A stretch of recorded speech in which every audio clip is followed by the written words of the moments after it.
Married Life with My Childhood Friend. Volume 1. By Hammerbane. Translated by Yuki Kitsuneko. Audiobook by Masquerade at Masquerade Audiobooks. Prologue. Shukuen, I made some coffee. Want a cup? From the kitchen came the familiar voice of Karasuma Yuika, my childhood friend and closest confidant. Since my name is Kono Shuichi, she's always called me Shukuen. That nickname hasn't changed in over 10 years. Yeah, I'll take some, I replied, glancing up from the novel I'd been reading. Got it, she called back cheerfully. A few moments later, Yuika returned to the living room carrying 2 coffee cups. Here you go, she said, placing 1 cup in front of me. Thanks, I said with a nod. Yuika's cup was served with 2 sugar sticks and a portion of creamer. Mine, however, came with only the creamer, no sugar. She didn't need to ask to know how I like my coffee. Her thoughtfulness made me feel a little self-conscious, though I didn't show it. I added the creamer and took a sip before returning my attention to the novel in my hands. Meanwhile, Yuika sprawled out on the couch beside me, earbuds in, scrolling through videos on her phone. For a while, we sat in comfortable silence, neither of us saying a word. But the quiet wasn't awkward, if anything, it was soothing, a testament to how at ease we were in each other's company. Fut. Haha. As I drained the last of my now lukewarm coffee after finishing my book, I heard Yuika burst into laughter beside me. I glanced at her out of curiosity, and our eyes met. Hey, look at this, hilarious, right? She turned her phone screen toward me, pulling out her earbuds as she tapped on the video to play it. Fut, haha. On the screen, a cat was frantically pulling tissues out of a tissue box. The moment it noticed its owner watching, it froze, sat down, and pretended nothing had happened. I couldn't help but laugh. That smug, shameless attitude is priceless, I said, still chuckling. Totally has that what? I didn't do anything, look, doesn't it? We laughed together for a moment before, almost in sync, we returned to our respective hobbies. As Yuika continued scrolling on her phone, I reached for another novel from my to-read stack. Flipping it open, I quickly realized something. Wait. I already read this one, I muttered to myself.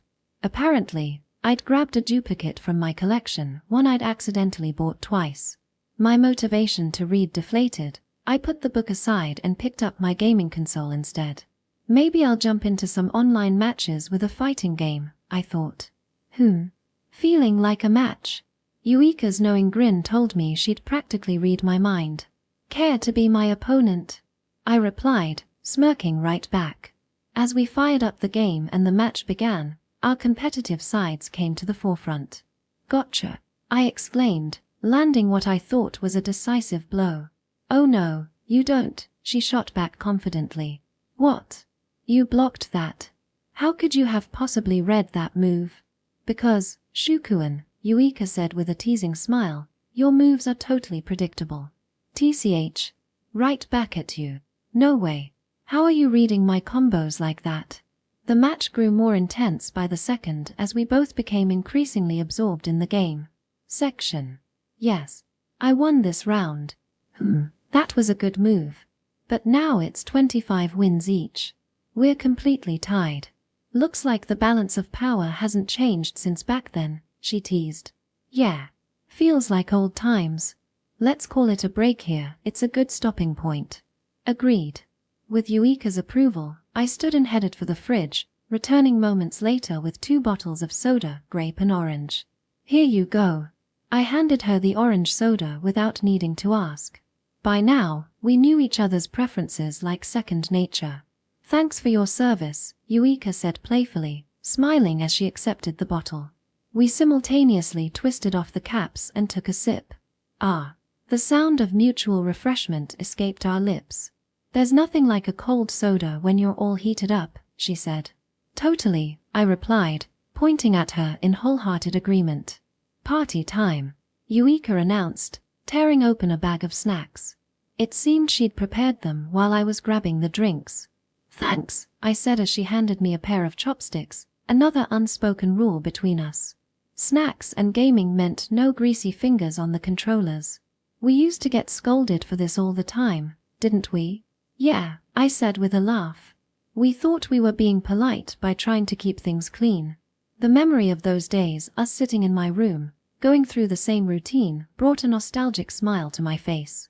And of course, the usual "how long are you two going to play?" lectures, Yuika added with a grin. That's rich, coming from the person who insisted we couldn't stop until she pulled ahead. Hey now, don't rewrite history. That was you, she said, laughing. Was it, though? By the way, you're still sticking with grappler characters. That's such a pain to deal with. And you're one to talk. Your tricky style has gotten even worse. It's just plain unfair now. Unfair, says the person who blocks everything like it's no big deal. Even though it had been over a decade, through countless hardware and software upgrades, the core of our battles remained unchanged. Somehow, that consistency felt comforting. Yuika had changed a lot in appearance, but moments like this reminded me that she was still the same Yuika at heart. Still, I have to admit, I'm a little surprised, I said. By what? Yuika tilted her head, curious. That you're still into fighting games. I figured you'd have moved on by now. Why? I've always liked them. Is it really that strange? Well, it's been 10 years. People's tastes change, especially girls, I almost said, but I swallowed the words. Sitting this close, where our hands could easily brush if one of us shifted, I didn't want to let myself think of her too much as the opposite sex. It might disrupt something intangible between us. Especially. What? Yuika pressed, her head tilted slightly. I hesitated.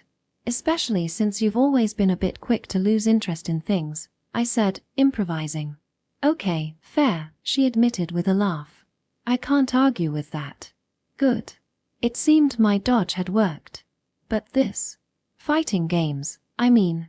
Yuika began, trailing off for a moment. Then, she adjusted her posture, resting her arm and chin on one bent knee as she turned to look at me. This is something I've always loved, she said with a slight smile. Her words were about the game, of course they were. But the way she looked at me, her gaze direct and unwavering, made my heart skip a beat. For just a second, I wondered if there was another meaning hidden in her words. But no, that couldn't be. After all, the marriage between us was nothing more than a facade. Yuika Karasuma and I have been childhood friends for as long as I can remember. And now, at the same time, we're also husband and wife. How did it come to this? To explain that, we'll need to go back a bit. Chapter 1, We're Getting Married. It was the third term of my second year of high school, just before spring break. Kono-kun, do you have a moment? What is it? I gave Shiratori-san, the class representative, a curt response as I placed a bookmark in my novel and closed it. Eep. My blunt tone made her flinch. It wasn't my intention to intimidate her, but for someone as timid as Shiratori-san, I must have come across as utterly terrifying. It's about the career survey. You're the only one who hasn't turned it in yet. Oh, that. I already handed it directly to the teacher. Oh, I see. Is that all? Why, yes. All right, then. Satisfied with her nod, I returned my attention to the book in my hands. After fidgeting for a moment, Shiratori-san scurried away. Phew. That was nerve-wracking. You did great, Shiratori-chan. I can't believe you actually managed to talk to him through that "don't talk to me" aura. Kono-kun would be so much better off if he'd at least try to be a little friendlier. I could hear their murmured comments as Shiratori-san rejoined her friends, but I didn't pay them much mind. It was nothing I hadn't heard before. Hey, Kono. This time, a casual, overly familiar voice interrupted me, prompting me to glance up again. It was Amama-san, a classmate with dyed hair and a slouched uniform. This was our first conversation. Wanna chat for a bit? Why? Well, the year's almost over, right? And I just realized I've never talked to you even once. Doesn't that feel kinda lonely? Her cheerful demeanor didn't waver, even when I narrowed my eyes slightly. Most people would probably see this as a bright, outgoing girl reaching out to the class loner out of kindness. I sifted through the mental database of information I kept on my classmates. You're planning to launch a new startup with your friends, right? Impressive. I wish you success. What? Oh. Amami's voice jumped in surprise before shifting to an awkward tone. Ah, how do you? The how in her question could mean two things. How do I know about it? Or, why am I bringing it up now? If it's the former, well, I keep tabs on my classmates' notable activities. If it's the latter, just to clarify, I'm not sitting on some hidden fortune. My family might rank relatively high in this school's social hierarchy, but my personal finances are no different from a typical high schooler's. And even if I asked, my family wouldn't grant any favors for my friends. So if this is about funding, sorry, but I can't help. Amami fidgeted with her hair, her discomfort evident. Well, yeah, okay. I'd be lying if I said it didn't cross my mind. But honestly, I just wanted to talk to you, Kona. Her sincerity seemed genuine. I see. My apologies, then. I bowed my head slightly, but I'd like to focus on my reading right now. Sorry. With that, I declined her offer. Oh. Well, sorry for bothering you. Amami smiled faintly, her expression tinged with disappointment, and walked away. She probably did mean what she said, that she wanted to talk to me purely out of interest.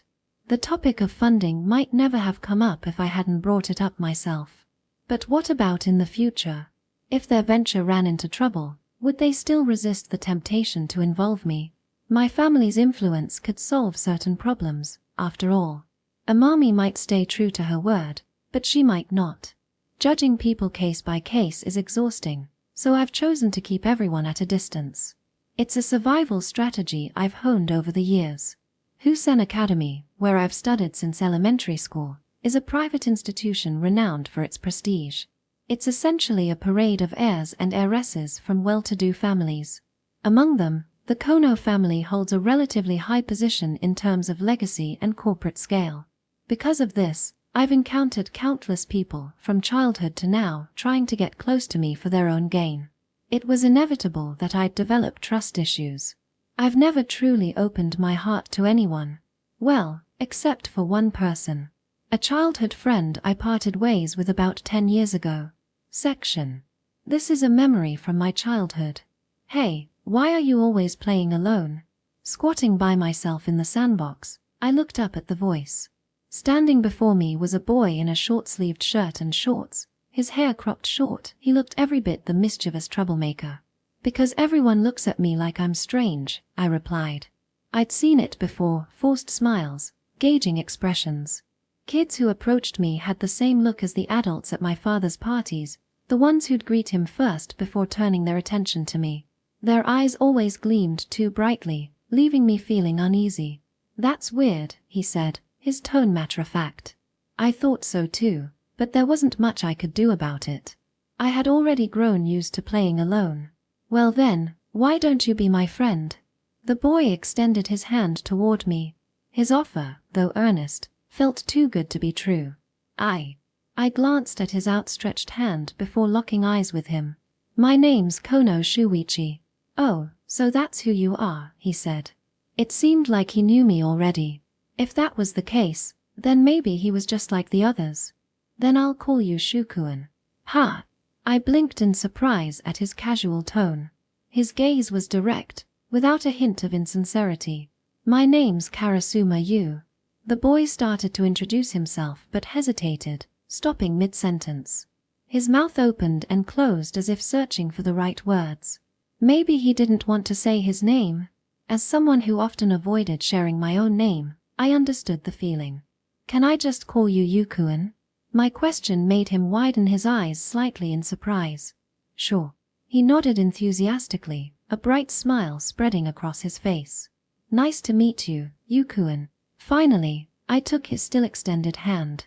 Nice to meet you too, Shukuen. Yukuen gripped my hand firmly and pulled me to my feet. He was a bit taller than me, I noticed. Hey, Shukuen, wanna go explore the forest? Let's build a secret base. Yeah, let's go.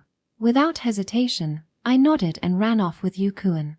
That day, we raced through the woods. We climbed trees, slid down hillsides, and even dove into the river. By the time we got home, we were covered head to toe in mud and got scolded by my mom. But that day became the most fun I'd ever had in my life. And every day after that, the most fun day of my life was updated anew. Until the day Yukuin moved overseas. Section. BZZZZZT BZZZZZT. While reminiscing about my one and only childhood friend, my thoughts were interrupted by the vibration of my phone in my pocket. I pulled it out, and the name displayed was Grandpa. The reason for the call was all too obvious. "Ah, not this again," I muttered, letting out a long sigh. As I walked into the hallway, phone in hand, my classmates instinctively stepped aside to clear the path for me. Well, that's convenient. Hello. If this is about that thing, the answer's no. You didn't even let me speak yet, you ungrateful brat. His loud voice boomed through the receiver, rattling my eardrum. It's about a marriage meeting, isn't it? Well, yes, but... His tone softened slightly as I hit the mark. As expected, it was the same old argument we've had countless times. Just thinking about going through it again was exhausting. Shuichi, it's high time you decided on a bride, don't you think? High time. Grandpa, I'm only 17. You'll be 18 this summer. You're running out of time, so quit stalling. How many times have we gone through this routine? In the Kono family, there exists a ridiculously outdated family tradition. The heir must marry as soon as they're of legal age. It's a laughably archaic rule, probably meant to ensure we don't get distracted by frivolous pursuits. But in today's world, it's utterly absurd. Do you at least have a girlfriend? Well, no. Not only did I lack a girlfriend, but I'd also become so jaded and distrustful of people that I didn't even have a single friend. Just so you know, I won't hand over the family estate until you're married. Yeah, I know. I sighed again. As much as I despised these outdated customs, I did care about my family and our legacy. If I refused to take over, it could spark a full-blown inheritance dispute within the family. That's the last thing I or anyone wanted. Grandpa and Dad were both set on me inheriting the family estate, and I understood why. Still, it's not like I'd lose my place in the family the moment I turned 18 and wasn't married. I had time to play this out, find a way to negotiate, and settle things my way. This time, the arrangements are already made. The meeting is set, and it'd be rude to cancel now. Just go, meet them, and see how it goes. You've got to be kidding me. I wanted to protest, but... Fine. I'll go. Just the meeting, though. I begrudgingly agreed, knowing a little concession here and there might be necessary to keep the peace. Good. That's all I ask. His satisfaction was almost palpable through the phone. That's all. For now.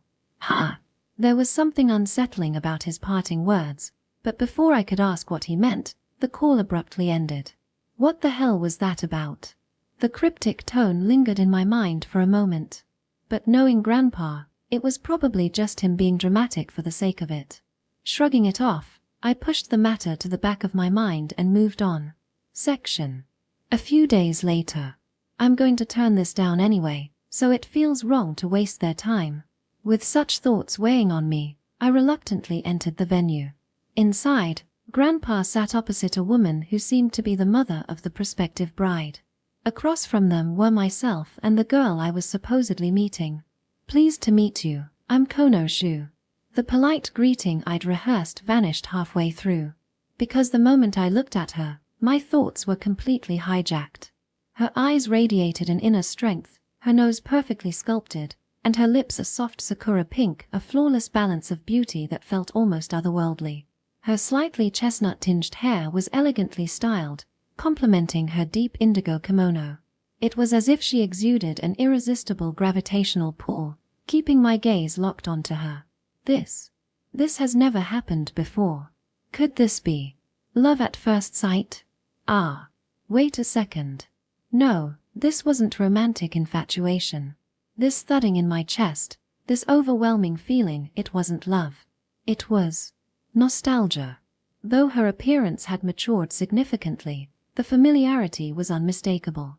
I couldn't explain how I knew it wasn't her face or her demeanor, but something deeper. I was certain. Yukuan, right? I called out to her with the nickname of the childhood friend I'd parted ways with so long ago. Wow, you recognized me right away. Her wide, surprised eyes reflected genuine astonishment. As expected of Shukuan. Guess my little surprise failed, right? Wait, hang on. What the? You're telling me you weren't a guy? I barely managed to stifle my shout, swallowing the words just in time. It'd be way too rude to say that to her face. I mean, I haven't heard from you in forever. And now, out of the blue. Yup. Today, I came here to meet you for our omiai. Right. Yeah. Of course. I barely managed to string together a coherent response. Calm down. Get it together, Shuichi. Oh my, so you two know each other? Grandpa chimed in with his usual amused grin, which only made me glare at him. TCH. That cryptic comment on the phone, it was about this, wasn't it? I couldn't believe it.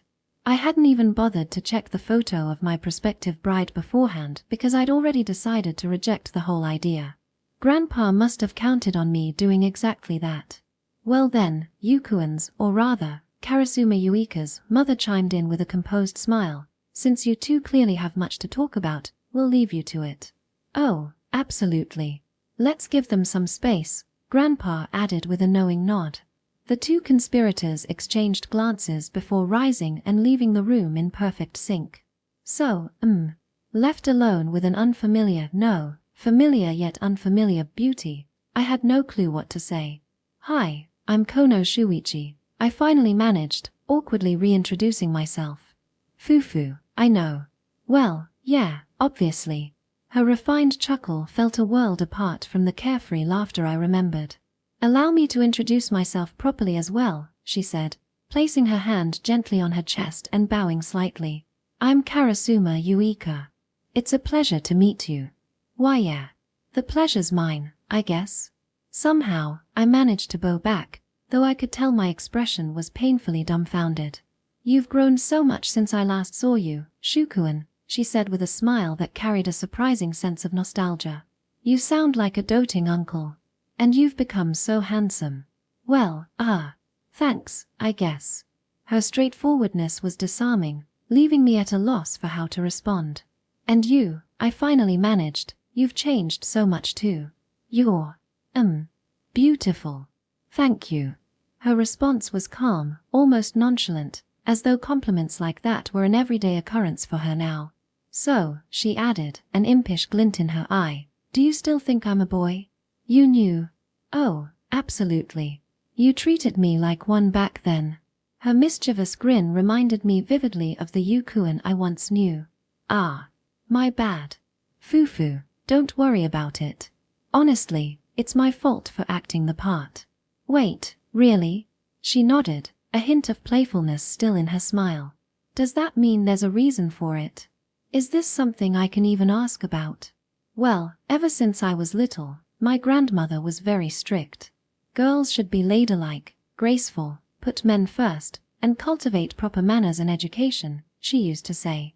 Back then, I was in full rebellion against all of that. Her explanation came far more easily than I expected. I see. So that's why you didn't seem to like your name much? Exactly. Yuika is so obviously girly, right? I didn't like that at all. That's why, back then, when you noticed without making me say anything, I was really happy.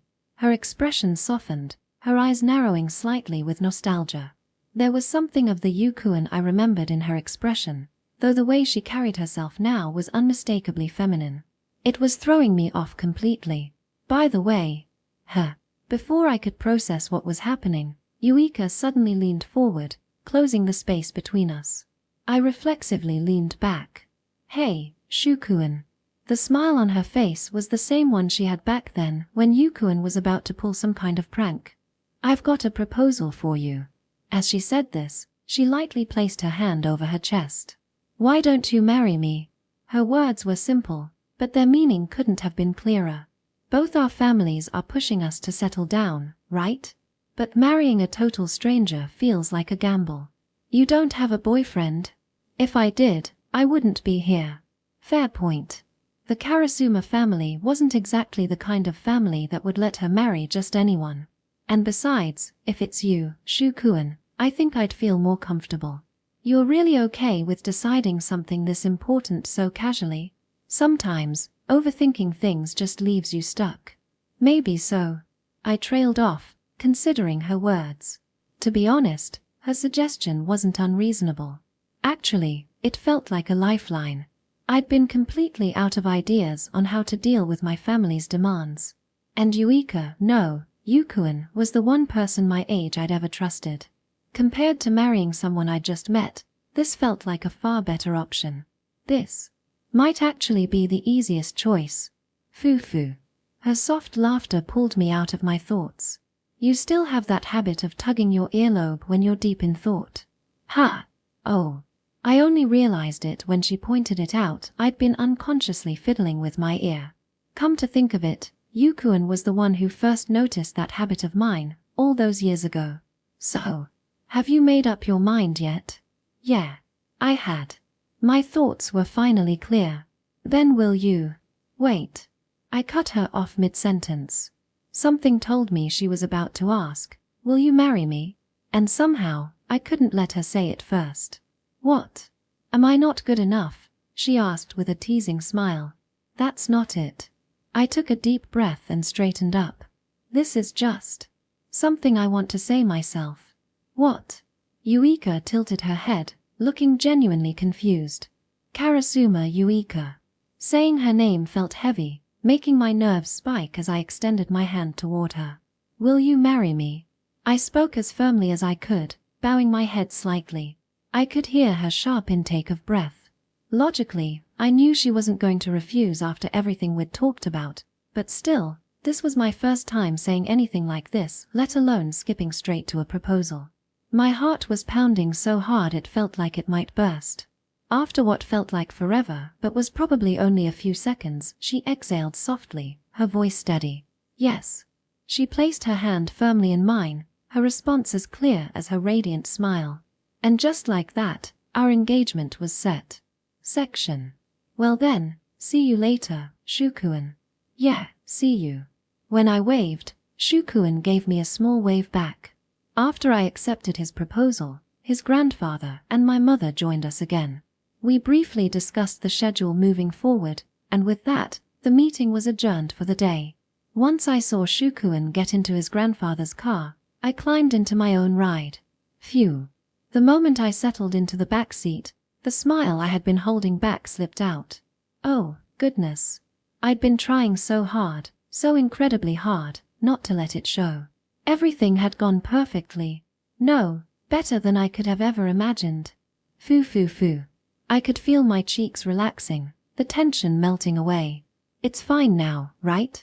I can finally let my real self out. Can't I? Ahaha. Ahahaha. Ahahahahaha. Shukuen actually said, will you marry me? Oh, today was the most nerve-wracking day of my life in so many ways. When he told me I'd become beautiful, I barely managed to keep myself from grinning like an idiot. And when I proposed the idea of marriage, it felt like I was jumping off a cliff into the unknown. When he said, wait, I was so sure he was about to reject me, I was drowning in despair for those few seconds.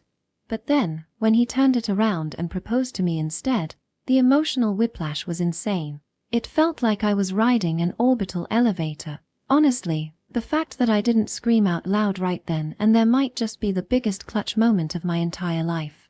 That you managed to keep that silly grin off your face until now is genuinely praiseworthy, my mother said, though her expression was one of exasperation as she slid into the seat beside me. From the day you parted ways with him, you wouldn't stop saying, I'm going to marry Shukuen. You even went so far as to meticulously ensure no one else could become his match for the Omii. Please, mother, whatever you do, don't tell Shukuen about that, okay? He'll think I'm some clingy, overly intense woman.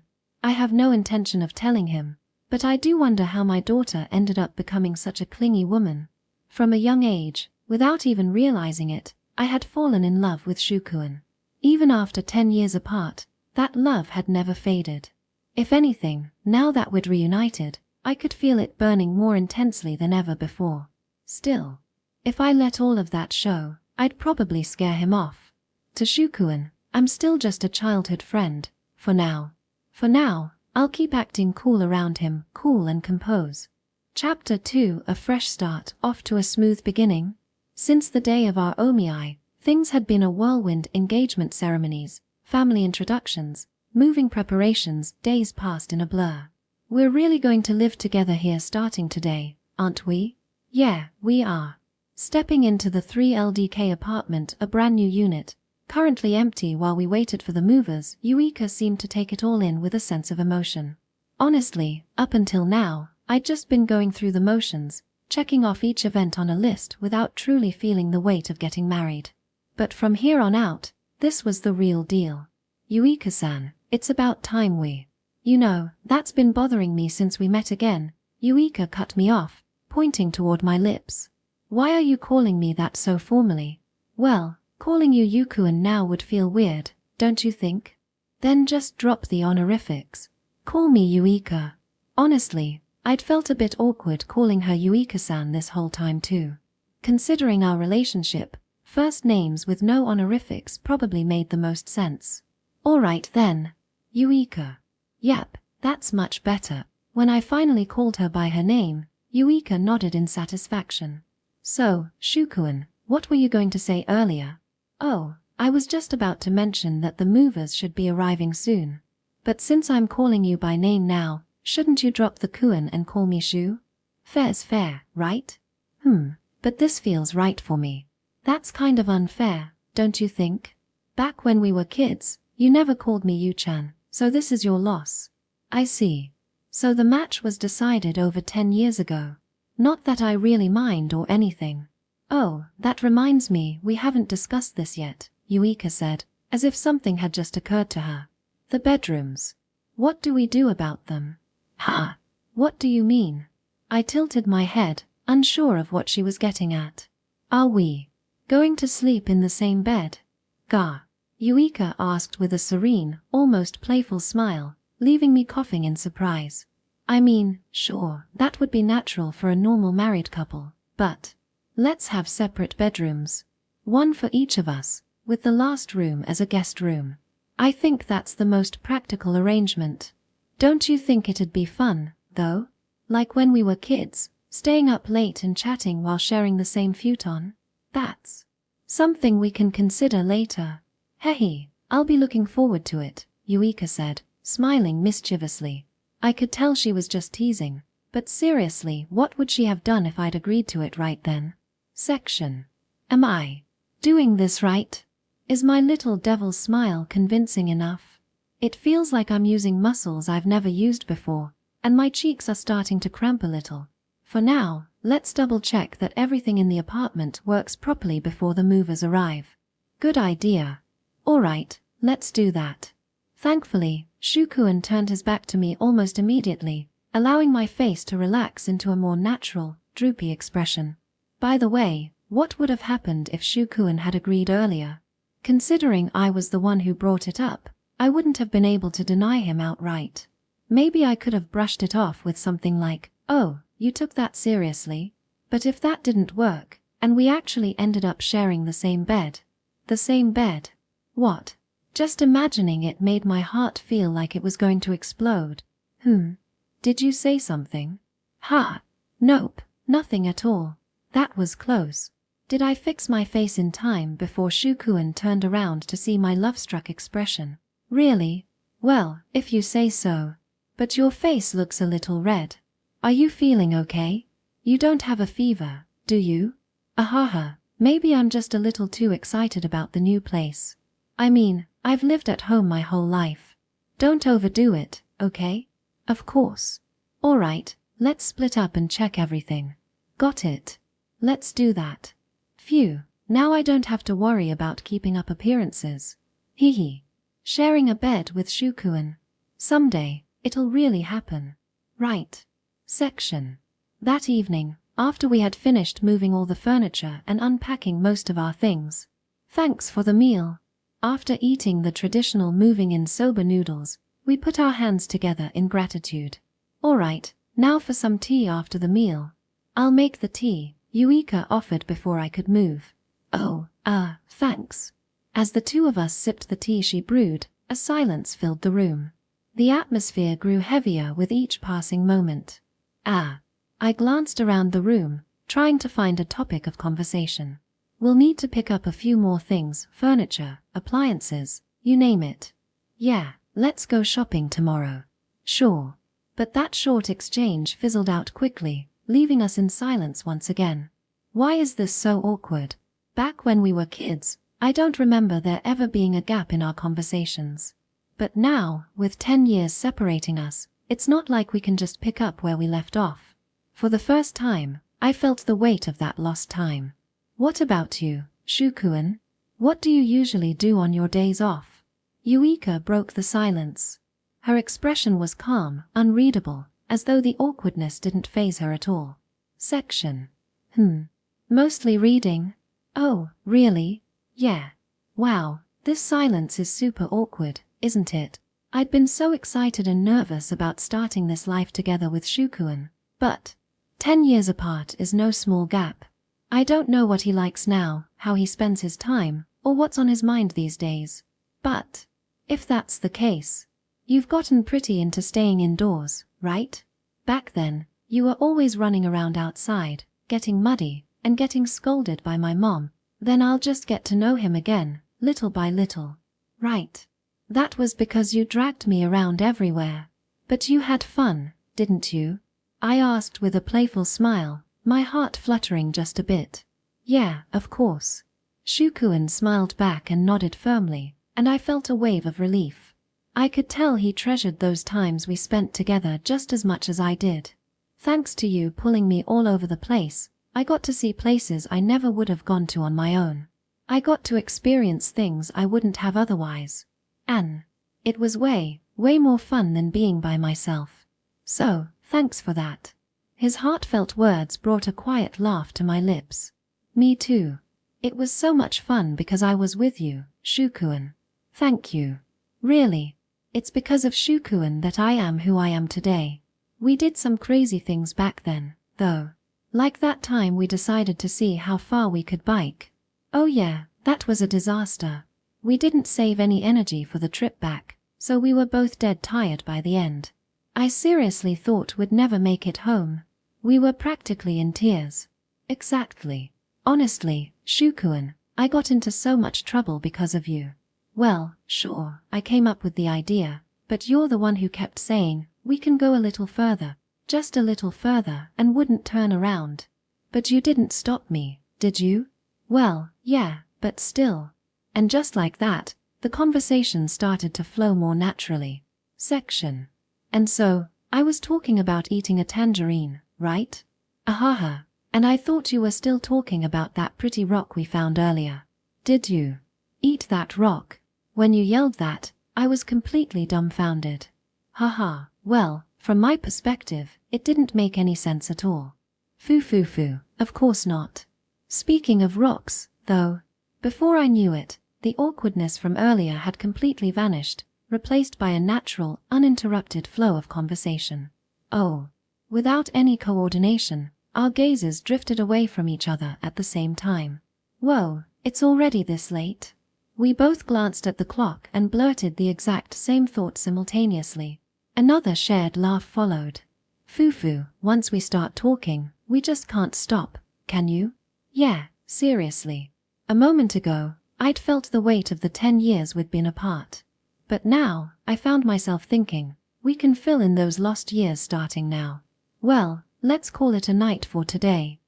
From now on, we can talk anytime we want. Yeah. Yuika's gentle smile made my heart skip a beat, and I quickly averted my gaze. That aside.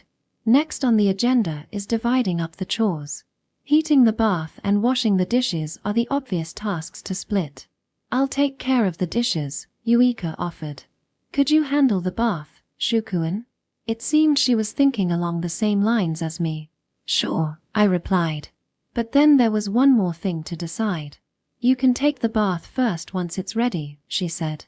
I've still got some unpacking to finish. Just as I was about to bring up the order, she preemptively resolved it too. Man, she's quick. Or, Yuika suddenly paused, a thoughtful expression crossing her face. Shukuen, would you prefer we take a bath together? What?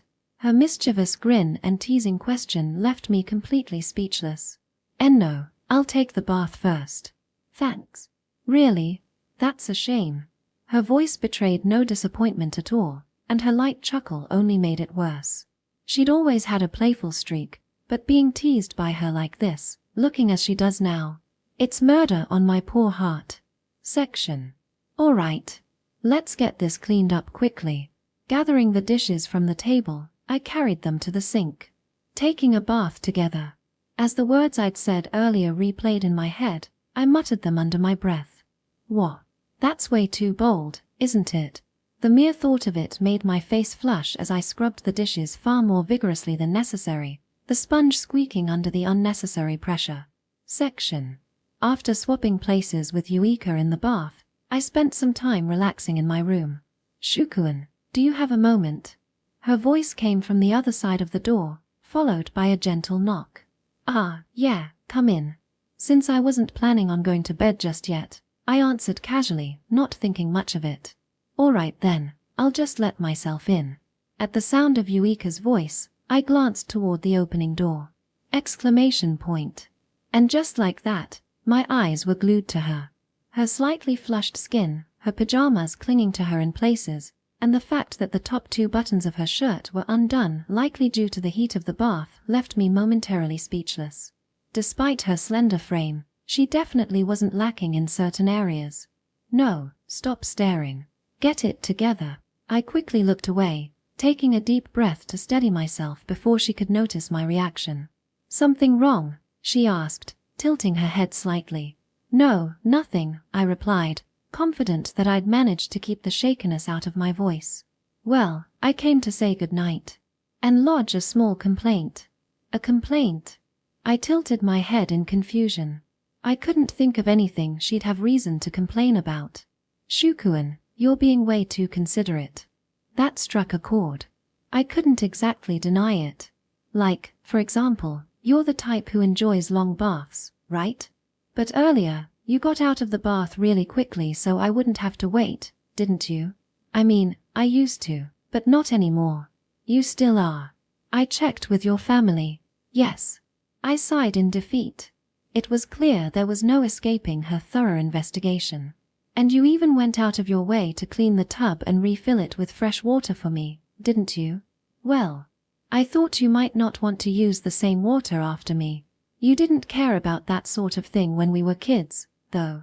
Remember those sleepovers? Fair point. I had a lot I could have said in my defense, but she wasn't wrong, so I just nodded. Of course, I do appreciate your thoughtfulness, she said, offering a small smile. But now that we're going to be living together, I'd like to establish one ground rule. She held up her index finger and pointed it straight at my chest. No excessive consideration. Got it? Was I really that bad? I muttered, scratching the back of my head. I married you because I figured living with Shukuen, my best friend, would be easy and comfortable. But if we're both tiptoeing around each other, that defeats the whole purpose, doesn't it? Yeah, I see your point. And, of course, what qualifies as too much is subjective, so I think we should communicate and adjust as we go. What do you think? Yuika's insight and suggestion left me with no room to argue. Yeah, fair enough. Let's do that. I raised my hand in mock surrender. Great. So, regarding the bath, let's agree to just switch places as is, no cleaning or refilling needed. Got it. As I agreed, I couldn't help but picture following her into the bath, and the thought sent a jolt through me. I quickly shoved the mental image aside, determined to keep my composure. All right, that's all I had to say. Good night, Shukuen. Good night. She gave a satisfied nod, waved lightly, and turned to leave. But then she suddenly stopped and glanced back. Oh, by the way. Her eyes locked onto mine as she softly pressed her finger to her lips. Do we skip the goodnight kiss? What? Her direct gaze and teasing smile left me scrambling to maintain my cool. Haha, cut it out, I said, forcing a casual laugh and desperately trying not to let my voice waver. Foo-foo, just kidding. With a playful giggle, she turned back toward the door. "Good night," she said again, and this time, she left the room. The moment the door clicked shut behind her, I collapsed onto my bed, clutching my chest. Man, that was close. My heart pounded in my chest, a mix of nerves and something else I couldn't quite name. Spending the day with Yuika had reminded me just how much she'd grown during the 10 years we'd been apart. When she teases me with stuff like kisses or baths, there's this air about her, this allure that's downright dangerous. And then there's her unguarded moments, like in her pajamas. No, clear your mind. Like she said, she married me because she trusts me as a friend, and I owe it to her to live up to that trust. I can't let any inappropriate thoughts get the better of me. Time to refocus and keep things in check. Section. That was way too close. The moment I shut my bedroom door behind me, I clutched my chest and let out a sigh of relief. I looked normal, right? I'd taken several deep breaths before knocking on Shukuen's door, calming myself down as best as I could. I should have been fine, but having him see me in my pajamas was far more embarrassing than I'd anticipated. My mind kept replaying the scene, and I almost started writhing on the spot from the sheer mortification. Just earlier, I'd been all confident in front of the mirror, saying things like, "Leaving the second button undone makes it sexier, right?" And yet, my heart had been pounding the entire time we talk. And the bit about the goodnight kiss, that had been a spur-of-the-moment idea. But just imagining it afterward had my face burning bright red, and I had to mentally chant Serenity now over and over to keep my composure. Still, I think it worked. Shukuen definitely seemed flustered. He must have felt at least a little nervous, too. For now, being just friends is enough. But little by little, I'll close the gap between us. Someday, I hope we'll become a real married couple. That's the dream I hold close to my heart. Section. Just the air purifier left, right? Yeah, that's everything on the list. On the second day of our cohabitation, we found ourselves at a large electronics store. Since I'd been living on my own since my first year of high school, as per my family's policy to encourage independence, I already had some basic appliances. However, those were designed for one person, so we needed to stock up on items suited for two. Look at this, Shukuen. As we approached the air purifier section, Yuika suddenly dashed off, clearly excited about something. Check it out. It's a Daruma-shaped air purifier. Isn't it amazing? Fut. Among the sleekly designed air purifiers, there it was, a Daruma-shaped model standing out like a sore thumb. I couldn't help but burst out laughing. Why the heck is it shaped like a Daruma? Maybe because Daruma are considered good luck. Who needs good luck in an air purifier? My voice trembled as I tried to stifle my laughter. Wow, look at this. Maximum coverage area, 30 tatami mats. Removes over 99% of mold and dust particles from the air in just 5 minutes. Plus, you can control it remotely with a smartphone app. Ahaha. Why is it so ridiculously high-tech? Maybe its larger size allowed for more features. Well, when you put it that way, I guess it's kind of logical. For a moment, I almost bought into the reasoning, but was it, though? And get this. Lowering her voice as if to share some great secret, Yuika touched the Daruma-shaped air purifier lightly, and gave it a gentle push. It wobbled but returned to its upright position without tipping over. It doesn't fall down. Fut, haha. The Daruma energy is off the charts. This was too much, it had hit my funny bone hard. Hey, Shukuen, let's get this one. I felt a spark, like destiny. You know what? I can't even argue anymore. Anything less than this Daruma purifier feels inadequate now. Cradling one of the boxed Daruma purifiers, we made our way to the checkout. Along the way, do you think they're a couple who just started living together? They look so fresh and adorable. I caught snippets of conversation from a group of older ladies watching us, leaving me feeling a bit self-conscious. Well, it was no surprise that we looked like a couple. We technically were. But honestly, what's wrong, Shukuen? Oh, nothing. I brushed off Yuika's question, but there was something that had been nagging at me all day. Namely, the constant attention we were drawing. Oh, They're so cute together. Wow, she's gorgeous.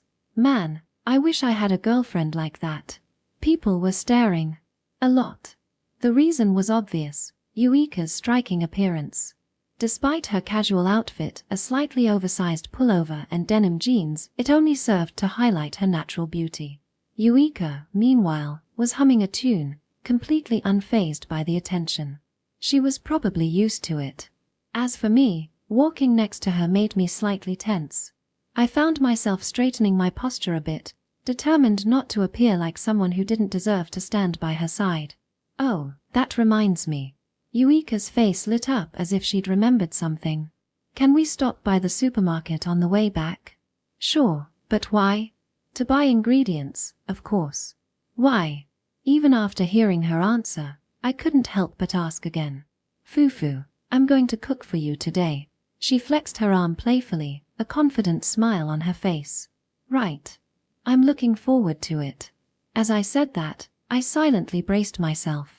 The thought of that Yukuan cooking in the kitchen crossed my mind, and, yeah, here's hoping it's at least edible. Section. A few hours later. You've got to be kidding me. I was left speechless at the sight before me on the table. Mountain vegetable salad, tofu and shredded egg soup, simmered vegetables, tempura, chawanmushi, and braised fish. An impressive lineup of perfectly plated dishes. Wait. Did you order all this? In this situation? Not a chance. Right. Yuika's response, tinged with slight exasperation, made me nod absent-mindedly.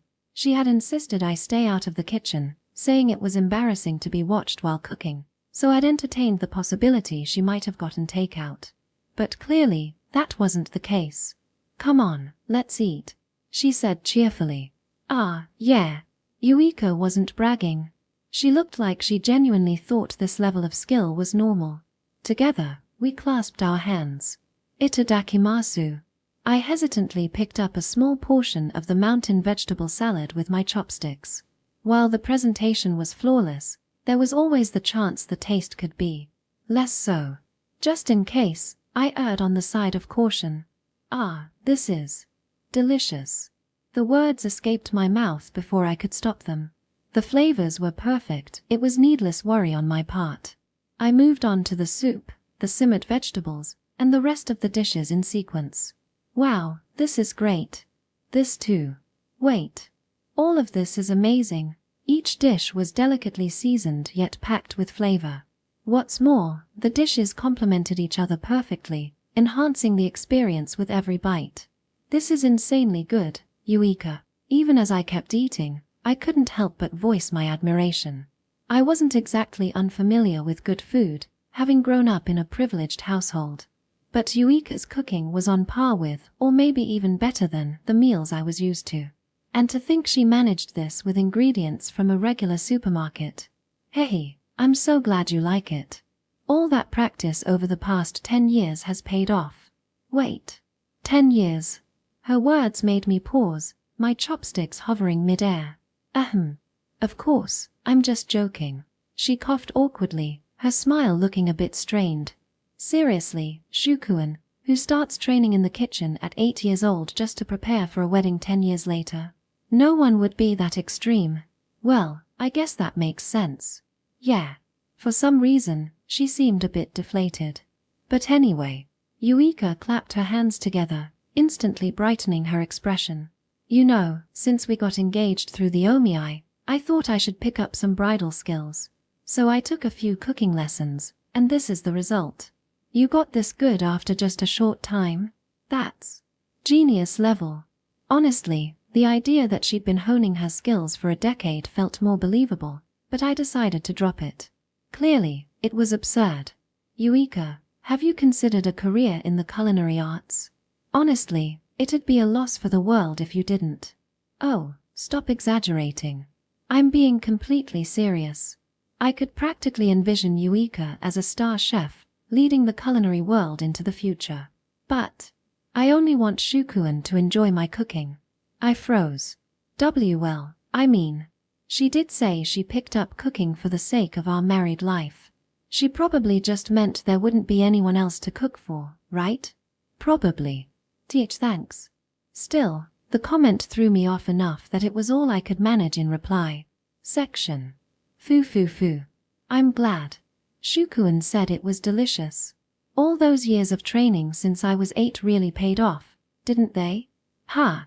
Now that you mention it, this all kind of tastes like the stuff I had growing up. Like my family's cooking. Really? I guess since I was thinking about you while making it, it just naturally turned out that way. Wow. Genius. The truth, of course, is that I made it taste like that on purpose.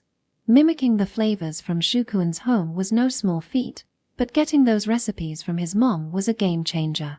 Here, try the braised fish. I think it turned out great. Alright. Let's see.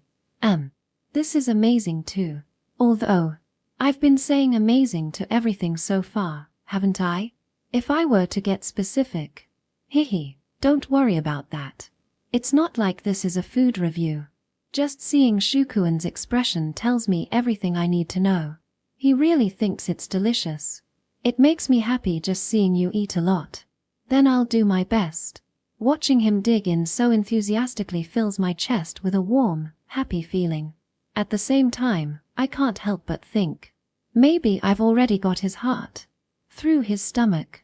Chapter 3. New Bonds, New Friends. Boo-ah. Yawn. As I stepped out of my room, I ran into Yuika, who was stepping out at the same time. Our yawns overlapped. Ha. Something about it struck us as funny, and we ended up laughing together. Good morning. Morning. Exchanging morning greetings like this was starting to feel normal. Showing our half-asleep, unguarded selves to each other, too. Though, seeing Yuika's pajama-clad, carefree look still made my heart skip a beat. Shukuan, how many today? One's fine. I answered her question about how many slices of toast I wanted based on my appetite. Got it. I think I'll just have one too. With that, Yuika set some bread in the toaster and pulled out some eggs from the fridge to start making scrambled eggs. Beside her, I worked on plating the salad. We hadn't formally divided tasks, but after a few days of living together, this rhythm naturally fell into place. So, today's the first day of school, I said, breaking the silence while working. Spring break was officially over yesterday. Taking commute times and other factors into account, Yuika was set to transfer into my school starting today. Just to confirm, at school, we're keeping our relationship a secret, right? Yeah, I think that's best, she agreed with an easy nod. Considering it's the Kono Karasuma engagement we're talking about. Right. It wouldn't be funny if news got out at the wrong time. With both families' reputations and alliances at stake, we had to be cautious about when and how we made the announcement. We should probably leave separately too. You never know who might be watching. For today, why don't you go ahead first? You'll probably want to check in with the faculty anyway. Thanks for thinking of that. I'll do that, then. With no disagreements, our school strategy was decided quickly and efficiently. By the way, Shukuan. Yuika's voice suddenly took on a more serious tone, and I turned to see her looking at me with a thoughtful expression. Do you still have trouble letting people in? She must have guessed, given how we first met. Worse than before, honestly. Thanks to that, I've graduated to being a proud, full-fledged loner. I let out a dry laugh and shrugged. I see. In that case, Yuika said with a firm nod before flashing a warm smile. Why don't we become friends? The same words she'd said to me once before. Section. About an hour later. So, Karasuma-san. Are you from that Karasuma family? What school were you at before? I think we've met at a party before, do you remember? Were you in any clubs? The light music club is always open if you're interested. The moment homeroom ended, Yuika was immediately surrounded by classmates. Our school doesn't shuffle classes after splitting into academic tracks in the second year, so a new face naturally attracts attention. Judging by the mix of curious and calculated expressions, some were genuinely interested while others seemed to have ulterior motives. Yet Yuika handled it all effortlessly, her demeanor cool and composed. Watching her in her school uniform, chatting casually with my classmates, felt surreal. She was worlds apart from the poised woman at the Omiai or the laid-back version of her I'd seen at home. But what stuck out most was her seat placement right in front of me. A coincidence? Or someone's deliberate decision? Hey, Kono-kun. That's your name, right? While I was lost in thought, Yuika turned to face me. The room grew silent, the classmates surrounding her exchanging uneasy glances. It was the kind of silence that screamed, "Don't mess this up, Kono." "I want to be friends with everyone in class," Yuika said with a disarming smile. Her voice was warm, confident. "So, Kono-kun, would you mind being friends with me, too?" Her words hung in the air, their simplicity belying the depth of their intent. I could tell she'd chosen them carefully. "Yeah, sure," I replied, keeping my usual flat tone. My expression didn't shift, but the atmosphere in the room changed instantly. Wait. Did Kono actually agree? Maybe he's weak to beautiful girls after all. No, wait, that theory got debunked years ago. Maybe even Kono can't ignore Karasuma family connections. I guess even upper-class folks have their share of drama. I could hear the murmurs spreading around the classroom. Thankfully, they were in line with what Yuika and I had planned. Yuika had suggested we play the role of casual friends at school. At first, I thought it'd be risky to associate with her publicly, but she made a good point. Acting like total strangers would raise even more suspicion, especially if we were seen together outside of school. As friends, we'd have a plausible excuse. The only issue was that I didn't have any friends. A loner like me suddenly gaining one? That was bound to raise eyebrows. Still, the class seemed to rationalize it on their own. From their perspective, maybe it was more shocking to see someone like me not outright reject a friendly gesture. Yuika caught my eye, her smile calm yet knowing. "I look forward to getting to know you better, Kono-kun." "Yeah. Same here," I said, returning a faint nod. Section. That evening, at home. Looks like it went well, right? Well, let's call the first step a passing grade. I chuckled softly, while Shu let out a wry smile. But the real challenge starts now. His expression grew serious, brows furrowed in thought. "How do you even spend time with friends at school?" I couldn't help but laugh, though I quickly stifled it. He was being completely earnest. "It's nothing to overthink. Just chat occasionally, walk to different classrooms together, or have lunch with someone, it's stuff like that." I see." He nodded, taking my advice to heart, though it was painfully clear he really had no clue how to do any of it. Watching him try to piece it together tugged at my heartstrings. The truth is, the whole pretending to be friends idea I sold him wasn't just about keeping up appearances. Sure, that was part of it, but it wasn't the main reason. I didn't want to see Shu spending his days at school completely alone. He'd probably insist it didn't bother him, that he truly didn't care, but even if that's how he felt, I couldn't stand it. Also, maybe I just wanted a reason to stay by his side at school, too. Let's make the most of the remaining years of high school, okay? What? Shu froze, like I'd just spoken an alien language. I realized then that he probably never thought of school as a place to enjoy himself. Maybe he'd seen it as just another obligation, something to endure rather than cherish. But as I watched, his expression softened, his surprise giving way to a faint smile. "Yeah, you're right." He nodded, his agreement simple yet sincere. "I'm not arrogant enough to think I can transform his high school life completely. But if I can help make his final year one filled with good memories, that's enough for me." "Right then. I'll go get the bath ready," he said, his voice slightly rushed as if to shake off any lingering awkwardness. He quickly left the room. Oh, wait. I remembered something just as he stepped out. There was still that thing I hadn't told him about yet. Oh well. It can wait. Section. A few days after Yuika transferred in.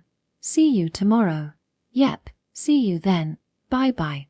After exchanging cheerful waves with the girls in the class, Yuika left the room. As usual, we'd head home separately, so I'd typically find a way to kill time before taking a different route back. That was the plan today, too. Except, I couldn't ignore the boy who stood up just moments after Yuika walked out. If this was a one-time thing, I'd shrug it off as a coincidence. In fact, I'd already brushed it off multiple times. But this guy, Takeuchi Ita, had been doing this since Yuika transferred. Sure, there's always the chance it's a coincidence.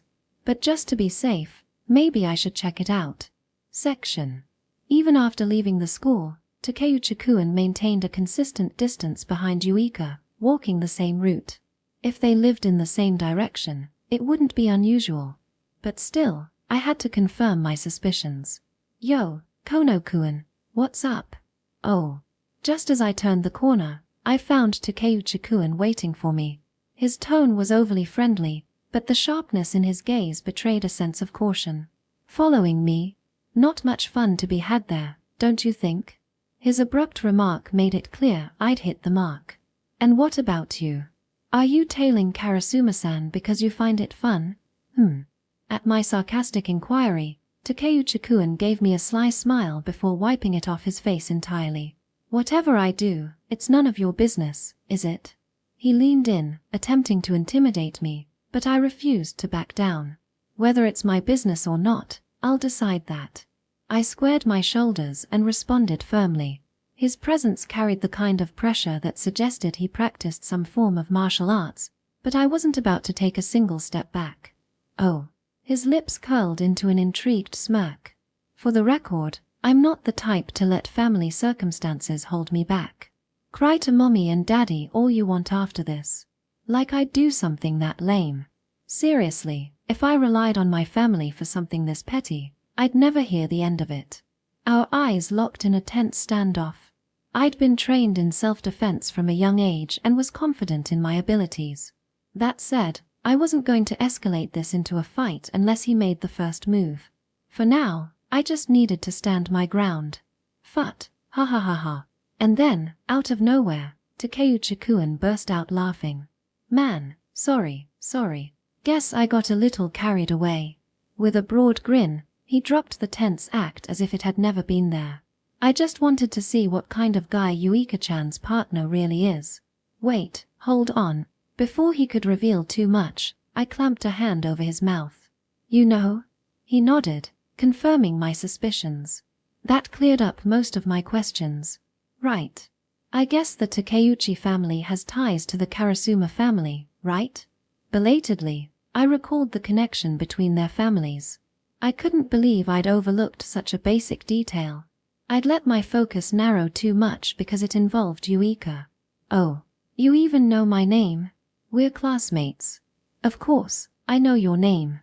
Coming from the infamous lone wolf who supposedly avoids connections at all costs. Surprising.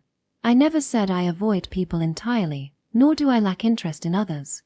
My own habits weren't the issue here. So, to confirm, you're acting as Yuika's bodyguard? Yap. Takeuchi-kun struck a mock salute with a cheerful grin. Back at her old school, my sister took on the bodyguard role. But since I happened to be in the same class Yuika-chan transferred to, I was nominated this time. Think of it as a lucky chance to watch over a cute girl. Right. Sorry, I thought I was her stalker. Well, yeah. I couldn't deny it, and honestly, it was embarrassing to have jumped to such a wrong conclusion. Anyway, Shu-chan. Shu-chan? The sudden casualness of his tone caught me off guard, and I frowned slightly. Oops. Can I not call you that? I'm the type who uses nicknames for my friends. Do as you like. Since when were we friends, though? Did I miss some kind of event flag? Thanks, Shu-chan. You can call me Takeuchi Dono in return. Right, because that's so casual. Haha, just kidding. Most people call me Ei-chan or Ei-yang. I'll stick to Takeuchi. Oh, going with the straightforward last name?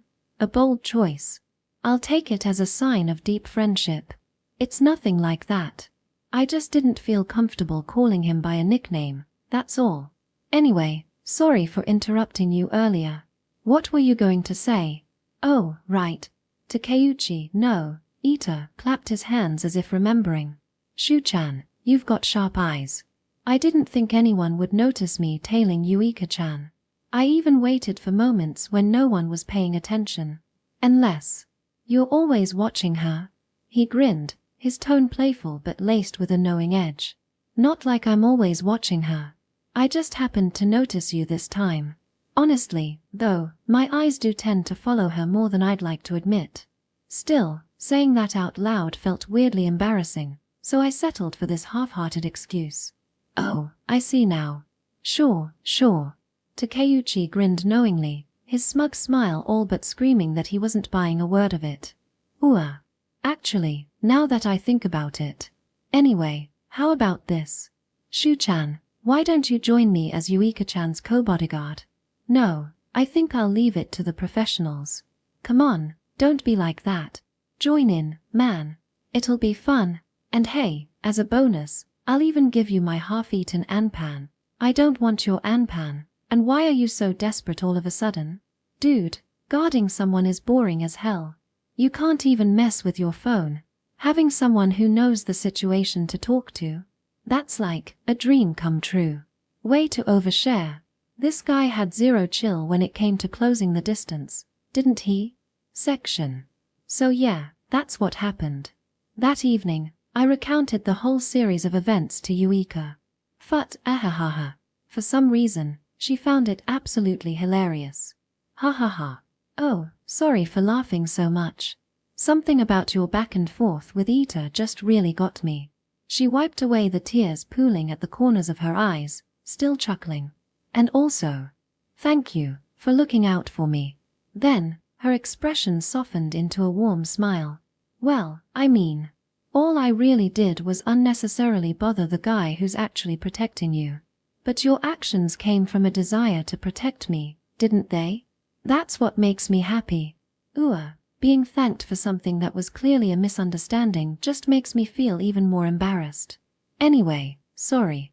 I meant to tell you about Ita ahead of time, but it totally slipped my mind. Well, in the end, the information got shared, so I guess it's fine. I let out a small chuckle, shaking my head. But then, Yuika's expression shifted to something more serious. By the way, how do you plan to deal with Ita moving forward? Well, he did kind of declare us friends, even if it was entirely one-sided. I'll just treat him normally, as a friend. Honestly, I still wasn't exactly sure how I should handle it. I see. Yuika's smile brightened again at my response.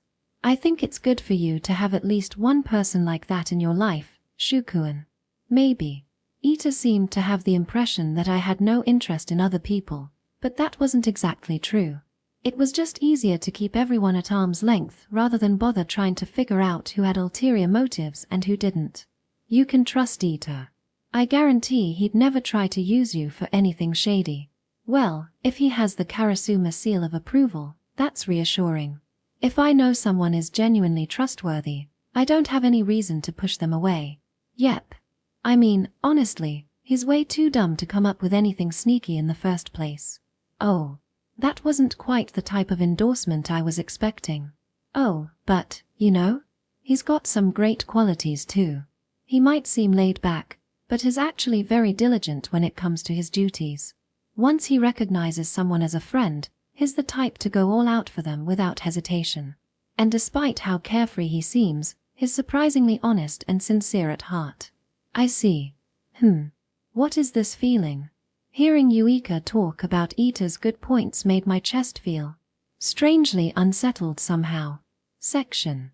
You seem to know a lot about Ita. Chem. Well, yeah, I guess. Our families have been close for a long time. It'd feel kind of uneasy to have someone you don't know well acting as your bodyguard, wouldn't it? True enough. Ita's family runs a dojo, and has been training since he was a kid. Despite how he looks, he's quite the hard worker and has become really skilled over the years. As a bodyguard, he's someone you can absolutely trust. Makes sense. Shukuin. As we continued talking, I started noticing something odd. Shukuin. He seemed a little off. Almost like he was in a bad mood. You'd think he'd be glad that the person I've just become friends with is trustworthy. Oh. Shukuin, could it be? An idea hit me, and I couldn't help the mischievous grin that spread across my face. Are you jealous of Ita? What? Shukuin looked completely blindsided, as if the thought had never crossed his mind. Oh, maybe I guessed wrong. No, that's not. He probably meant to deny it, but his words trailed off mid-sentence. Wait. He tilted his head slightly, as if realizing something. And when it hit him, his face flushed bright red. Almost reflexively, Shu-chan brought a hand up to cover his face. Crap. Yeah, looks like I might be. It seemed even he hadn't realized it until now. Fufu, there's no need to apologize for that. If anything, I'm thrilled to hear it. Don't worry. But I didn't have the courage to admit that to him directly, so. My number one best friend will always be you, Shukuan. I stuck to that safe line. Thanks. Fufu. Shukuan's face grew even redder, and I couldn't help but giggle. He looked so adorably flustered. Speaking of friends, Shukuan, clearly trying to regain his composure, shifted the conversation. You seem to be getting along well with Takahashi-san. Oh, Takahashi-san, yeah. The mention of her name made me let out a small, wry laugh. Yeah, we're getting along just fine. Though, it's a little exhausting. Haha. My words earned a dry chuckle from Shukuan, probably out of shared understanding. Section. Hey, Karasuma-san, do you have a boyfriend? Nope, I don't. In response to a classmate's question, Yuika replied with a light-hearted tone. Oh, then maybe I should volunteer. Idiot, you don't stand a chance. Know your place. Loser. Do you have to go that far? Fufu. Yuika chuckled at the banter between the boys. Unlike me, a loner, Yuika was sociable and had quickly made many friends, both male and female, within just a few days of transferring. Or at least, that's what I initially thought. But now, I've come to see things a little differently. Karasuma-san, have you heard about the new cafe that opened by the station? Yeah, it opened yesterday, right? Exactly. Hey, how about going there after school today? My family owns the place, so we could even whip up some special menu items just for you. Ah, sorry. My family's a bit strict, so I can't really make day tours like that. Oh, I see. Well, that's a shame. Yuika was clearly keeping a wall between herself and others. She never let anyone get too close. The smile she wore with them felt hollow compared to the one she showed at home. It was likely because, well, Yuika-chan's pretty similar to you, Shu-chan. Sitting next to me, Ita leaned in and whispered those words. What's that supposed to mean? I returned his whisper with a low voice, still unsure why he'd made my seat his base of operations since that day. I mean, she seems social, but she's definitely keeping people at arm's length. Just something I noticed. Could you not casually read people's hearts like that? I mean, your gaze is basically screaming affection again today. What the hell are you trying to say in the middle of class? I hastily slapped my hand over Ita's mouth. At first, our classmates had looked at us like we were some bizarre spectacle. But by now, they'd grown used to it, and no one paid us any mind anymore. Still, Ita's observation wasn't hard to imagine. Just like the Kono family, the Karasuma family also came with its share of utility for others. It's likely that no matter where Yuika went, she'd face similar situations. While I chose to push people away entirely, Yuika opted to handle it by maintaining a polite distance. That's probably the difference between us. Though, as with anything, there are exceptions. Yuika-san, help me. Guff. A girl suddenly sprinted toward Yuika and tackled her in the stomach, forcing a pained grunt from her. Please save me, Yuika-san. My mom said that if I get even one failing grade on the midterms, she'll cut my allowance in half. That's fine, but why did you tackle me? I thought hugging you before asking for help would boost my favorability rating. Well, I think you succeeded in dealing damage. Yuika wore a wry smile, a completely genuine expression. The girl clinging to Yuika was Takahashi Haina. She was a rarity at our school, which primarily consisted of students who had been here since elementary school. A high school transfer student from an ordinary family, she had been my classmate since our first year. Though I'd never spoken to her. Despite her strong academic background earned through the competitive external admissions process, she had apparently let that slide in recent years. Yuika-san, I need the wisdom of a prodigy who nearly aced the transfer exam, but Takahashi-san, I heard you were the top scorer when you got in. That's ancient history. I'm living in the present now. Usually, people use that phrase in a more positive context. Wait, do grades drop off that quickly? Oh, no, this has been building up over time. I've been slacking on studying for 2 years straight now. Ahaha. Should you really be saying that with such pride? I have no regrets about prioritizing fun over studying during my one and only high school life. Well, I guess that explains a lot. Alright. How about we have a study session? Yuika-san, I love you. Yuika's usual guarded demeanor seemed completely absent around Tokuhosha-san. It made sense. Tokuhosha-san had this rare, fearless charm. In a school where social dynamics were often delicate and hierarchical, she treated everyone with the same cheerful boldness. Sure, the more traditional types frowned upon her attitude, but many found it refreshing. That, combined with her naturally bright personality, earned her plenty of admirers. By the way, my understanding of things started getting shaky around the beginning of second year, so I'll need your help. Honestly, getting into third year felt like rolling the dice and hitting the jackpot. Haha. Well, at least you're self-aware. Or maybe people forgave her silliness because it was endearing. Oh, right. Kono-kun, Takeuchi-kun. Whoa. Her sudden call-out caught me off guard, pulling an unintentional yelp from me. Maybe it was karma for my earlier thoughts. Since we're at it, why don't the two of you join the study session too? Ha! Ita and I exchanged bewildered glances, our voices overlapping in confusion. Ah. Why us all of a sudden? Ita managed to ask, clearly as thrown off as I was. Well, aren't you both Yuika-san's friends? She said it like it was the most obvious thing in the world. Wait a second. Is she one of those a friend of my friend is also my friend people? I glanced at Yuika. She smiled faintly, clearly leaving the decision to me. Classic Yuika. Alright, I'll join. Oh, in that case, I'll come too, Ita said, still a little hesitant. Yay. Tokuhosha-san clapped her hands together, grinning ear to ear. Oh, and by the way, she added, as though another thought had struck her. Kono-kun, you live alone, right? Ah. Yeah, kind of. I'd let it slip at some point, and now, apparently, everyone knew. Although the situation had changed recently. That's so cool. I've always wanted to live alone when I go to university. Oh, really? What's it like? Is it hard? It was tough at first, but you get used to it. Ah, I see. So it's like studying, hard at first but easier over time. Aren't you currently struggling with studying, Tokuhosha-san? Wait, hold on. This is going somewhere, isn't it? So, could we maybe hold the study session at your place? I've always wanted to see what a one-person apartment looks like. Her ability to close the distance between us was almost scary. This was literally our first real conversation, wasn't it? Ah. Even our classmates, who were used to the chaos surrounding Yuika and Ita, seemed taken aback. It was this kind of honesty, though, that made her seem so genuine, likely why Yuika was so at ease with her. Why not? I'd like to see Kono-kun's place too, Yuika said, smiling mischievously. What? I stared at her, caught completely off guard.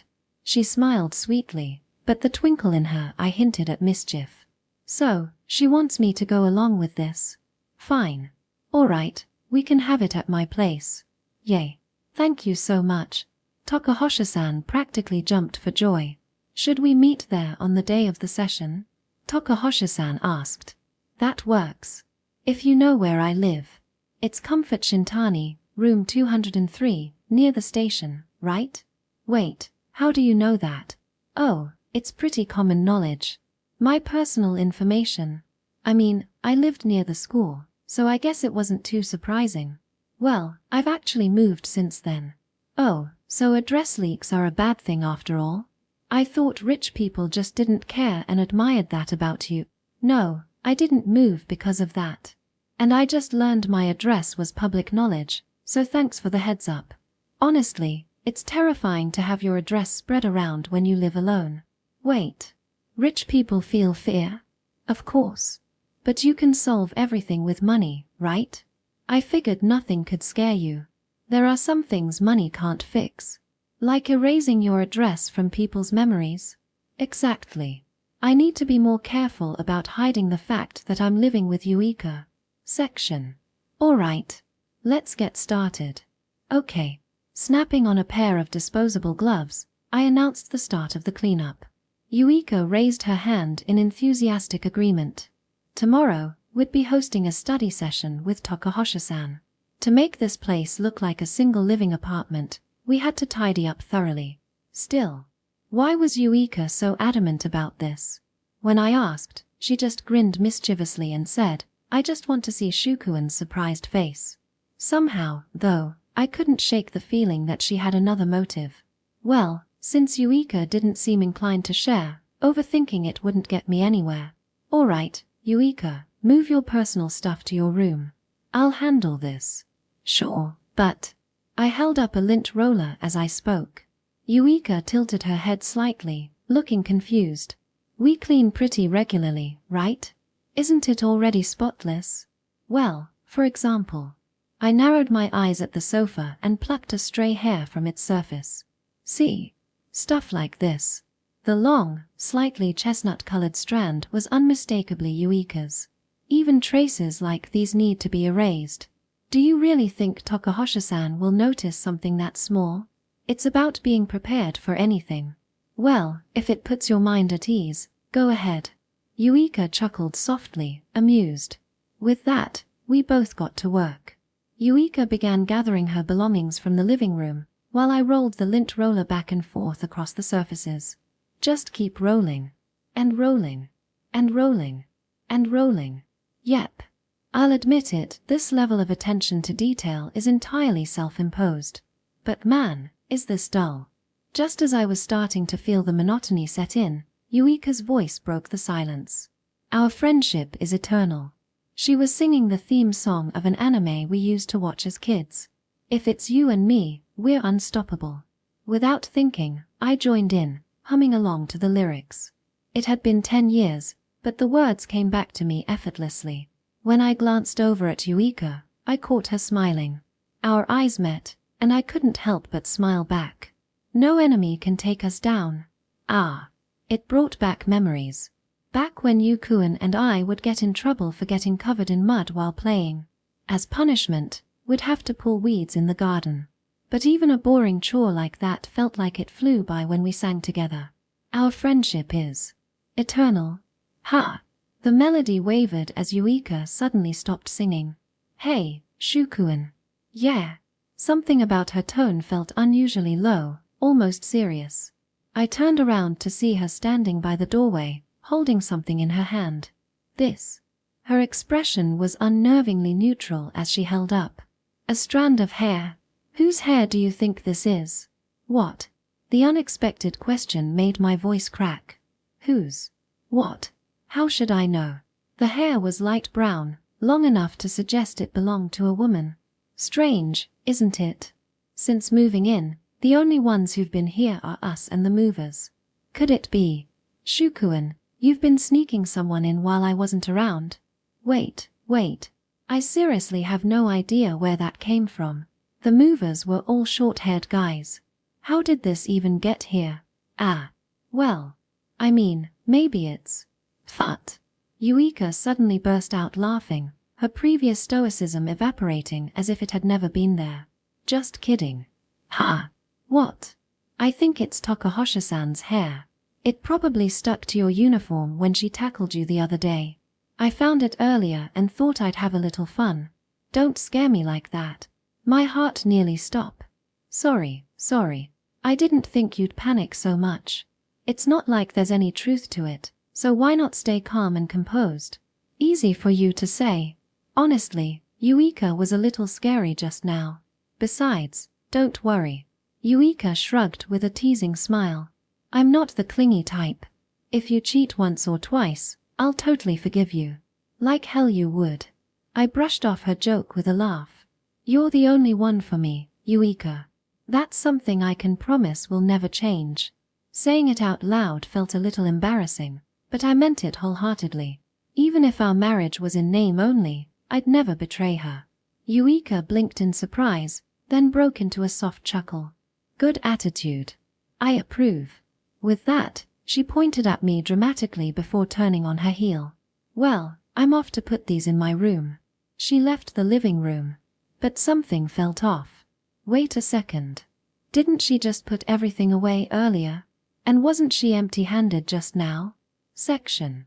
The moment the door clicked shut behind me, I clutched my chest, sliding down to sit with my back pressed against it. If that was unfair, how am I supposed to keep a straight face when he looks right at me and says, Yuika is the only one for me with such sincerity, and my cheeks can't stop twitching into a smile. Hee hee. Foo foo foo. Ah, no good. My face won't go back to normal. Of course, I've never doubted Shukuen for a second. There's no way he'd cheat on me, but hearing him say it out loud like that, it makes me indescribably happy. Of course, I feel the same. Shukuen is my one and only two. Just like 10 years ago, and for the rest of my life. Section. The day after that commotion, coming in, Takahashi-san energetically stepped into my house through the front door. Excuse me for intruding. Excuse us. Following our plan, I waited for everyone outside and guided them in. Takahashi-san entered first, then Yuika and Ita, with me locking the front door last. Of course, this was supposed to be Yuika's first time visiting my place. Oh, I see, I see. For some reason, Takahashi-san nodded repeatedly while scanning the room, as if she'd reached some profound conclusion. Meanwhile, I was sweating bullets, worried she might find traces of Yuika having been here before. What's that room over there used for? That's the bedroom, the guest room, and the storage room. The storage room is a bit cluttered, so please don't go in there, it might be dangerous. I pointed to each door in turn, finally motioning to the so-called storage room and cautioning them about it. Oh, is this one of those reverse psychology traps? Like, don't go in there, wink wink. It's not a trap. The storage room was actually Yuika's room, so I absolutely had to keep them out of there at all costs. Wow, the fridge is huge. Thankfully, Takahashi-san's attention shifted to the kitchen. This must be for a family, right? Well, yeah, I guess, but you know what they say, better to have too much than too little. We guys eat a ton, so it's better to stock up on groceries, Ita chimed in casually. Ah, that makes sense. Thanks to Ita's smooth cover, Takahashi-san seemed satisfied with the explanation. Ha! Wait, what's this? Is that a daruma? Haha, a daruma. Did you win some kind of prize? Oh wait, both eyes are already drawn in, right? Oh, this is an air purifier. Ahaha, why, that's amazing, it stands back up even when you knock it over. And it's an air purifier. She became engrossed in the air purifier, laughing and marveling at its design. Seeing her enjoy it that much made me feel like I'd made the right choice buying it. Though that was beside the point. Anyway, have a seat somewhere over here. Before Takahashi-san could poke around further, I led everyone to the living room. Okay. Thankfully, Takahashi-san followed my lead and sat down. Alright, then. I assumed she'd take out her study materials from her bag, but instead, how about we start with something standard, like Monopoly? What she pulled out was a board game box. Or maybe diplomacy. Oh, I can GM paranoia too, if you'd like. One box after another emerged from her not-so-large bag. Takahashi-san, we're starting with studying, okay? Yuika gently admonished her with a half-smile, sparing me the trouble. Okay. It seemed she was joking, as she finally retrieved her study materials this time. Though, is it just me, or was there something a little malicious about that game lineup? I couldn't help but ask, noting that the games she'd mentioned were infamous for straining friendships. Fufu, of course it's just your imagination. Takahashi-san echoed Yuika's words with an angelic smile. Or was it the kind of smile a morally bankrupt mad scientist would wear? Surely, it was just my imagination. Right. Section. The study session began smoothly after that. Oh, so that's how it works. I get it now. I completely understand. Isn't that what people usually say when they don't understand? So here, we split the cases for x greater than or equal to 2x backslash ject 2x greater than or equal to 2 and x less than 2x less than 2x less than 2. Substitute x equals 2x equals 2x equals 2 into this part, calculate step by step, and the answer is 5, right? Correct. I didn't expect that setup to actually lead to genuine understanding, though. Takahashi-san was earnestly studying with Yuika's guidance, though her odd comments here and there kept bringing a wry smile to Yuika's face. Takahashi-san, you're really sharp. Your quick understanding makes teaching you easy. Hey, people tell me that a lot. Takahashi-san's cheeks softened at Yuika's praise. But honestly, it makes me wonder why you left it alone for so long. Hey, people tell me that a lot. Even though that wasn't a compliment this time, her cheeks remained just as relaxed. ZZZ. Snore.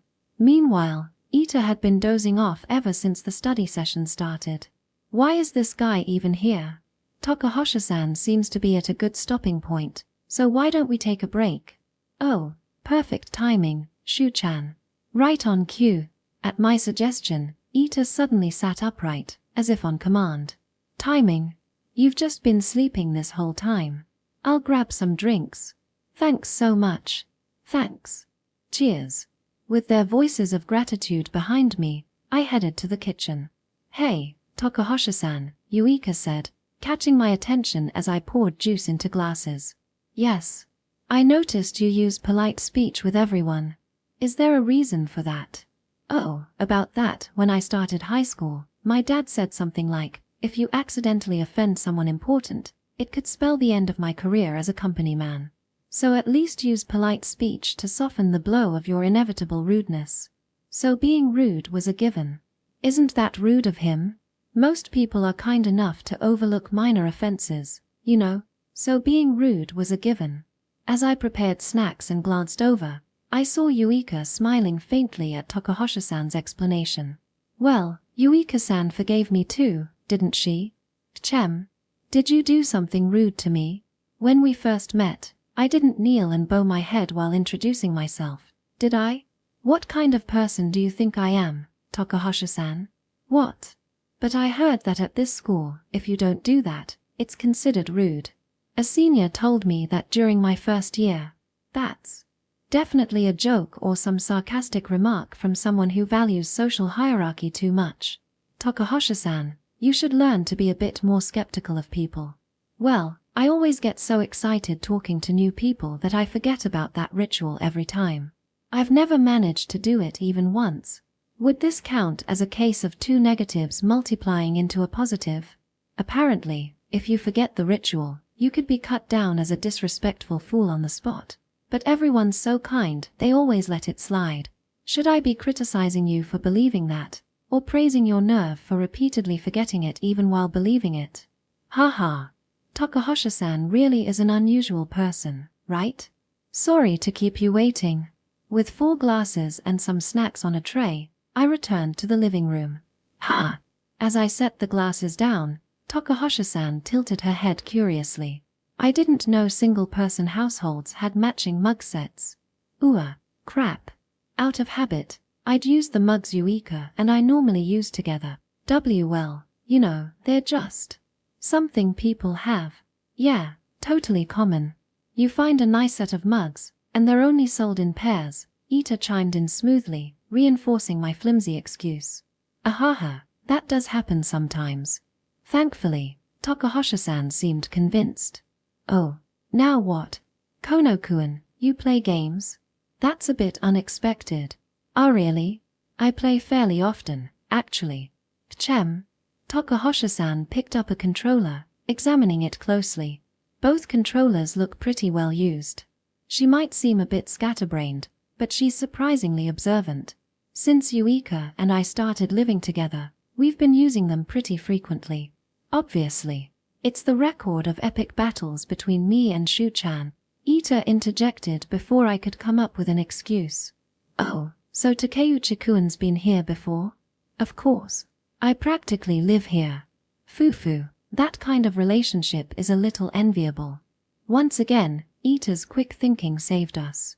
Wait, could it be that Ita came today specifically to cover for us? Heh. Just as I was thinking that, Ita let out a quiet laugh and gave me a thumbs up over his shoulder. For some reason, his back seemed unusually broad today. Or so I thought, until… Well then, let's get started, Takahashi-san announced, suddenly booting up a game.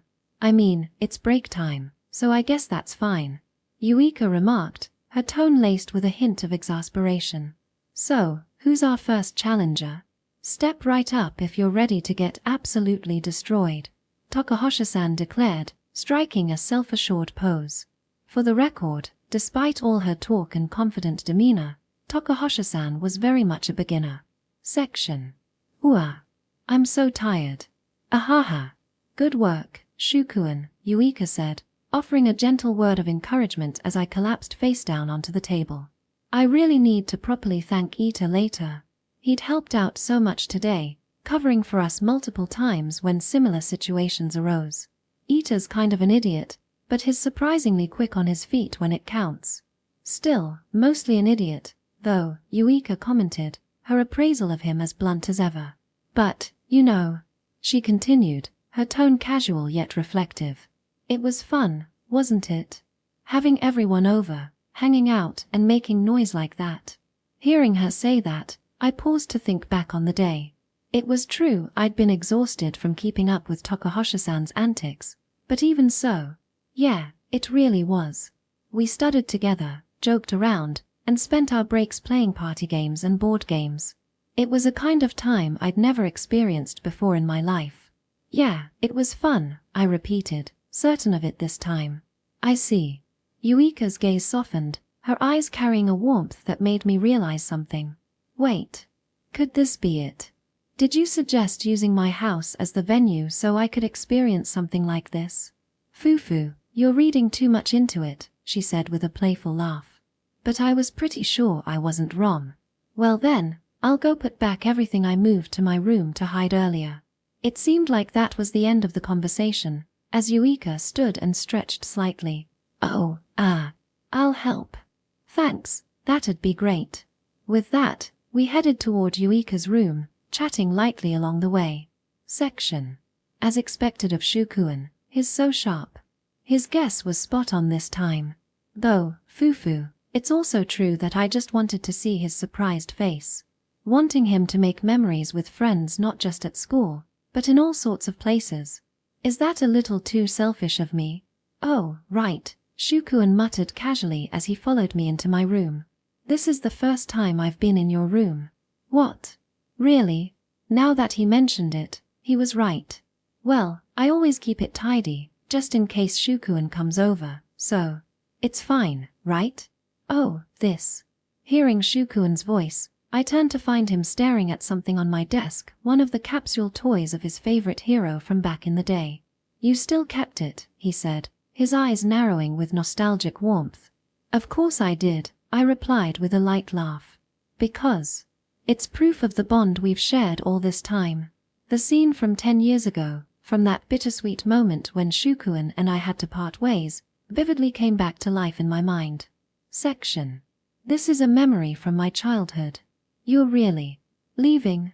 Yeah. Shukuen's voice wavered with tears as he asked, and I think mine trembled just as much when I replied.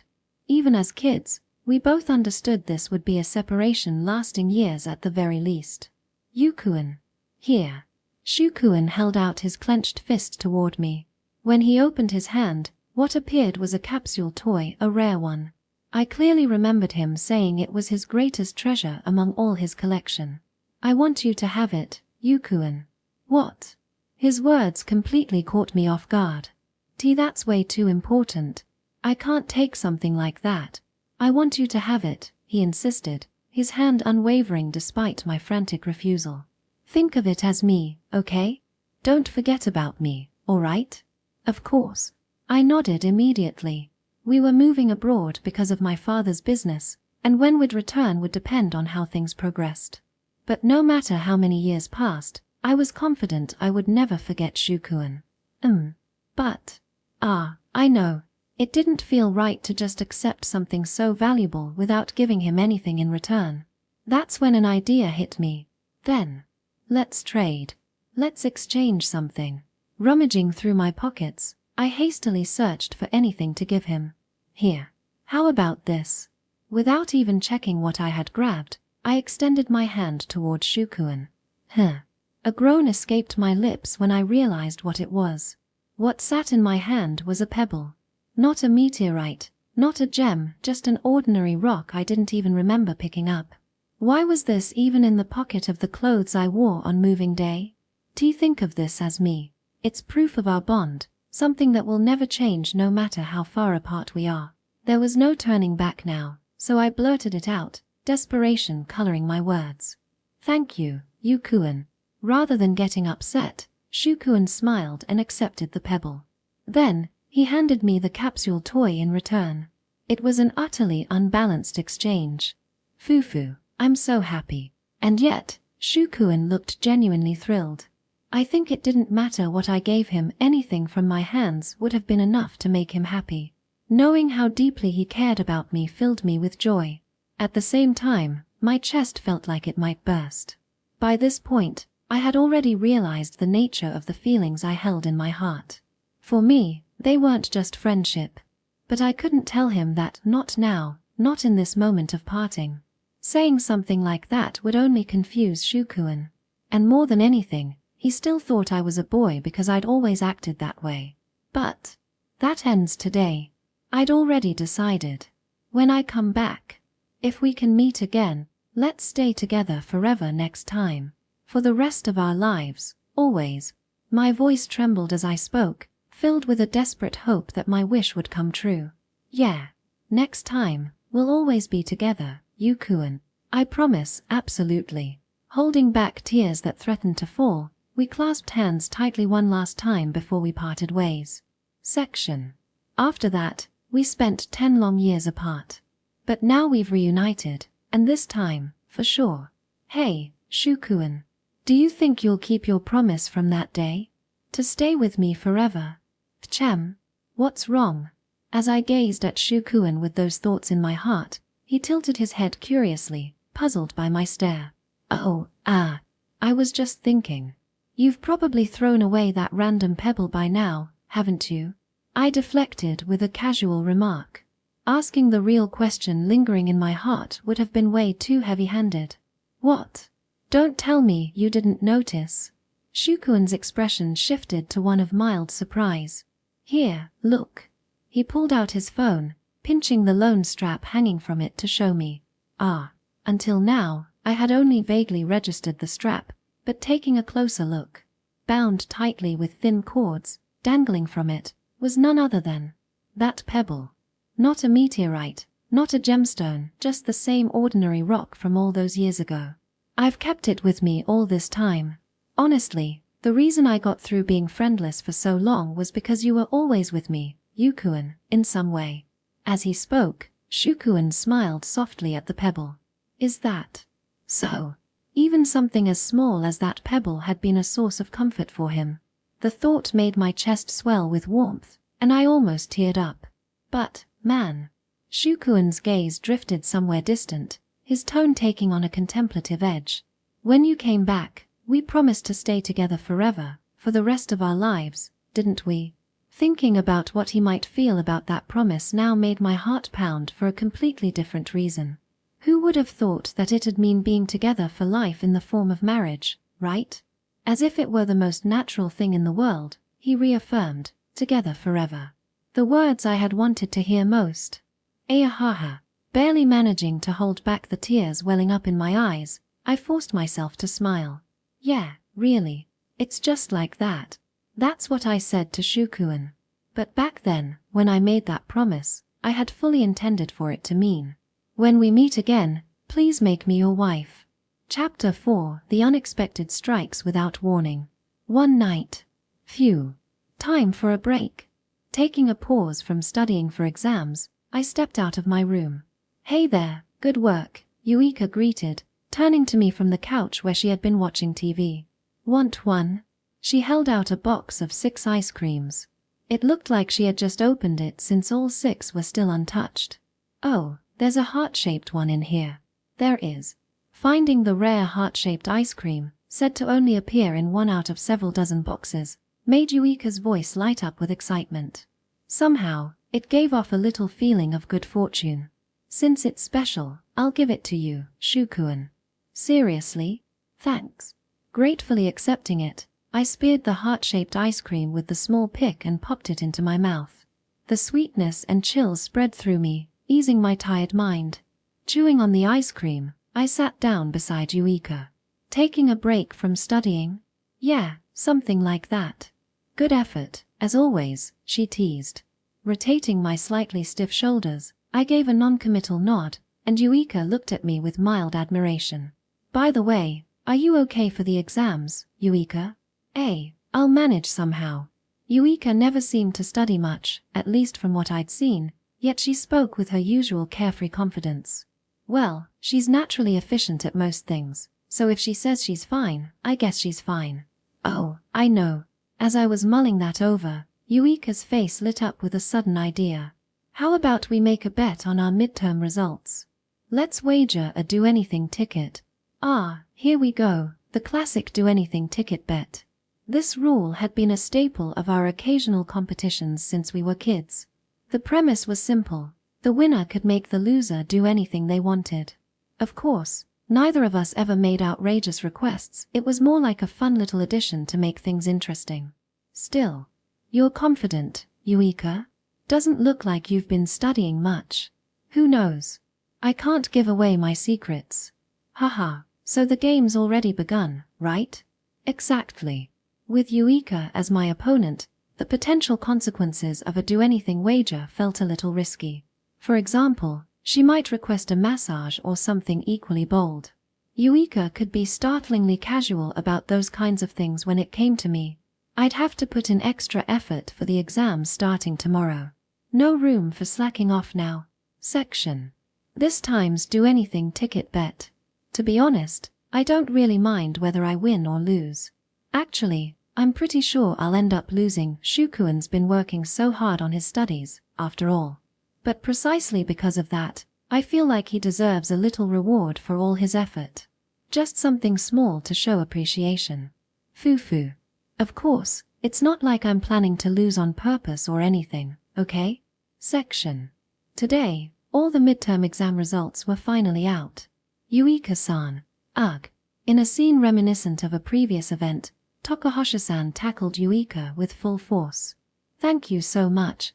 Thanks to you, I avoided failing all my exams. Apparently, this was her way of expressing gratitude. Probably. And now my allowance is safe. I can keep having fun as much as I want. That's great, but you should also make a habit of studying regularly, okay? As Tokuhasha-san celebrated with a triumphant fist pump, Yuika gave her a wry smile. Well, I'll keep that in mind, but for today, let's all go out and have some fun. Come on, what do you say? Oh, I'm in. The first to respond was Ita, who usually sat next to me. I could definitely use a distraction today, just forget everything and have a good time. The way Ita's face softened into an unusually serene smile suggested that the everything he wanted to forget was likely the fact that he failed all his exams. What about you, Kono-kun and Yuika-san? Any places you'd like to go? Tokuhasha-san asked us with a tone that assumed we'd naturally be joining. Ah. Yuika glanced at me briefly, as if seeking confirmation. I'm not really familiar with places like that, so I'll leave it up to you all. I said this to Tokuhasha-san while silently assuring Yuika with my gaze that I was fine with whatever they planned. Yuika seemed to catch on, as her lips curved into a small smile. How about karaoke, then? Oh, karaoke sounds great. I've got a coupon for it, too. Ita immediately agreed with Yuika's suggestion. No, Takeuchi-kun. What? Karaoke's a no-go? For some reason, Tokuhasha-san shook her head with a gentle smile. Karaoke is fine, but upper-class people like you wouldn't know about things like coupons, would you? I should explain. A coupon is essentially a discount voucher. Oh, but are you familiar with the concept of discounts? Haha, don't worry, we know what discounts and coupons are. In fact, I just used one yesterday to buy a burger. Unbelievable. Coupons have even infiltrated the upper class. Takahashi-san's eyes widened in genuine surprise. This girl. She really does seem to think of us as otherworldly beings sometimes. Well then, it's settled. Karaoke with coupons, for a midterm exam celebration. Oh, and there's one more thing. Midway through her sentence, Takahashi-san suddenly seemed to recall something. Congratulations to Kono-kun for ranking first in the grade and Yuika-san for ranking second. A 1-2 finish celebration. She turned to both of us with a bright smile. That's amazing. Kono-kun hasn't missed the top spot even once since his first year. Wow, is that true? That's incredible, Yuika said, casting a sidelong glance at me. Her expression carried a subtle undertone of first I'm hearing about it. But honestly, it's not like it's something I'd bring up unprompted. I mean, who goes around saying, by the way, I'm always first in the class? That'd come off as an obnoxious brag. Man, I'm so jealous of people with brains like yours. That's not right, Yuika countered, pointing sharply at Ita, who had shrugged in exaggerated resignation. Kono-kun is at the top because he works hard every day, staying up late and studying diligently. Don't make it sound like it's something he achieved effortlessly just because he's naturally gifted. Why yeah, fair enough. My bad for being careless with my words. As Ita offered an awkward smile, Takahashi-san tilted her head quizzically. Ha! How does Yuika-san know about that? Yuika's cheeks stiffened slightly at Takahashi-san's perfectly reasonable question. Oh, I just kind of figured, you know? So, Kono-kun, is that true? Well, something like that. Honestly, if anyone deserves praise for their innate talent, it's Yuika, who managed to rank second despite not looking like she studied much. Meanwhile, I, a mere mortal, can only compensate for my shortcomings through sheer effort. Still, having someone who notices and appreciates that effort by my side is a lot nicer than I expected. But Kono-kun, aren't you advancing internally to the university? You don't need to study that hard, right? Knowledge never hurts, right? Plus, there's family stuff. If my rank drops too much, I might get a lecture from my parents. Wow, even the upper class has its struggles. Well, if I'm being honest, pride plays the biggest role. But maybe that's not all anymore. And one more thing. Without thinking, I muttered it out loud, only to snap back to my senses. Oh, sorry. It's nothing. I quickly tried to brush it off. What? Now I'm curious. Sorry, it's not a big deal. Don't worry about it. Really? Okay, I'll let it slide then. Though still intrigued, Takahashi-san thankfully dropped the subject. Well then, shall we head out? Taking the lead, Takahashi-san walked ahead energetically. Takeuchi-kun, what do you like to sing? Let's see. I'm pretty good with Vocaloid songs. Really? That's unexpected. Heh. Did I shatter your image of me? Takeuchi-kun, you're always trying to look cool, but then you answer questions so casually. That's your unexpected point. And stop calling me a wannabe cool guy. Ahaha, sorry. As Takahashi-san and Ita chatted, Yuika and I ended up walking slightly behind them. Hey, Yuika whispered, leaning closer after quickly glancing around to make sure no one was paying attention. Having her so close while in her uniform was different. It made me a little nervous, but not in the same way as at home. So, what was the last reason for studying so hard? It's not a big deal. What? You can't even tell me? Yuika pouted dramatically, but it wasn't that I couldn't tell her. It was that I especially couldn't tell her. Because the truth is, I want to be someone who can stand proudly at her side. Someone with as many things to be proud of as possible. Something that heavy would definitely make her pull away. No secrets between us, right? It's not really a secret. Let's just say I'll tell you when the time is right. Yeah. Someday, when I can truly feel proud to stand next to Yuika as an equal. I'll tell her then. All right. I'll look forward to it, then. It'll definitely make for a good laugh when the time comes. Section. Back home after karaoke, we found ourselves in the living room. Ahaha. My throat's a bit sore now, Yuika said with a small laugh. Yeah, same here, I replied, our voices both slightly hoarse as we exchanged tired smiles.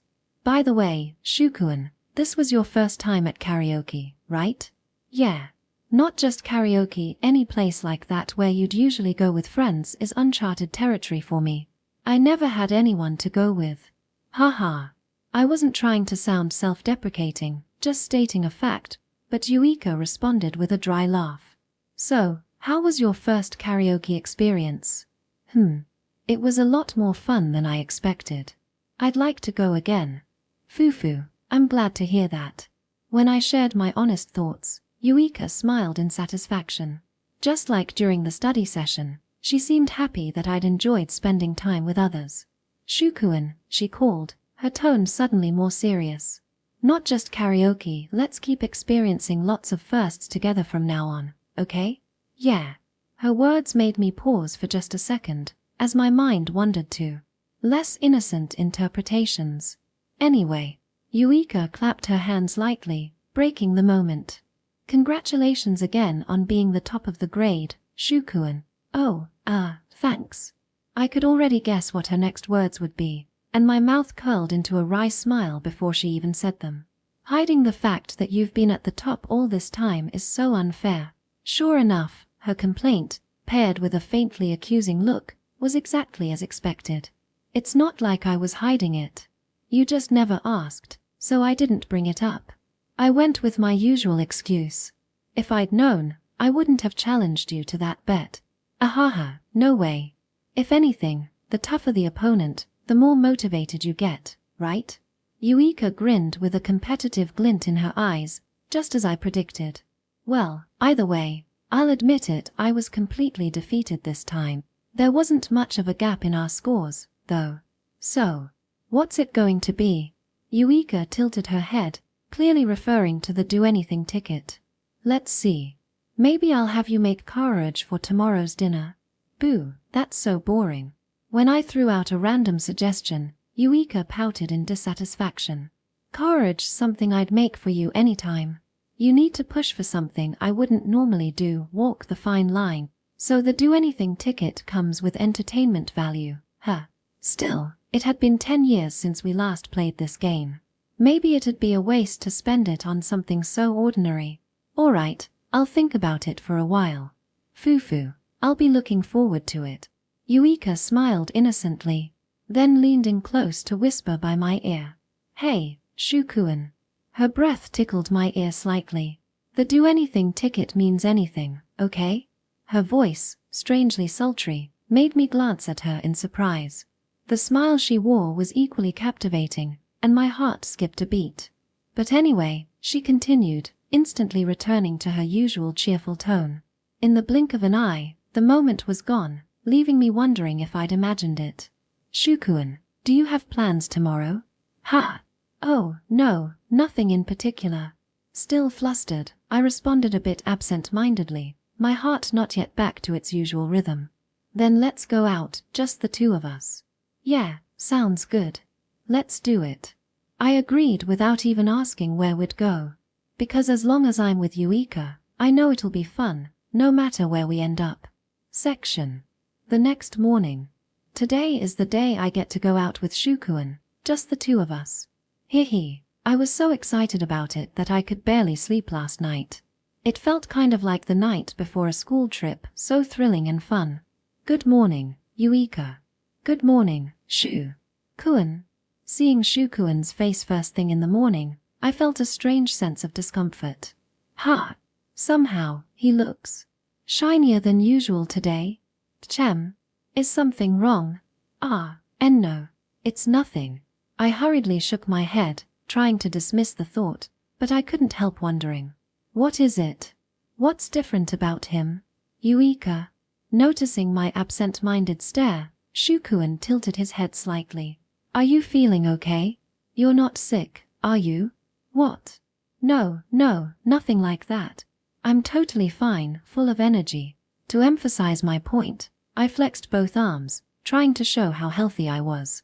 In reality, I felt fine, and I didn't want to worry him unnecessarily. Your face looks a bit red, though. Fufu, that's just because I've been captivated by your charm. Yeah, okay, Enough of that. I tried to brush it off with a joke, but he shut me down in a serious tone. Here, check your temperature. Hey, just do it. Come on. Ignoring my reluctance, Shukuin handed me a thermometer, practically forcing it into my hand. I wish he'd channel that assertiveness into something else. But oh well, if proving I didn't have a fever would ease his mind, it was worth it. Thinking that, I placed the thermometer under my arm. After a few seconds, it beeped to signal the measurement was complete. See? Totally normal. Ha! As I showed Shukuin the result, I glanced at the number myself and let out a confused noise. 37.6 degrees Celsius. See? You've got a mild fever. Ooh. The undeniable evidence on the thermometer left me unable to argue. So the odd feeling I had about Shukuin today was just because of my fever. Huh. Still, I'm totally fine. This won't stop me from going out today. It's just a slight fever. To be honest, the only symptom I felt was a slight fogginess. What are you talking about? You're staying home to rest today. Don't let your excitement blind you to your condition, only to make it worse later. You're old enough to know better than that. Ooh, but, if you're that stubborn, I guess I'll have to use my ace in the hole. Seeing my resistance, Shukuin pointed a firm finger at me. I'm invoking the do-anything ticket. You're staying in bed today. No exceptions. Ah, the do-anything ticket. He's really pulling that card, isn't he? Fine. All I could do was nod. On the surface, I pretended to give in reluctantly, but deep down, I felt warm and happy. To notice my condition, even when I hadn't realized it myself, meant he was always paying attention to me. The way he seriously scolded me showed how much he genuinely cared. How could I not be happy when someone I loved cared for me so earnestly? Section. I managed to get Yuika to rest by invoking the do-anything ticket.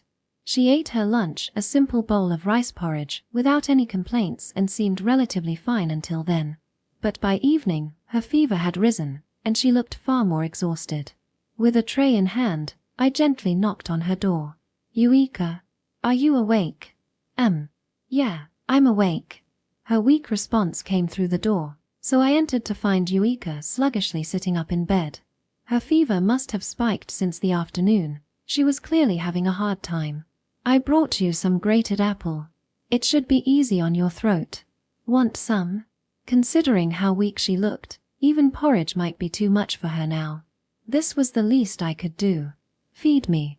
Yuika opened her mouth like a child, her voice tinged with a playful dependence. Back when she used to get fevers as a kid, she'd always act extra clingy. Looks like some things haven't changed. All right. I let out a small chuckle, moving a chair beside her bed and sitting down.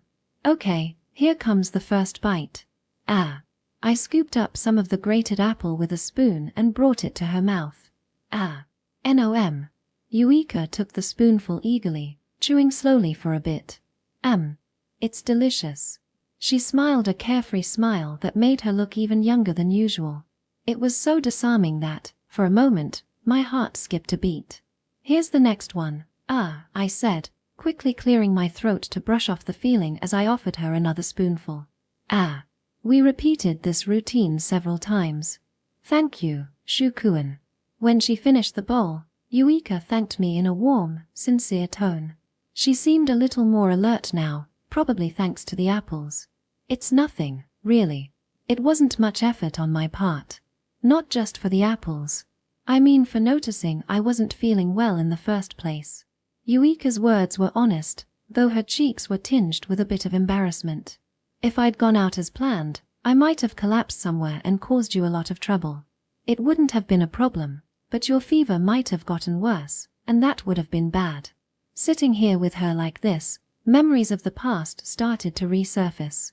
Yuika, you've always been like this, pushing yourself too hard until you end up sick.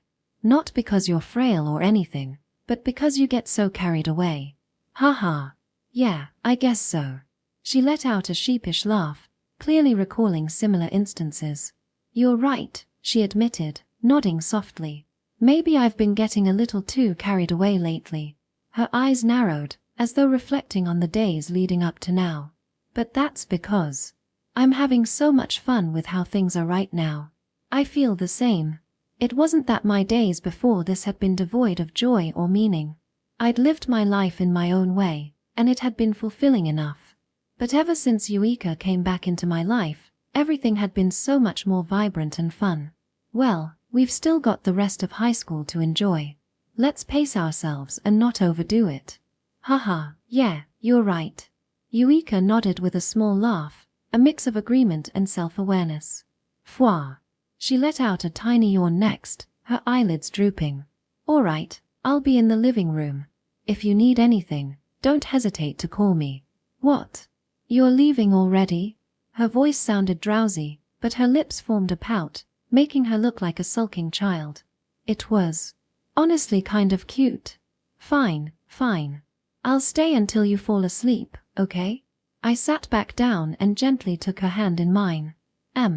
Eureka let out a faint, content hum as her expression softened, drifting somewhere between wakefulness and sleep.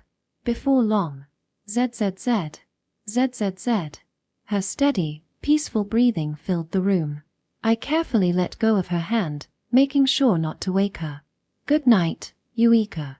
Whispering softly, I left her room, quietly closing the door behind me. As I walked away, I silently wished for her to recover as quickly as possible. Section. While waiting in the living room with a book, some time passed. Click, tick, click, tick. The ticking of the clock's second hand seemed unusually loud, filling the unsettlingly quiet house. It had never felt this silent before. It's already this late. When I glanced at the clock, it was pointing to an hour that could very well be called the middle of the night.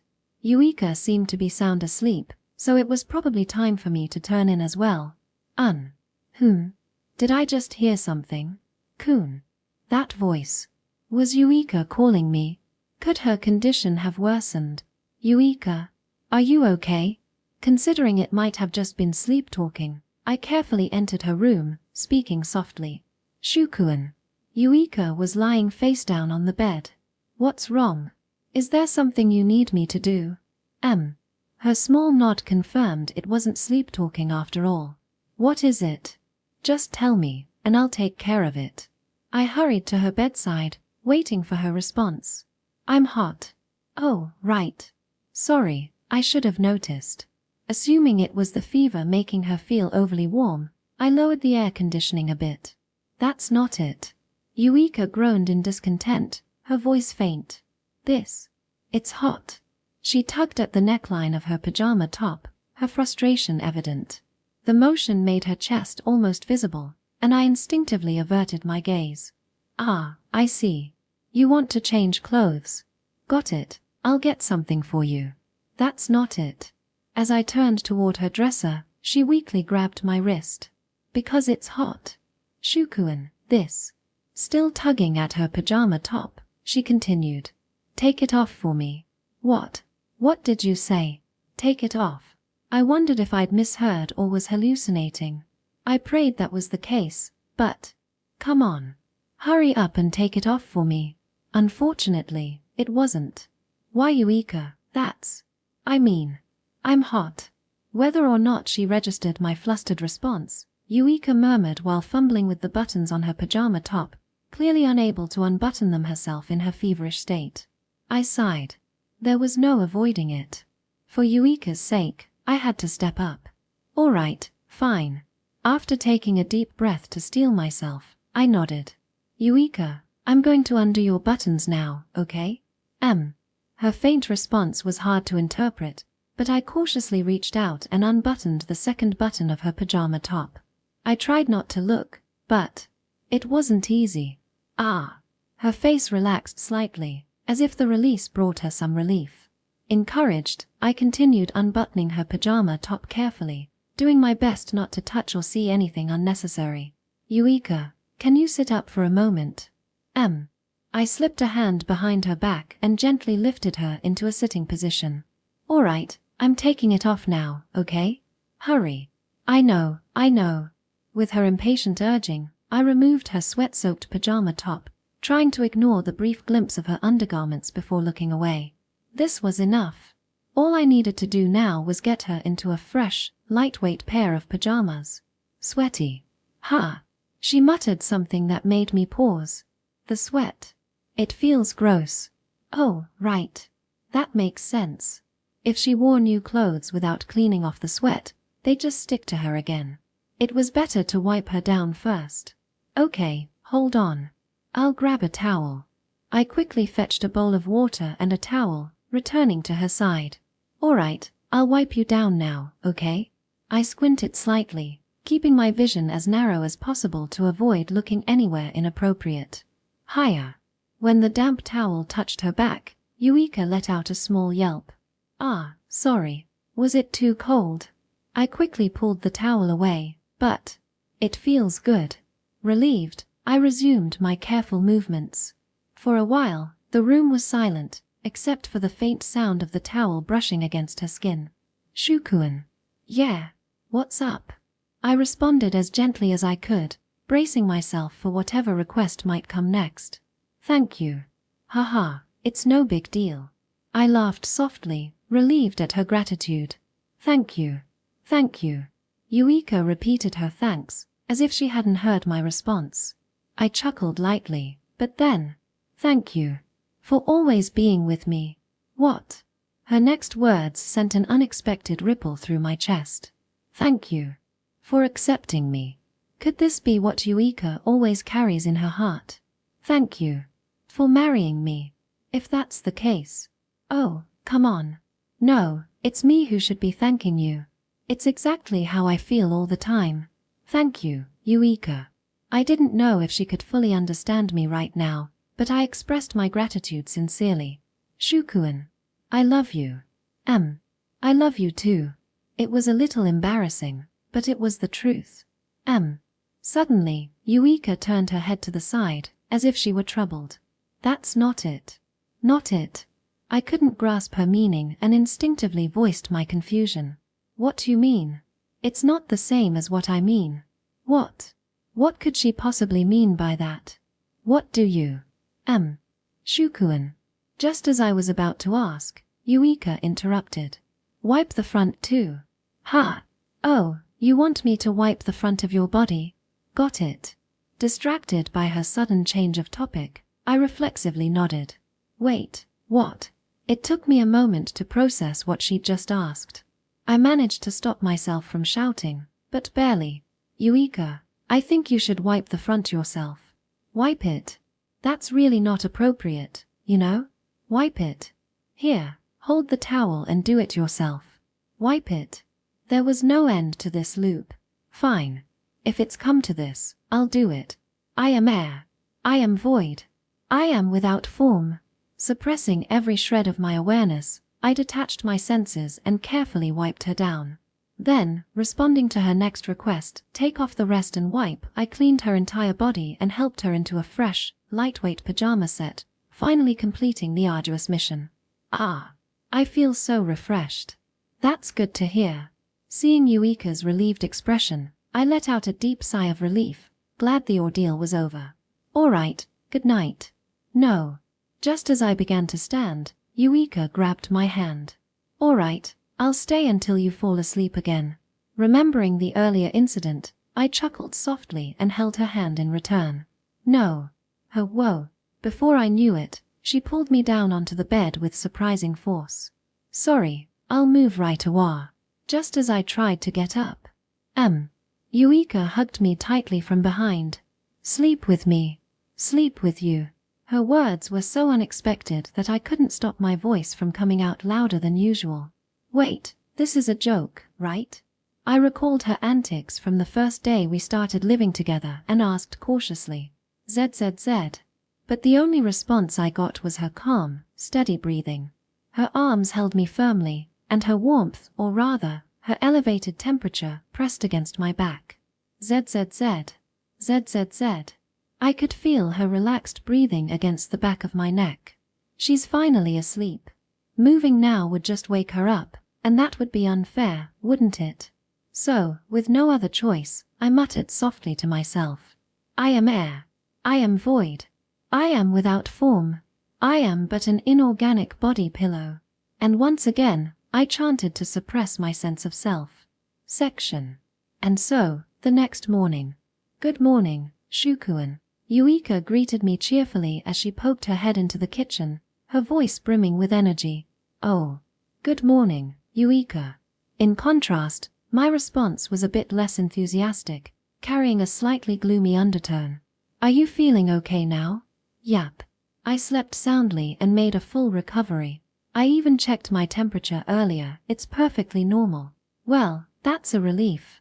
Her complexion looked great, and she genuinely seemed fine. I let out a breath of relief. But, Shukuen, you look kind of worn out. Are you okay? Don't tell me. I gave you my cold. No, it's not that. I just didn't get much sleep, that's all. If you say so. As long as you're okay. It wasn't anything serious, really. It's just. I hadn't slept a wink last night. Being held tightly by a girl all night is not exactly something I'm used to. I finally managed to escape early this morning when Yuika's grip on me loosened a little. Ah.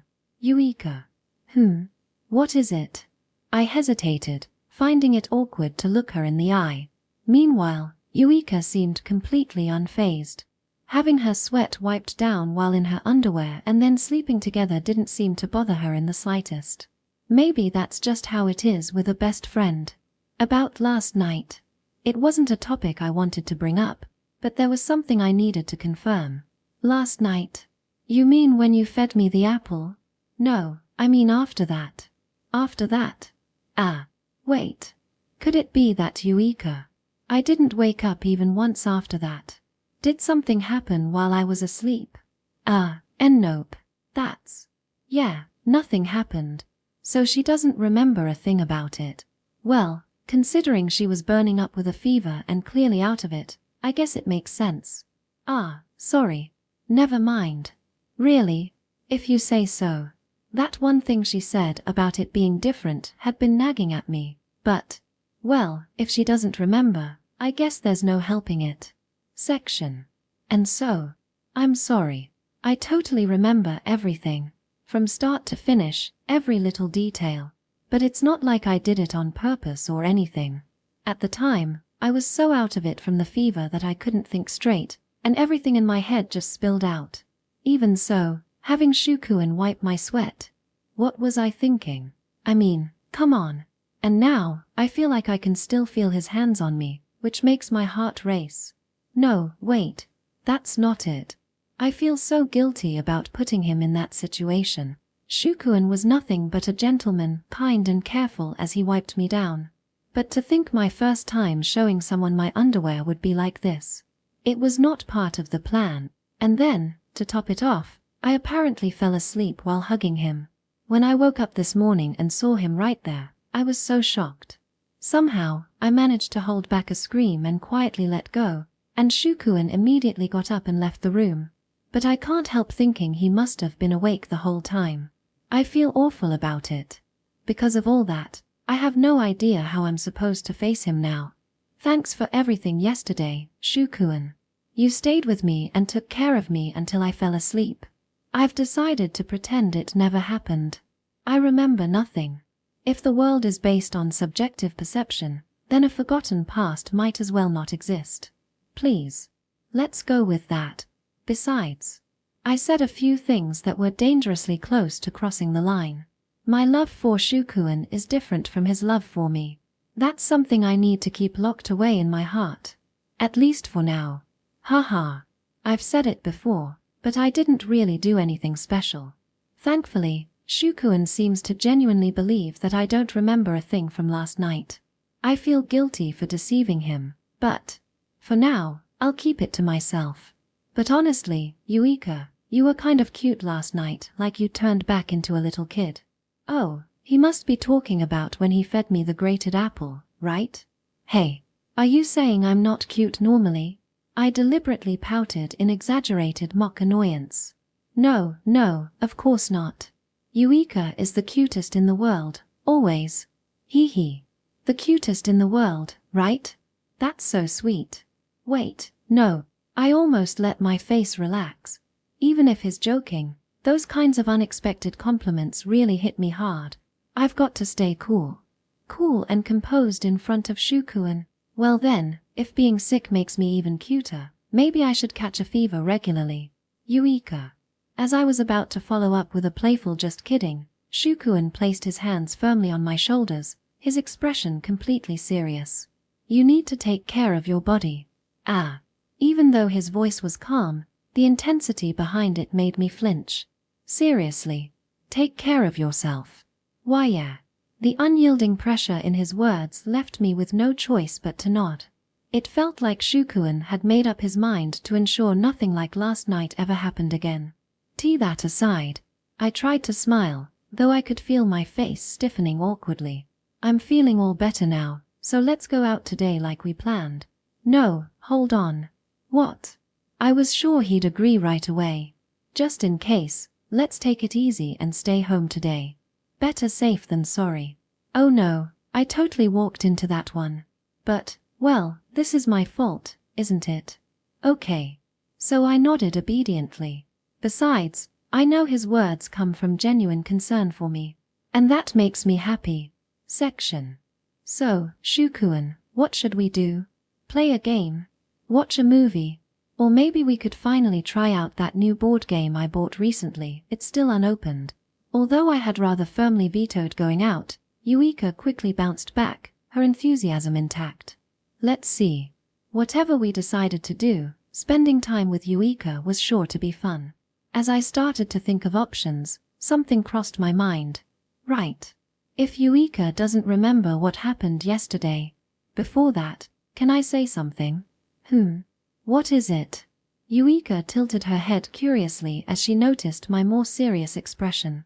There's something I want to tell you. Wait, what? Why so formal? Don't tell me I'm about to get scolded or something. She joked lightly, but I couldn't help thinking about what she'd said last night. If those words reflected something she always carried in her heart, if she misunderstood and thought she was the only one receiving something in our relationship, then I needed to make things clear. Thank you, Eureka. This was something I had to say to her, properly, and from the heart. Ha! Naturally, Eureka looked bewildered at my sudden gratitude. For coming back to my side. For choosing me as your husband. Thank you. Ahaha, where's this coming from all of a sudden? Eureka laughed softly, brushing off my words with her usual lightheartedness. Well, I've just had some time to think. It was true. After hearing Eureka thank me last night and thanking her in return, it had really sunk in. Every day is so much fun now. I feel more at ease being next to you than anywhere else. I have someone right by my side who's an equal, someone who makes me want to give it my all when we compete. A newlywed life like this wasn't something I could have imagined not long ago. Haha, Shukuen, you're as dramatic as ever. Eureka chuckled softly. But then her smile deepened, becoming even more radiant. I feel the same way, so I'll return those words to you right back at you. Is that so? Her smile was so beautiful that I couldn't help but stare, completely captivated. Without thinking, my hand drifted to my chest, as if trying to calm the strange, rapid beat of my heart. I didn't know if I was really able to do anything for Eureka, but if I was even a small part of what made her life brighter, then I couldn't think of anything that could make me happier. Section. All right, let's go with the board game today. I'll grab it. Oh, thanks. Saying it like the idea had just struck me, I turned my back to Shukuen. The moment I did, I felt my cheeks heat up all at once. I barely managed to keep it together. Geez. Shukuen is as unpredictable as ever, and his words hit so directly, but that's exactly why I can feel that he truly means them. Honestly, I had some doubts. This marriage, something I proposed, might have left Shukuen with no real choice. Maybe he went along with it, not reluctantly, but out of compromise or some sense of obligation, forcing himself to adapt to me. Even though I was feverish and not fully in my right mind, I think the sudden gratitude I blurted out last night came from that lingering guilt I felt. Of course, I don't think everything between us is completely free of compromises or sacrifices. But if Shukuen genuinely feels happy, if he's enjoying this life together with me, Even just a little, if I can make his life better in some way. There's nothing that could make me happier than that. Section. Audiobook by Masquerade at Masquerade Audiobooks. Chapter 5. This is my little sister. The weekend following Yuika's fever incident. Today, we were finally making up for the outing we had to postpone last time. Shukuin, next one's ready, can you pack this up? Got it. While Yuika worked the stove, expertly utilizing all 3 burners to finish her dishes, I busily packed everything into a picnic basket. Though it was a large basket, it was already nearly filled with delicious-looking food. All right. That's the last one. Shukuin, I'll take care of the rest here. Okay, then I'll start prepping the other stuff. What do we need? A thermos, hand towels, and a picnic sheet. Do we even have a picnic sheet? It's in my room, in the closet. Got it. With that exchange, I turned to leave the kitchen when something crossed my mind. By the way, where exactly are we going today? Now that I thought about it, she hadn't told me the destination yet. Foo. Yuika grinned mischievously, like a child scheming a prank. It's called the Nostalgic Location Tour. I see. Just hearing the name was enough for me to piece together a pretty good idea of where she had in mind. Section. This here is the ditch where Shukuin got his foot stuck and nearly cried because he couldn't get it out. And after I managed to free myself, you said, there's no way you could get stuck in something like this. And deliberately got yourself stuck. You almost cried, too. Yuika, narrating like a tour guide, pointed at an ordinary roadside ditch, and I couldn't resist firing back. Oh, look, it's Pez. Still as lively as ever, and still trying to bark Shukuin into tears, just like old times. He's been like this forever, but clearly, he's barking at you, not me. We passed the large dog, Pez, who barked loudly at us, or rather, at Yuika from behind a gate. This candy shop hasn't changed at all, and neither has the old lady who runs it. She's exactly the same as she was 10 years ago. Peeking into the small shop, we shared a laugh. We strolled through the neighborhood near my family's home, reminiscing about the past. This was the area where we used to run around together, and nearly every spot was tied to a memory, giving us an endless supply of things to talk about. While the streets were familiar to me, for Yuika, who had been away for 10 years, they must have felt deeply nostalgic. Oh, they built an apartment complex here. Of course, some things stayed the same, while others had changed. Yuika looked wistfully at the new building that now stood where an empty lot had once been, a place where we'd played games like tag, hide and seek, and superhero battles. So, she said, turning back to me. By the time she faced me, the hint of melancholy was completely gone. She's probably putting on a brave face, so I won't worry. From here on, it's part of your family's property, right, Shukuin? Yeah. Most of the forested area is pretty much untouched, though. As we walked, the greenery around us grew more and more prominent. Oh, there it is. I'm so glad it hasn't changed much at all. Yuika smiled brightly as she spotted the familiar trail leading into the woods. Following the path for a while, we eventually reached a clearing, our old secret base. This was the first destination on today's outing. All right. Here we go. With a small grunt, I stepped onto a slightly elevated ledge and climbed up easily. Back then, I would have needed both hands to scramble up, but now it was just one step. Here. Turning back, I offered Yuika my hand. She could probably climb up on her own, but a little help wouldn't hurt. Hee. It's the opposite of how it used to be, isn't it? Looking up at my hand, Yuika chuckled softly. Yeah, you're right. I hadn't given it much thought, but now that she mentioned it. Back then, I was the one looking up at her outstretched hand. You've really become dependable, haven't you? I'm pulling you up now. Thanks. Yuika giggled as she took my hand, her gaze making me feel oddly self-conscious. I looked away as I pulled her up. I wonder what shape the base is in now. Who knows? Maybe we'll find a trace of it. We had tried to reinforce it as kids, using cardboard and plastic sheets, but after 10 years of being abandoned, we didn't expect much. If even remnants remained, that would be more than enough. Also, I thought. What? When we reached the clearing, we saw the secret base, looking almost exactly as it had back then. It felt like we'd stepped into a time machine. Yuika and I both let out astonished gasps in unison.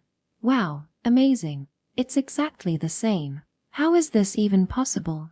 Yuika seemed purely excited, but for me, it was hard to process. Still, there it was, undeniable proof standing right in front of us. Wait, what's inside? Ha! Yuika peeled back the plastic sheet covering the entrance, tilting her head curiously as she looked inside. Oh, I see now. Peering in as well, I quickly understood. The base was scattered with new items, fresh acorns, toys from this year's superhero series, and other things clearly brought there recently.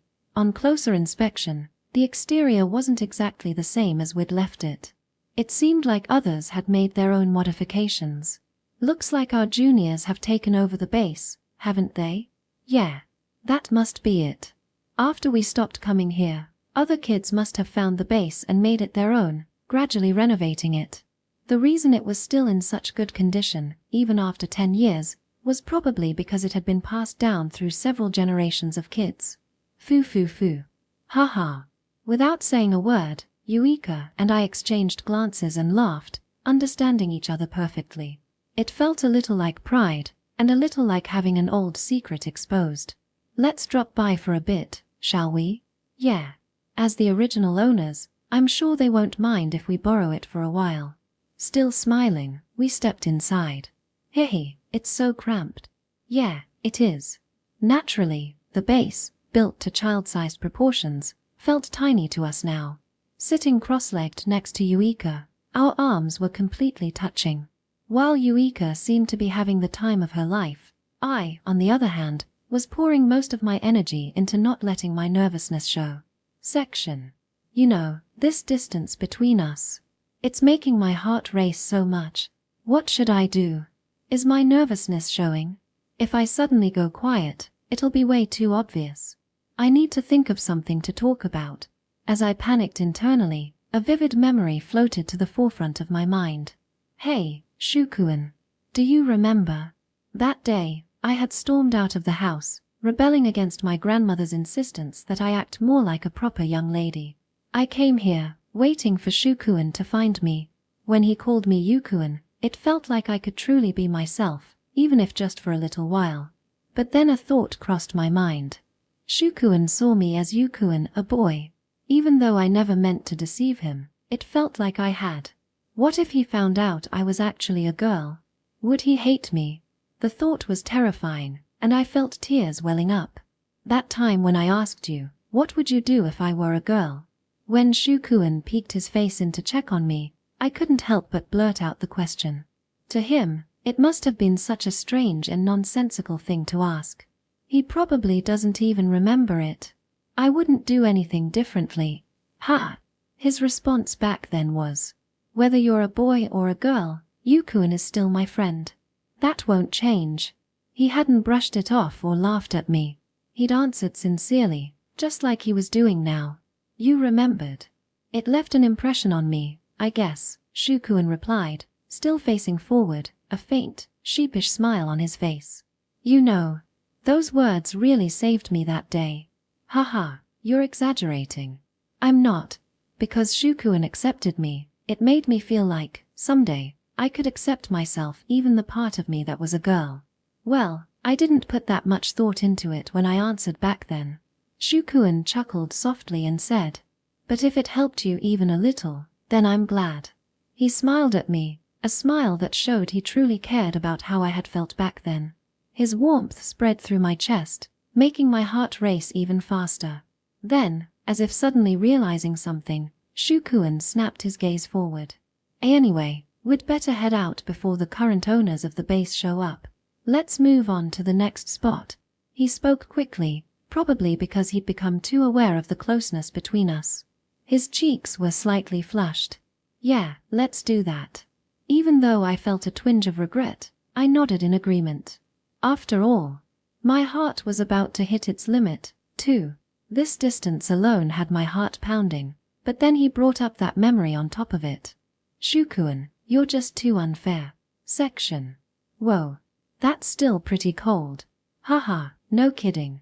At our second destination, a stream slightly downhill from the secret base, we couldn't help but raise excited voices. As kids, we would have jumped in without hesitation, but now we limited ourselves to removing our shoes and wading through the shallow parts. Ever since the secret base, there had been a slightly awkward atmosphere between us. But here, with the cool water flowing around us, it felt like that tension had finally eased. "All right, how about we have lunch?" "Yeah, sounds good." Yuika's suggestion came just as my stomach started to grumble, so I agreed without hesitation. We spread the picnic sheet over a flat spot on the riverbank, and Yuika sat down, opening the basket. As she peeked inside, though, oh no, I messed up. She looked genuinely apologetic. "What's wrong?" "Well, this." Yuika pulled out a single pair of chopsticks from the basket. "I forgot to pack a second pair." "I see." I couldn't help but chuckle at her slip-up. So should one of us eat first while the other waits? Or maybe we can take turns using the chopsticks? Those were the only solutions that came to mind, but either way, it would mean indirect. There's an even better way. Oh, really? I was curious to hear the brilliant solution Yuika had come up with. Say ah. Also I thought. But instead, Yuika picked up a piece of tamagoyaki with the chopsticks and held it out in front of my mouth. "What's this?" I had a feeling I already knew, but I asked anyway. "I made it sweet, just the way you like it." "That's not what I meant." "She's doing this on purpose, isn't she? This is the most efficient way, isn't it?" "I guess." "Is it, though?" "Maybe." "No, really. Besides, when we were kids, we didn't think twice about sharing chopsticks, did we? It's nothing to worry about now." "That's true. When I thought about it that way, maybe I was overthinking things." From Yuika's perspective, this probably fell under unnecessary concern. If that's the case, all right. Thanks for the food. With that, I leaned forward and took the tamagoyaki directly from the chopsticks she held out to me. Section. Lately, I've been a bit worried about something. Yeah, it's delicious. Hehe, I'm glad. That is. The Shukuin is too easily swayed problem. Is he okay? I hope he doesn't end up getting tricked by someone bad someday. Though, coming from the bad girl who's currently deceiving him, I really have no right to say that. Yes. I intentionally packed only one pair of chopsticks so I could create this situation. It's a brilliant plan to achieve both a say-ah moment and an indirect kiss at the same time. Alright, I'll have some too. Even though I'm pretty nervous, I carefully keep it hidden as I take a bite of the tamagoyaki myself. Not bad, if I do say so myself. I try to act casual, but honestly, just being aware of the indirect kiss with Shukuin makes it hard to even taste the food. But I can't stop here, my plan isn't complete yet. Here you go, Shukuin. Say ah. I picked up a piece of courage and held it in front of Shukuin's mouth. I could feel the faint sound of him swallowing nervously. Then, with a determined expression, as if steeling himself. He took the bite. And with that, we've now both achieved an indirect kiss success. After that, we continued eating, taking turns using the same chopsticks. Shukuin seemed to get used to it, and the atmosphere between us gradually relaxed. As for me, my heart was still pounding like crazy, though. Heh. Haha. Just as I was thinking that, Shukuin suddenly started laughing while looking at me. What's so funny? You've got sauce on your face. He reached out his hand and gently wiped my lips. You're still the same as always in moments like this, he said with a smile, and then licked the sauce off his own finger. Exclamation point. Wait, hold on, that's basically a kiss in my book. Question mark. Seeing me freeze in place, Shukuin tilted his head slightly in confusion. Oh. Then, realizing what he'd just done, his eyes widened as he looked at his hand. Sorry. I just did it out of habit, like when we were kids. Oh, no, it's fine. I was just a little surprised. Thanks for helping me out. I managed to respond lightly, carefully hiding how flustered I was.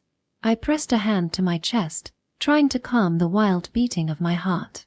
Geez, Shukuin. He unintentionally outmaneuvers my schemes every time. Section. After finishing the bento Yuika had made for us, we started descending the mountain to head toward our next destination. As we returned to the residential area. So, next up is, In the middle of Yuika's sentence, a droplet of water landed on my cheek. Startled, I looked up at the sky, and Yuika mirrored my movement. The clear sky we had seen from the mountain was now shrouded in dark clouds. Rumble. Crack. A loud clap of thunder echoed from somewhere, and in an instant, the rain started pouring heavily. Whoa.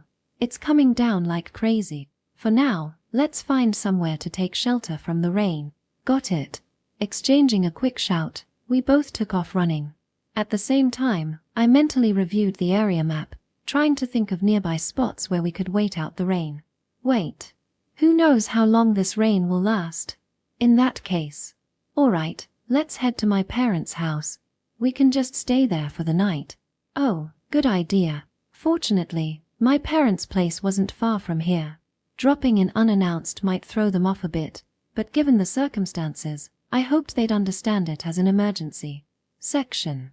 We hurriedly opened the front door, stumbling into my parents' house, me first and then Yuika.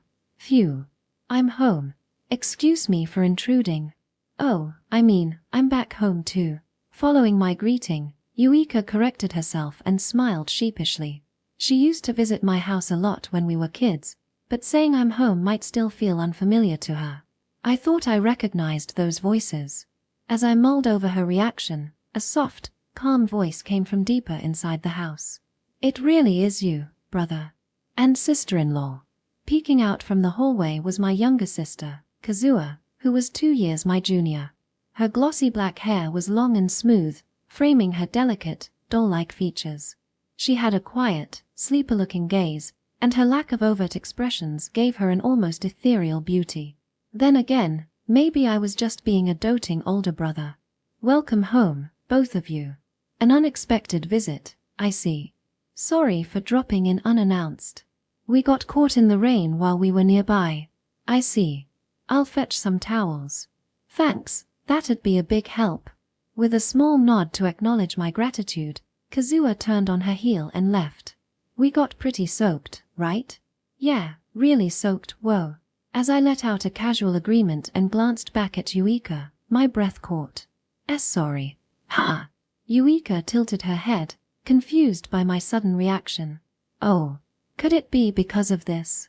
Out of the corner of my eye, I saw Yuika lift the fabric of her shirt around her chest. The rain had completely soaked through, leaving it practically see-through. I'd accidentally caught a full glimpse of pastel green. Hee. If you want to look, Shukuen, you can look as much as you'd like. Yuika teased with a sly smile. She probably trusted me enough to joke like that, but wasn't this a bit too careless? Maybe it was time to have a serious talk about this. You know, I am a guy. Avoiding looking downward, I fixed my gaze on her face and grabbed both her wrists, lifting them over her shoulders to keep her still. Now, she couldn't move much at all. What would you do if I got the wrong idea? I leaned closer and whispered into her ear, trying to make my voice as intimidating as possible. Hopefully, this would make her realize the risk. Hee. Or so I thought. As if you'd actually do anything. True to form, Yuika saw right through me, flashing a triumphant grin. Completely defeated, I felt my face heat up and turned my head away to hide it. And that's when... Whoa! I yelped, startled out of my wits. Peering around the corner of the hallway was none other than Kazuha, staring at us with an intense, unwavering gaze. Kazuha? What's up? Nothing in particular. With just that, she turned and disappeared down the hall. What was that about? I could have sworn she'd left earlier. Back when we were younger, Kazuha used to follow me around, calling me brother and looking up to me quite openly. Lately, though, she's been hard to read. Ever since my marriage was arranged, she's been even more distant. Maybe I'm just overthinking it. Section. Deep breath. In, out. In, out. Facing Shukuen's back, I quietly repeated small, steady breaths to calm myself. That was way too close. If Kazuha-chan had stayed even a little longer, she would have caught sight of my ridiculously red, grinning face. Still, Shukuin was totally unfair just now. I was already doing my best to hide how flustered I felt after realizing he saw through my wet shirt. But then he had to go and suddenly show this side of him I don't usually see, his manly side. He was so firm and commanding. Yet, at the same time, the way he held my wrists was so gentle. Just that was enough to make my heart race. But then he leaned in with that deep, smooth voice and whispered. I almost closed my eyes and leaned in like I was waiting for a kiss. Anyway, setting that aside for now. What was with Kazuo-chan's gaze just now? Was it her way of saying, don't get lovey-dovey in your husband's family home? Honestly, I've always felt like Kazuo-chan hasn't been too fond of me. Even on the day of our family introduction, when we reunited after 10 years, she barely looked me in the eye. But then sometimes, out of nowhere, I'd catch her staring at me. Was she glaring at me back then, too? I don't know. I really do want to get along with her. Maybe she feels like I'm stealing her beloved older brother away. Section. After wiping ourselves down with the towels Kazuo brought, Yuika and I decided to change out of our drenched clothes. I let Yuika use my room to change first. Thanks, Shukuin. I borrowed some of your clothes. Yuika emerged from my room, calling out cheerfully. Yeah, feel free to use whatever you whoa. The moment I saw her outfit, I quickly averted my gaze. Why are you only wearing a shirt? Yuika was dressed in an oversized shirt, and nothing else seemed to be underneath it. I'm still wearing underwear, you know. That's not the issue here. I mean, there's no way your pants would fit me. Well, I guess that's true, but still. Wait. I feel like someone's watching us. Whoa. I turned to look and, sure enough, Kazuo was peeking around the corner of the hallway again, staring intently at us. Our eyes met, and I couldn't help but yelp. What is with her today? Well, actually, this might be a good opportunity. Kazuo, could you lend Yuika something to wear? I think your clothes would probably fit her better. Of course. If you don't mind my things, sister-in-law, please come with me. Oh, thank you. Sorry for the trouble. I don't believe there's anything you need to apologize for. Hee hee. Right, I guess that's true. Kazuo's tone and expression were as unreadable as ever. It seemed to throw Yuika off, which was unusual for her. I couldn't help but sense a bit of unease between them. I really hope the two of them can get along. Section. On the way to Kazuo-chan's room. Kazuo-chan, are you mad at me? Pchem. What would I have to be angry about? I asked cautiously, but Kazuo-chan just tilted her head, looking genuinely puzzled. Oh, no, it's nothing. Sorry for asking something so weird out of nowhere. I don't mind, but I'd been a little worried. I mean, walking around in a boyfriend shirt situation in front of a sister-in-law? It wouldn't be surprising if she thought something like, what are you, a love-struck cat in heat? But it seemed she wasn't actually angry. Still, there was something about her expression that looked like she had opinions. I thought the conversation was over, but Kazuo-chan continued speaking. I was just wondering what kind of move you'll try next. I'm quite looking forward to it. What? Wait a second. Is this her way of warning me? I guess I should tone it down while we're here at Shukuin's family home. Section. So, Kazuo, where's Grandpa tonight? He said he was going out to drink the night away with his friends, so I suspect he won't return until tomorrow afternoon at the earliest. Still as lively as ever, huh? And father and mother are overseas right now, right? Yes, somewhere in Europe, I believe. Hey, that's pretty vague. After lending Yuika a pair of my sweatpants, we moved to the living room, where the conversation flowed naturally. Hey, Shukuin, doesn't this mean we can have an all-night battle tonight? Just because there's no one around to scold us doesn't mean we're kids. Besides, it's not like we couldn't do that any other day, right? Come on, it's the nostalgia of playing these old games you only have here that makes it special. Haha, well, I can't argue with that. At first, they made an effort to include me in their conversation, occasionally directing topics my way. But before long, they were entirely engrossed in their own little world. Sigh. A small sigh escaped me, though, of course, it didn't reach the two of them. Honestly, What is it with these two? Childhood friends. Separated when they were young. And then, the day they reunite, they decide to get married. That's ridiculous. Reality isn't that sweet. No matter how deep a bond they might have shared as children, 10 years is more than enough time for such things to fade into obscurity.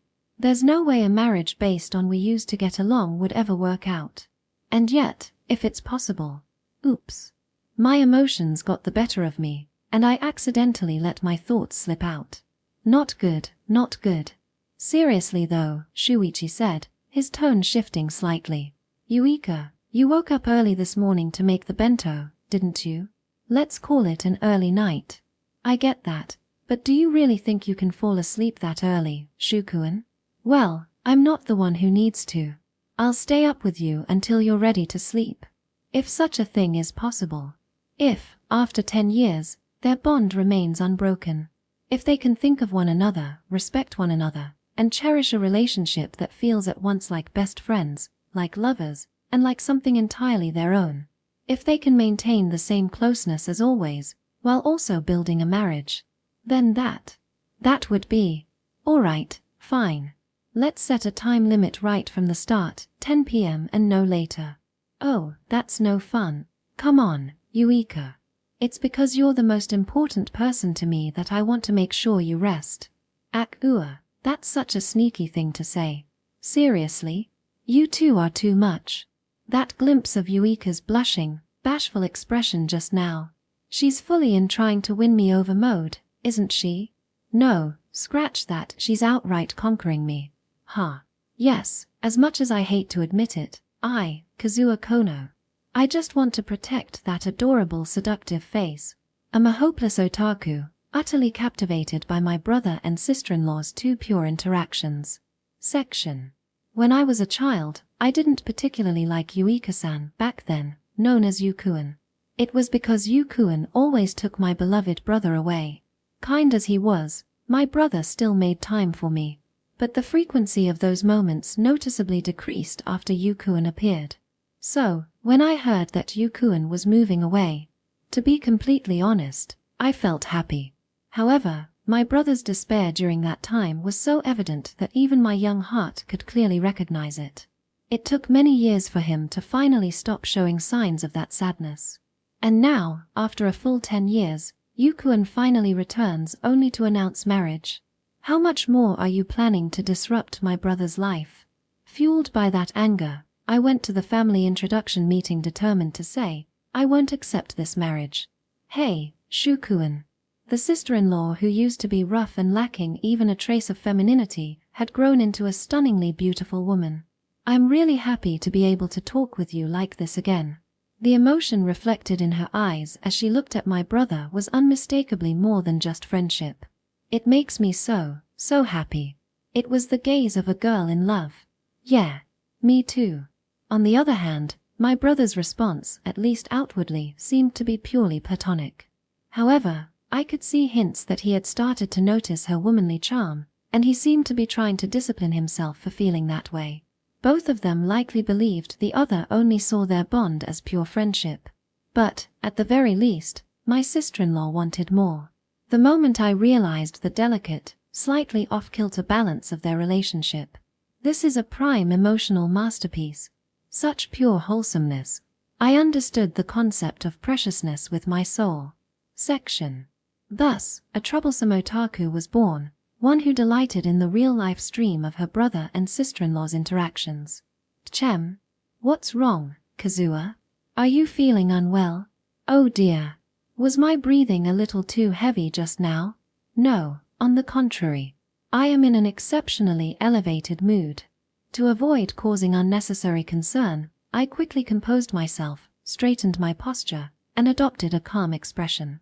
I see. Satisfied with my response, my brother turned his attention back to my sister-in-law. Ha! Yuika, what are you doing? She had twisted her upper body to avert her face, prompting his question. Oh, my nose was just a little itchy. Fat. What kind of excuse is that to hide a face flushed from his most important person line? That excuse might work on a stock-flustered heroine at best. Okay. And yet, My overly gullible brother bought it without a second thought, leaving me metaphorically rolling in a field of laughter.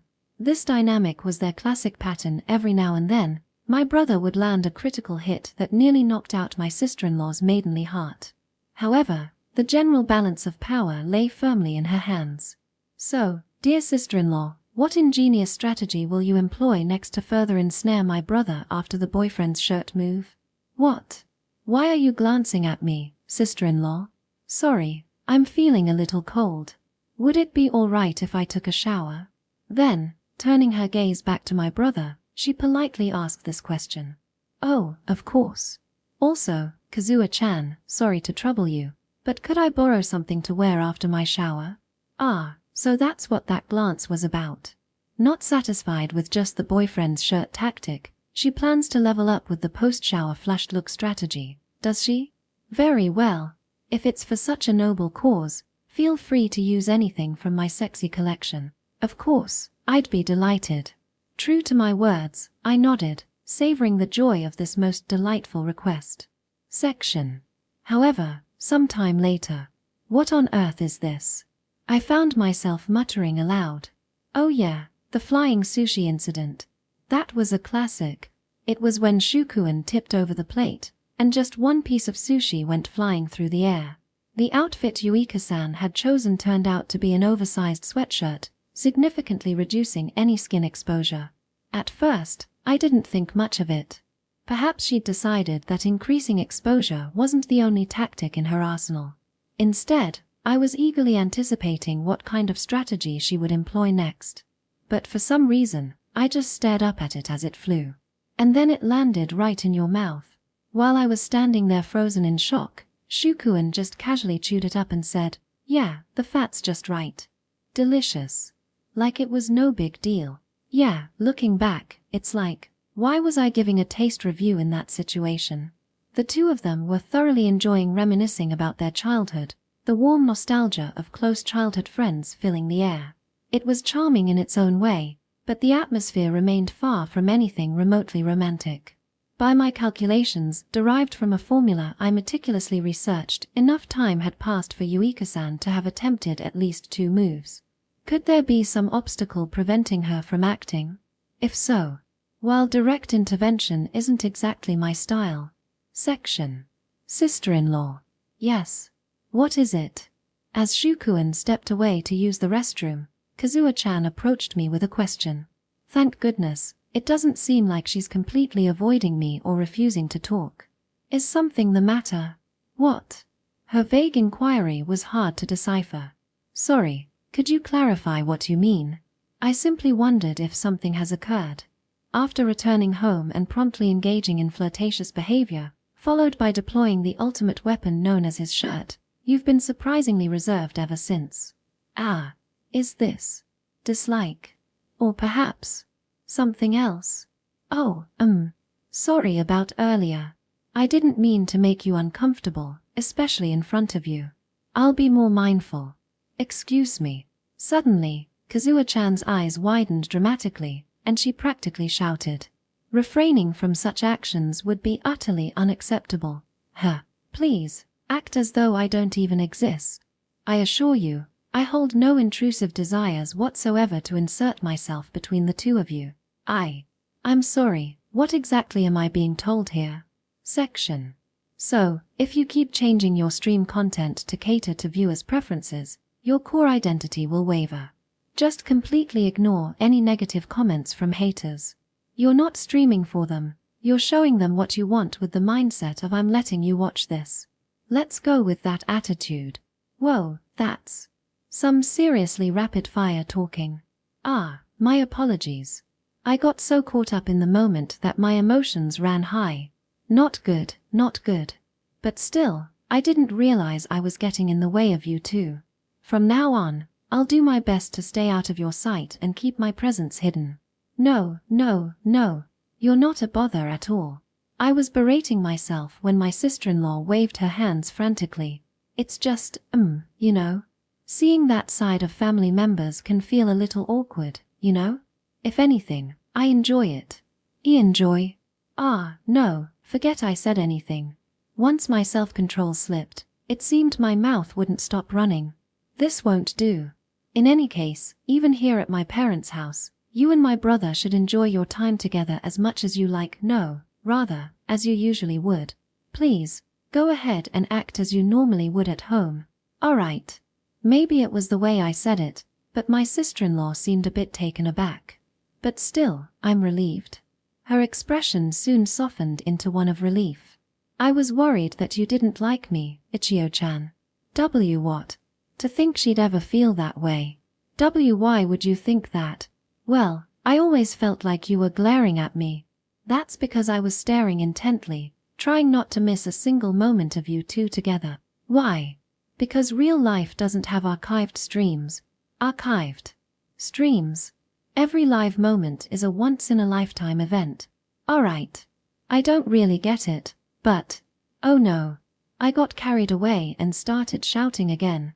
And the conversation keeps going off track.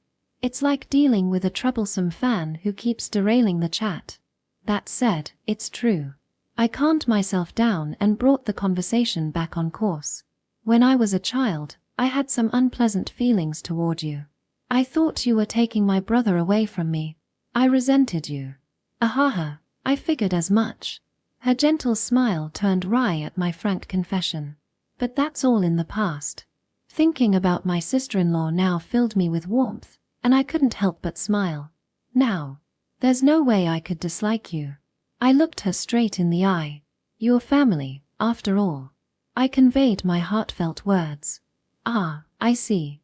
She looked slightly surprised at first but soon broke into an awkward smile. Thank you. It makes me really happy to hear that. Being recognized as family. It's more touching than I imagined. Her smile grew more natural and radiant. No, wait. That smile at this distance. It's lethal. My heart can't take it. Huff. Huff. I can't hold back anymore. Sister-in-law. Yes. What is it? Her warm, motherly expression seemed to say, go ahead, ask me anything. Oh no, I want to be reborn as her child. Goo goo, gaga. No, focus. My sincerest apologies. This is all I have on me right now. I pulled out a 10,000 yen bill from my wallet and held it out to her. Ha! What are you doing all of a sudden? What's this money for? It's a super chat. What? After that, I tried to explain my overwhelming desire to give her more, but she didn't quite understand, and in the end, she refused to take the money. Section. Do you think Yuika and Kazuha are doing okay? I mean, I doubt they're fighting, but still. The thought of them having a friendly conversation didn't seem realistic to me, so I worried about an awkward atmosphere as I returned from the bathroom. Only to find. And you know what? Even though it must have been a completely random question to Shukuin at the time, he actually remembered it. That made me so. It stirred something deeply in your heart. Stirred. What? My apologies. I meant to say it made you very happy. Oh, yes. If that's what you mean, it definitely stirred me. What? For some reason, I feel like I'm corrupting an innocent maiden. And it's, well, rather thrilling. Did you say something? No, nothing at all. Really? Must have been my imagination. The two of them were talking amicably. Amicably? Probably amicably. It seemed like they were getting along, though I couldn't figure out what had happened in the short time I'd been away. So, what are you two talking about? I asked as I stepped back into the room. Oh, Kazuha-chan was asking about what we've been doing today. Haha, is that kind of stuff even interesting to hear? Of course. I feel like throwing in a series of red super chats right now. What? I said, I've been thoroughly enjoying listening. Alright. I could have sworn she said something completely different the first time, but I let it slide. Kazuha has a habit of saying strange things now and then. Still, you two have gotten pretty close all of a sudden, right? Foo-foo. It's like an NTR event. Did it shatter your mind? What? I said, I'm still very fond of you, brother. I'm pretty sure I heard something about shattering minds, but whatever. Haha. Your affection for me feels like an afterthought, honestly. Not at all. I tried to laugh it off, but her unexpectedly earnest tone caught me off guard. There was even a time when I thought it might be worth considering. You know, Yoshika style. Wait, what? I have no idea what my sister is talking about. Oh, but rest assured, I don't entertain such thoughts anymore. You have nothing to worry about, sister-in-law. I don't really understand, but I'll just take your word for it and feel relieved. However, sister-in-law, if you ever feel inclined, the sibling bowl option remains available. I'd appreciate it if you could just keep that in mind, even if it's tucked away in the farthest corner of your thoughts. Right. I have no idea what you mean, but I'll keep it in mind, I guess. It seemed like Yuika didn't really understand what was going on either. Section. After that, the three of us, my brother, my sister-in-law, and I spent a long time chatting. Or rather, while occasionally chiming in with comments, I mostly sat back and enjoyed the lively interaction between the two of them. It was such an enjoyable time that, before we realized it, we'd far exceeded the bedtime my brother had set. The three of us could only exchange sheepish smiles over how carried away we'd gotten. And then, the next morning, brother, sister-in-law, I stood at the front door, seeing them off as they prepared to continue their nostalgic location tour for the day. Thank you for the intense gorilla stream. Gorilla stream? I bowed my head in gratitude, only for the two of them to exchange confused expressions as they tilted their heads slightly. Anyway, have a safe trip. Without concern for their reactions, I waved my hand. Ah, yeah, we're off. We're off. The two of them returned my wave with smiles before turning on their heels and walking away. After such a fun evening, watching their backs gradually disappear left me with a faint sense of longing. Today's going to be so much fun, Shukuin. Oh ho, sister-in-law. To suddenly cling to my brother's arm like that, how bold. Judging by his flustered reaction, this level of physical contact must be a rare event for him. Why yeah, it will. Their voices were starting to fade as they walked farther away, but, wait, are they whispering to each other now? My sister-in-law looked delighted, while my brother's expression was more of a wry smile. Oh, my brother just gave her a gentle pat on the head, though she slightly lowered her face as if to hide it from him. From my vantage point, I could clearly see her cheeks softening into a relaxed smile. Watching this, I couldn't help but enjoy the scene. My brother, honestly. A small laugh escaped my lips. Even if it seems like a joke, I think my sister-in-law's advances are quite direct. I wonder when my oblivious brother will finally notice her true feelings. Although, to be completely honest, I wouldn't entirely mind if things stayed just as they are, with this subtle distance between them. Still, for her sake, I hope he realizes it soon. Section. On the second day of the nostalgic location tour, we spent the day walking around various places again. The intense days Yuika and I once shared were etched as memories throughout the town. As we reminisced and marveled at new discoveries, the sun had already begun to set before we realized it. This next place will be the last. With those words, Yuika led the way to. It had to be here for the last stop, right? Fufu, you figured it out? It was the beginning of it all, the park where I first met Yuika. Looking at it now, it feels so much smaller. Yeah, back then, it felt enormous. Sharing such thoughts, we leisurely walked through the park. Ahaha, this too. It used to look so much bigger. Standing on the crossbar of a swing, Yuika chuckled softly as though the memory tickled her. Haha, true. Without much thought, I stepped onto the swing beside hers. All right. Here we go. Ahaha, this is getting fun. As we stood on the swings, we gradually increased the arc of our swings. Hey, Shukuin, let's see who can jump the farthest. You never lose that childlike spirit, huh, Yuika? Hearing her spirited challenge, I let out a small laugh.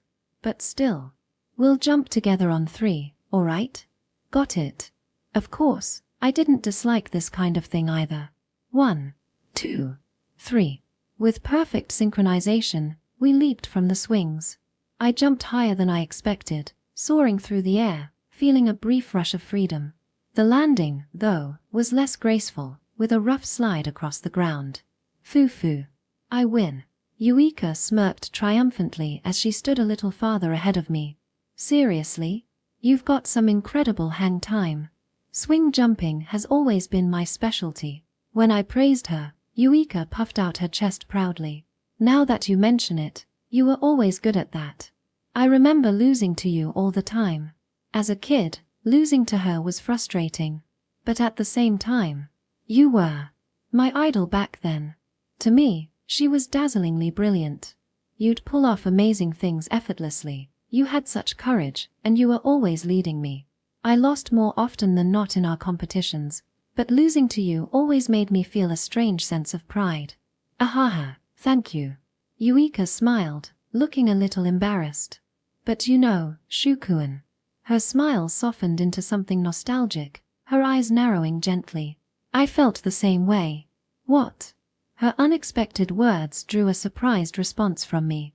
You worked so hard, so earnestly, and no matter what reckless thing I did, you always kept up with me. Even when you couldn't do something, you worked at it until you could, and before I knew it, you'd often surpass me. But when that happened, I felt more happiness than frustration. I see. A warmth spread through my chest, and I could only manage a simple response. Feeling oddly self-conscious, I started walking without much thought. Yuika followed, as if it were the most natural thing in the world. Hey, Yuika. Without consciously deciding to, I found myself heading toward the sandbox. It was the spot where Yuika had first spoken to me on the day we met. Thank you for calling out to me that day. The words of gratitude came out without hesitation. Thank you for finding me. Without Yuika, my life would have turned out so differently. I would have been darker, more distrustful of others, unable to believe in anyone. With all those feelings, I conveyed my thanks to her. That goes for me, too. Yuika responded with an even brighter smile. Section. Thank you, Shukuin, for letting me find you. Haha, what's that supposed to mean? Foo-foo. Because of how strange my phrasing sounded, the two of us laughed together. But, you know, it's the truth. I had never told Shukuin this before. Back then, I didn't have any friends either. Well, I kind of had a feeling. Ahaha, I guess that makes sense. After all, I spent every day playing with Shukuin. They said I was weird being a girl but acting like a boy. Neither the boys nor the girls wanted to include me. You were the only one who didn't say those things and played with me. That's probably because I thought you were a boy at the time. Even so, being with you made me feel like I could be my real self. And just how much that saved me. That day, when I saw you playing alone, it felt like something squeezed my heart. Your back, the way it looked like you'd accepted being alone as normal. It was like seeing myself. Before I knew it, I was calling out to you, as if something had pushed me forward. If I hadn't acted on that impulse, my life would have turned out so differently. Maybe I would have eventually accepted that I was a girl, but it would have been accompanied by far more negative feelings than I have now. Back then, I was so nervous, you know? Haha, really? You looked completely unfazed to me. Even now, my heart is racing. Though it's a different kind of racing from back then. But after I called out to you, we became friends in no time, didn't we? Yeah. Honestly, I was surprised by that, too. It felt like we'd been friends forever. We got along so naturally. Maybe it's because our situations were similar. Or maybe it was just that our wavelengths matched. Yeah, probably. Back then, it really was just that simple. You were a friend who didn't say mean things to me and stayed by my side. Someone I could get along with better than anyone else. My one and only, irreplaceable friend. That's why. You're special to me, Shukuin. Of course, Yuika. You're special to me, too. I'm sure the meaning of special is nearly the same for both of us. That made me happy. But also, there was a slight pain in my chest because of how it was just a little different. I don't remember when that difference started growing inside me. Maybe it was much later. Or maybe it was there from the moment we met. But I do remember the exact moment I became aware of it. It was when my mother told me we were moving, when she told me I had to leave Shukuin behind. Section. Yuika, your father's current project is set to expand overseas. We will move with him to support him as a family. Ha! When my mother calmly delivered this news, my mind froze. What? It sounded complicated, but in short. So, I have to move abroad. That much, at least, I managed to understand. No way. And the moment I understood, I rejected it outright. No way. I'll stay here by myself. Yuika, please don't make this harder. As I yelled, my mother gently embraced me. Your father and I don't want to be apart from you. That's. Of course, I don't want that either, but, and if you stayed behind, it would just be you and your grandmother, you know? To be honest, I wanted to avoid that. Grandma was always telling me to be more ladylike, modest, and to learn housework properly. If it was just the two of us, it would turn into some kind of intense training camp. Even so, I'll stay. Yuika.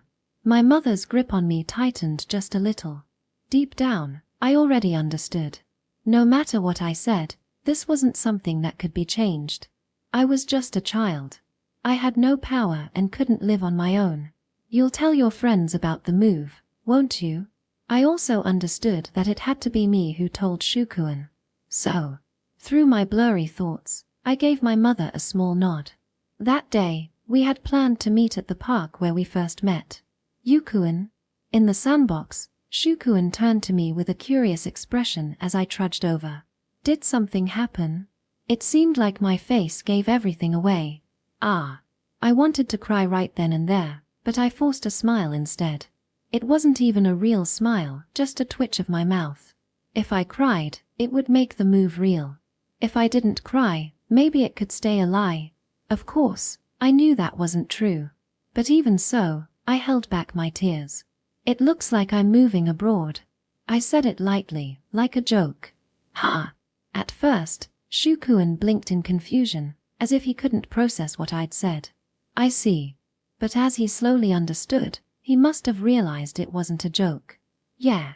Yet somehow, he smiled at me. It's okay. And then, for some reason, he gently embraced me. Since I was a little taller than him, he had to stand on his toes slightly. I could feel the calm rhythm of his heartbeat.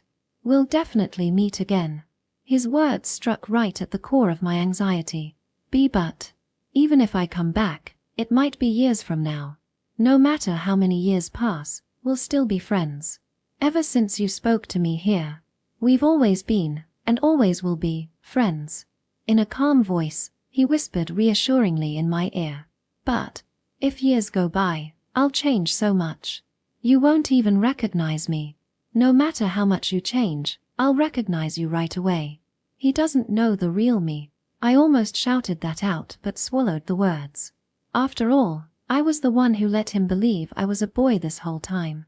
But, still, the frustration of not being able to express my swirling emotions was unbearable. It's okay.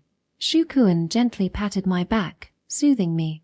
I'll smile enough for both of us today. His unexpected words made me blink. You don't have to hold back your tears. His kind words pierced my heart. Shukuan saw everything, how I couldn't come to terms with the move, how I couldn't even grieve properly. I knew that Shukuan wanted to cry, too. But he was smiling, just for me. To catch my tears so that we wouldn't both spiral into sadness. In exchange, when we meet again. Tears welled up uncontrollably. When we meet again, we'll spend the whole time smiling together. Why yeah. The moment I nodded, the first tear fell. Once they started flowing, they wouldn't stop. Crying loudly, I clung to Shukuan. He stayed silent and kept patting my back gently. In that moment, I felt something strange. My heart ached as though it might break, but at the same time, a warmth spread through me. I was crying from unbearable loneliness, yet I also felt undeniably happy. Was the sound of my heartbeat so loud because it was combined with Shukuan's? I love you, Yukuan. This feeling of mine will never change. I promise. It was at that moment I realized. What I thought was simple friendship all along. It wasn't a lie, but it wasn't the whole truth, either. Kind, hardworking, sometimes unreliable but always there when it mattered. That's the Shukuen I've always known. And the name for the feeling I had toward him. I love you. It was love. Section T. That day, because Shukuen held me so tightly, I was able to cry as much as I needed.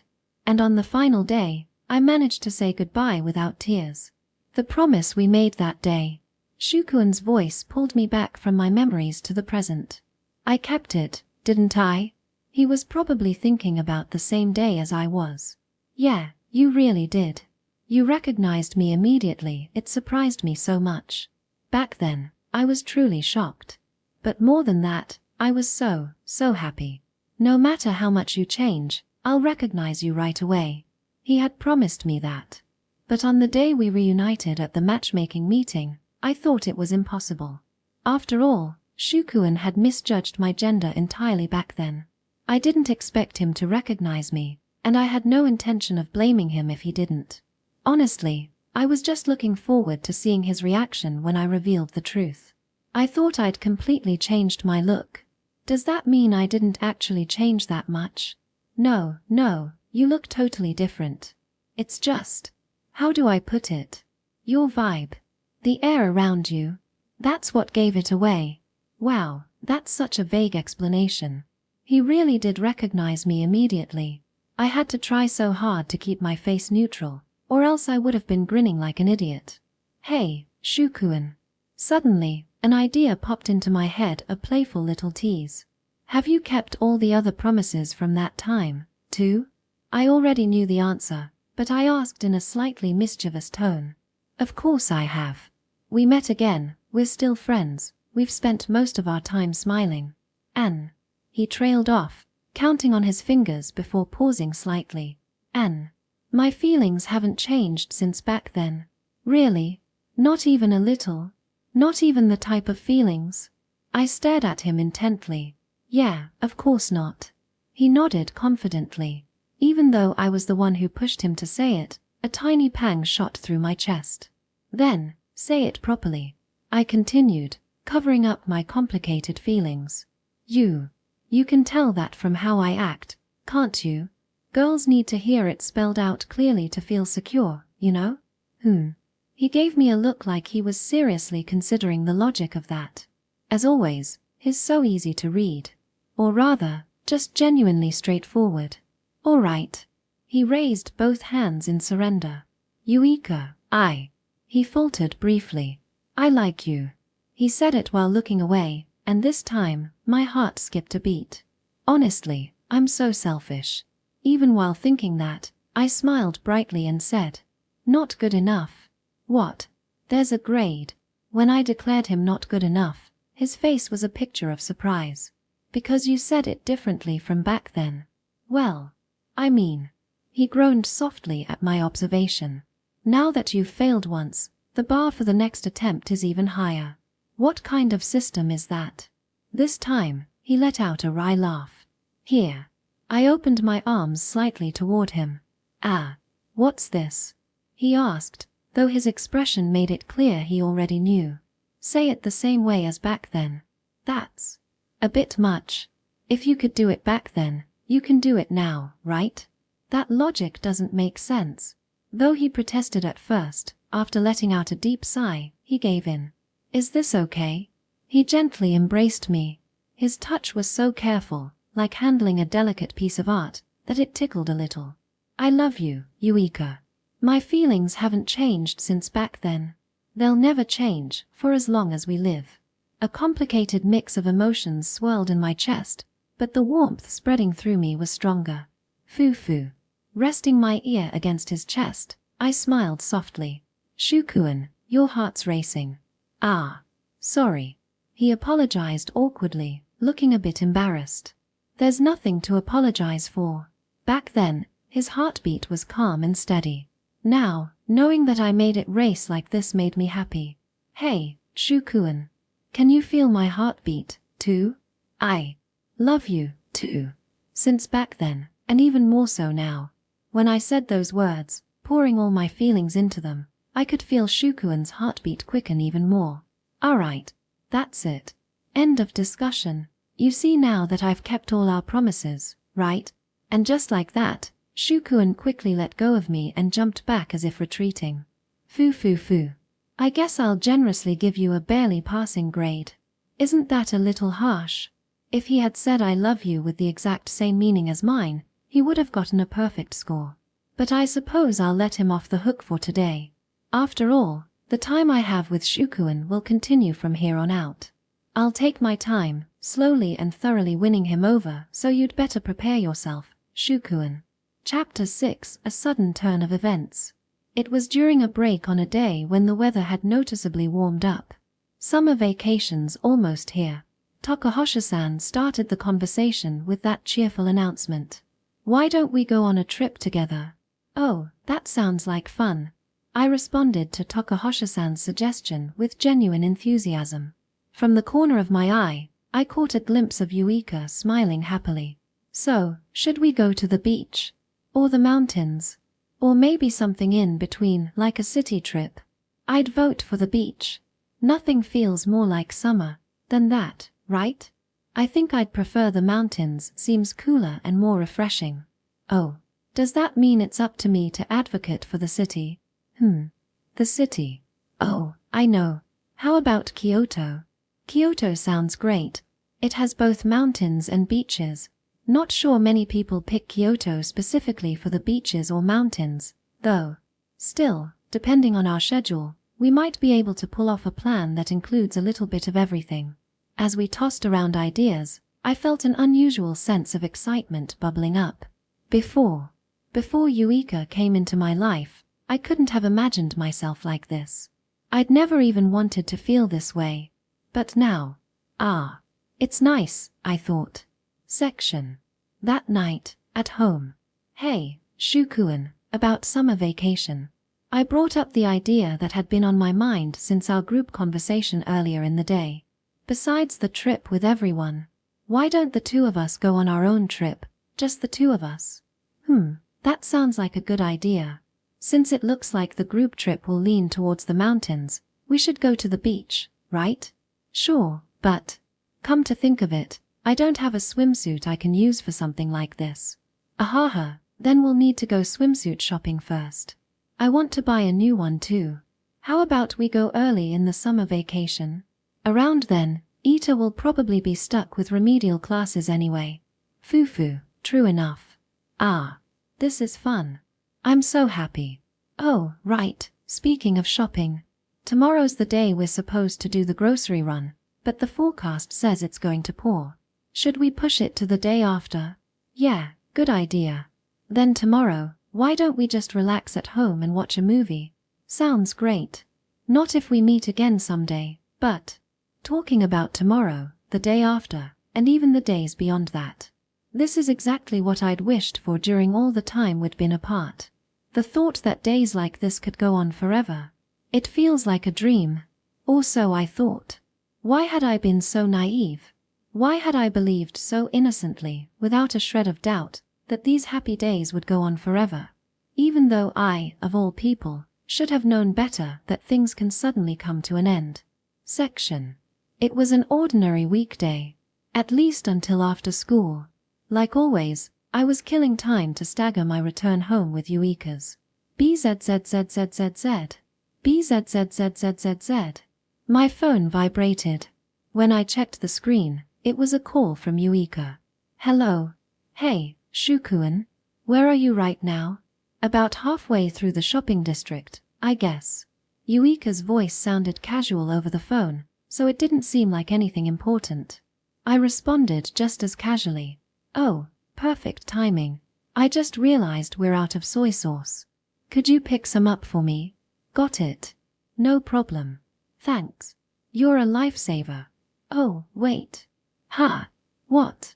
Before I could figure out what happened, the call abruptly ended with a strange noise. What was that? Since she was probably calling from home, I doubted it was anything serious. Still, just to be sure, I tried calling her back. Battery dead. The call didn't even ring. All I got was a cold, mechanical message saying the number couldn't be reached.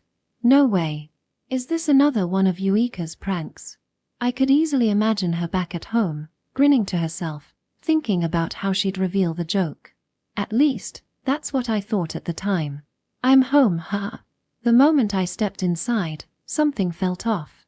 Eureka. Did she go out? The house was completely dark.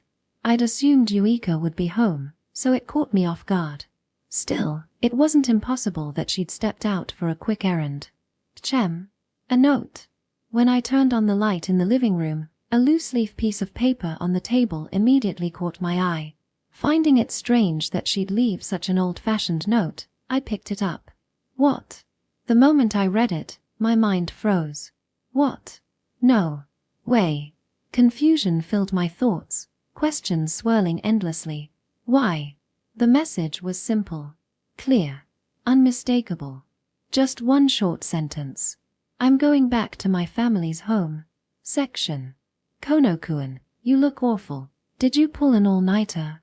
Ha. Oh, you. Yeah. Barely managing to function, my brain scraped together a response to Takahashi-san. That's no good. Health starts with sleep, you know. Lack of sleep directly impacts your performance. By the way, as someone who has napped through every class, I can confidently say that the best subject to sneak in a nap is modern society class. Soto-sensei doesn't care no matter how obvious you are, and his steady, rhythmic way of speaking is perfect for dozing off. Ha ha. Thanks for the advice. I forced a weak smile, but my thoughts were spinning elsewhere, stuck in a loop since yesterday. What did I do wrong? Did I make Eureka angry? Did she start hating me? Even if that were the case, what had caused it? As far as I could tell, everything seemed normal during yesterday's phone call. When I couldn't reach her on her phone, I tried calling her family's house. We cannot connect you to Eureka-sama. We are unable to provide any information. No matter what I asked, the answers were cold and impersonal. Hoping I might see her at school, I dragged my sleep-deprived body to class. But, by the way, it's rare for Eureka-san to miss school, isn't it? Yeah, it really is. And that was that. Hey, Shu-chan, let's hit the bathroom together. As I sat there, weighed down by disappointment, Ita suddenly threw his arm around my shoulders. I was about to refuse, not in the mood, when he leaned in close to my ear and whispered, I think I know why Eureka-chan went back to her family's home. The quiet words made me whip my head around to look at him. I barely managed to suppress the shout that nearly escaped me. Honestly, I'd call that a personal victory. Oh, yeah. I was just thinking I really need to go. Talking fast to cover my reaction, I hurried out of the classroom with him, leaving Takahashi-san blinking in confusion. We moved to a secluded corner of an empty hallway. Tell me, what did I do wrong? What happened? After carefully checking that no one was around, I got straight to the point. Well, given the situation, I understand why you might feel a bit negative. Ita let out a small sigh as he looked at me. But do you really think Eureka-chan would leave over something like that? What? His unexpected words left me speechless. If it wasn't something I'd done, then what? My mind, which had been running in circles since yesterday, suddenly latched onto one possibility. Leaving wasn't Eureka's choice, was it? Right. Now that I thought about it, Eureka wouldn't just disappear without saying anything. No matter what had happened, she wasn't the type to leave without talking to me first. How had I not realized that? Idiot. What happened to Eureka? My voice came out steadier than I expected. All right, looks like you're finally thinking clearly. Ita gave a sharp grin. Yesterday, Eureka-chan's grandmother, her esteemed grandmother, returned from her years-long journey abroad. And with that, he began to explain. Black club, black club, black club. So, here's the thing about this marriage between you and Eureka-chan. According to the Karasuma family's traditions, the approval of the matriarch, her grandmother, is required. And we didn't get it. Yes, that's exactly right. Wait, what? Actually, Eureka-chan specifically told me not to talk to you about this. But given the circumstances, I think it's best to explain everything from the beginning. You mean like a while the cat's away kind of situation? You were trying to push the plan through without her grandmother knowing? I guess you assumed she'd stay overseas for a few more years, So you figured you'd solidify things in the meantime? Basically, once we'd been married for a few years, it'd all kind of blow over, was that the idea? Yeah, that was pretty much the plan. Not exactly airtight, though. Sounds pretty half-baked. Yuika-chan didn't have time to wait. What? Ah, forget I said that. Before Shu-chan could finalize a marriage with someone else, Yuika-chan absolutely had to move forward with her plan to marry him. But that's Yuika's top-secret reasoning, so I can't say it outright. In any case, the whole plan fell apart when her grandmother returned earlier than expected. Apparently, she caught wind of Yuika-chan's marriage plans and came back specifically because of it. So, Yuika was dragged back to her family's home by her grandmother, who doesn't approve of our marriage. Is that what you're saying? It's just a possibility.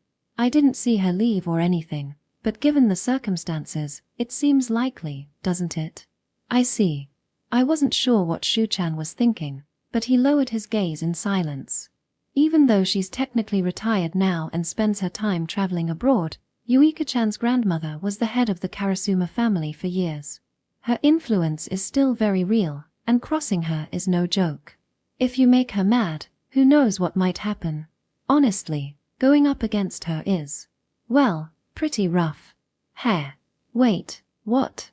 Did he just scoff at my very kind and helpful warning? Ha. And now he's smiling. Something feels off. Ahahaha. Ha ha ha ha ha ha. Ha ha ha ha ha ha ha. Wait, why is he laughing? I've seen this kind of reaction before. Oh, this is so simple. In other words, someone's picking a fight with me. Well, I guess that's one way to look at it from Shu-chan's perspective. Maybe. In that case, this is easy. Kono Shuichi will accept their terms no matter the cost. Hold on, Shu-chan. You've realized that this probably wasn't Yuika-chan's choice, right? Isn't this just your sleep-deprived brain going into overdrive? Ahahaha. Ha ha ha ha ha ha ha. This is getting interesting. Yup, something weird just switched on in him, didn't it? Section. Suppressing the urge to rush over immediately, I spent the day after school carefully considering all possible scenarios and planning my approach. Ultimately, the conclusion I arrived at was a remarkably simple one. Hello, good afternoon. I greeted the Karasuma family's guard with a friendly smile. Yes. I chose to go for a frontal assault. Good afternoon. The guard returned my greeting, his expression stiffening slightly as he looked at me. My name is Kono Shuichi. I'm here to see Yuika-san about an urgent matter. I'm very sorry, but due to certain circumstances, we're unable to allow anyone through at the moment. Well, that was expected. Realistically, there was probably a specific order to keep me out. I see. That's unfortunate. Despite my words, my expression didn't show even a hint of disappointment. As I continued to stand there without moving, the guard's discomfort became evident as he hesitantly addressed me. At that moment, "Oh, yes, Watanabe here," he said, responding to a call on his intercom. It was likely a message from someone higher up. Wait. Yes, he's here right now, but... He glanced over at me briefly as he spoke. Yes. Are you sure about this? I see. Understood. After finishing the call, he turned back to me with an expression like he'd just been handed a riddle he couldn't solve. My apologies. It seems there was a miscommunication. Please, go ahead. And with that, he stepped aside to let me through. Thank you. Flashing him another smile, I bowed slightly before walking confidently through the gates as they slowly opened. Breaking through the front gate was no trouble at all, thanks to my connections. Also, I'd like to say, in reality, the method I used was ridiculously straightforward. I asked my future mother-in-law for help. After explaining the situation to her over the phone, I could practically hear her facepalm. What on earth is that woman doing? She muttered. With both my future father-in-law and mother-in-law away on business trips, the house was likely under Yuika's grandmother's control.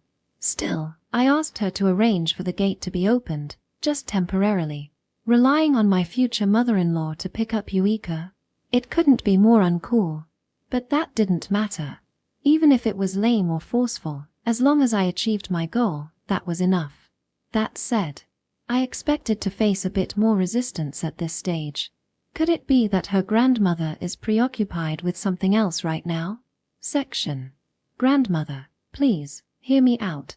Since being brought back home by my grandmother yesterday, I had spent the entire night thinking about how to convince her. Armed with my carefully planned arguments, I barged into her room. If you want to talk, I suggest cooling your head first. I am perfectly calm. A calm child wouldn't be shouting like that. Goo. She had a point, and I couldn't help but groan in frustration. I understand why you're upset, grandmother. Oh. This time, I spoke deliberately in a quieter voice, and my grandmother gave me a testing look. I deeply apologize for proceeding with the marriage without your approval. I bowed my head sincerely, though I wasn't sure if my feelings were getting through to her. It may be out of order, but once again, I humbly ask for your blessing for our marriage. I've grown since I was a child and have learned to act more like a proper woman.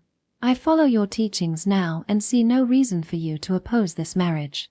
Her silence stretched on as she fixed me with an unyielding stare, making me so nervous that I quickly continued, my words rushing out. Oh, following my teachings? Acting like a proper woman, you say? Wait. Why did that sound so loaded? Is this what you call following my teachings? With a practiced ease, grandmother pulled out her smartphone and turned the screen toward me. A video site. The title of the posted video read, High school couple going all out on the swings LOL. Wait. No. Could it be, on the count of 3, we jump together, okay? Got it. 1, 2, go. Someone recorded us back then. Our faces are hidden, but anyone who knows us would figure it out instantly. My carefully crafted plan was already crumbling. You've certainly become quite the proper young lady, haven't you? Honestly, the evidence was overwhelming. There was no way to talk my way out of this. And you thought I didn't know? Grandmother narrowed her eyes. Judging by her expression, she probably already knew about most of what we'd been up to. I admit, there were moments when I got carried away. But I've been training in cooking for 10 years, and as for other housework. To begin with, my words dried up the moment grandmother's piercing gaze fell on me. It was the kind of look I'd been scolded with since I was a child. The very fact that you went ahead with this marriage behind my back proves you don't think you've met my standards yet, doesn't it? That might be true. I couldn't deny it. Even now, I don't fully agree with all of her expectations. I didn't want anyone else deciding what it meant to be me. My name, Eureka, was given to me by my grandmother. Maybe she wanted me to be like a singular flower. But I had no intention of being the kind of person who just sat quietly and smiled by someone else's side. Eureka, you know. I braced myself, preparing for the scolding or new correction plan she was about to launch into. Whatever it was, I knew it wouldn't be good for me, as I clenched my fists, ready to endure it.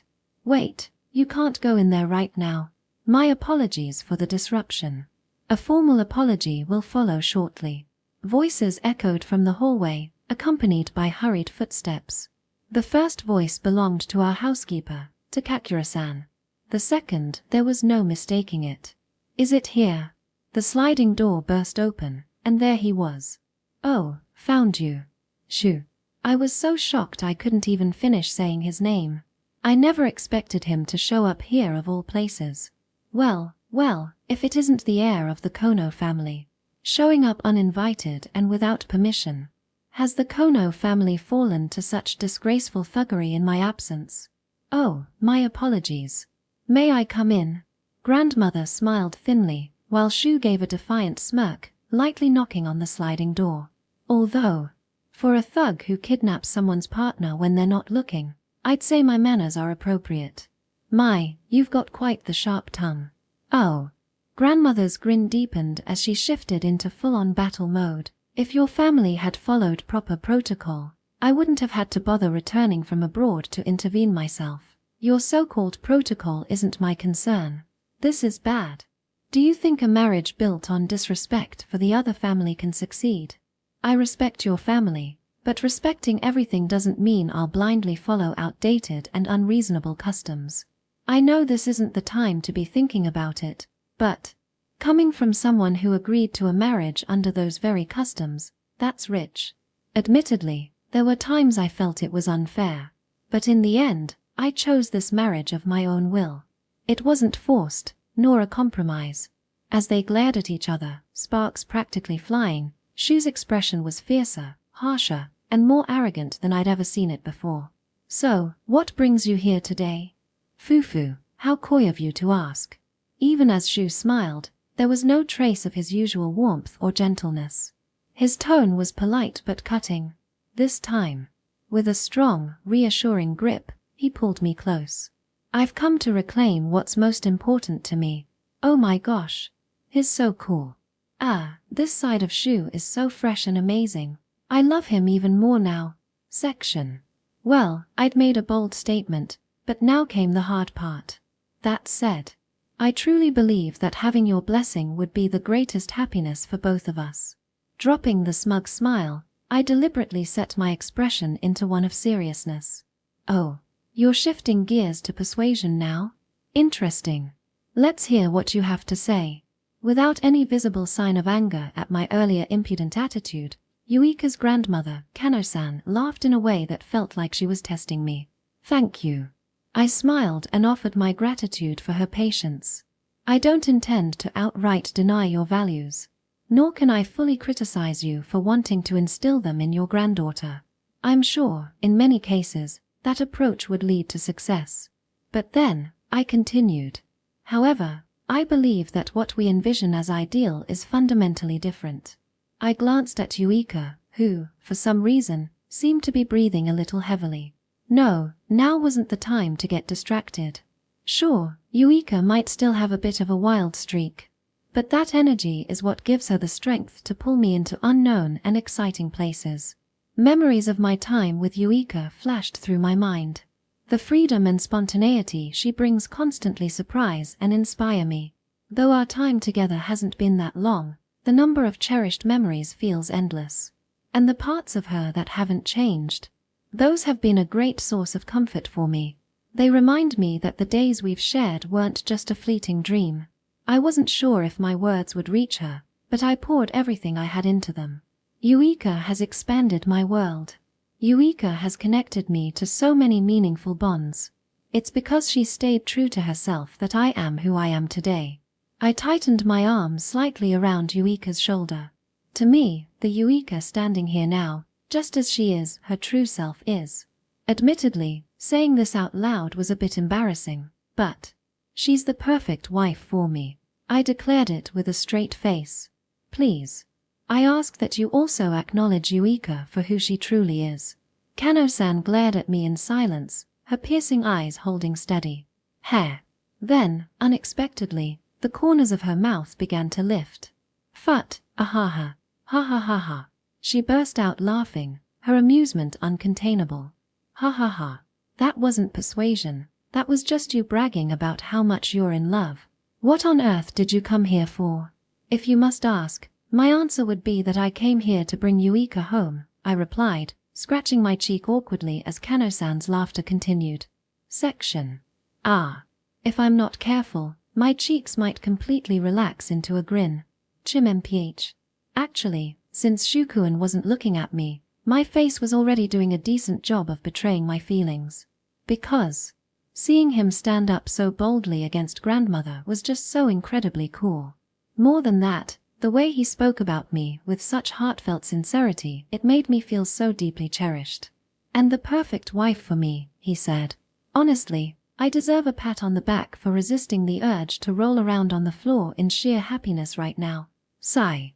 But my moment of elation was promptly doused by the deep sigh grandmother let out. Still, there's one thing I just can't overlook. She cast a sharp glare at both of us, making me instinctively straighten my back.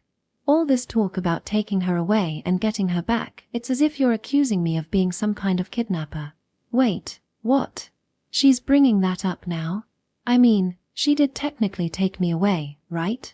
For the record, this girl came back to her family's home entirely of her own volition. I didn't drag her back here or force her in any way. Ha! Wait, grandmother, that's not fair. How can you put it like that? As Shukuen turned a questioning gaze toward me, I hurried to protest. Yes, ultimately, I made the decision to come back on my own, and yes, I walked here willingly.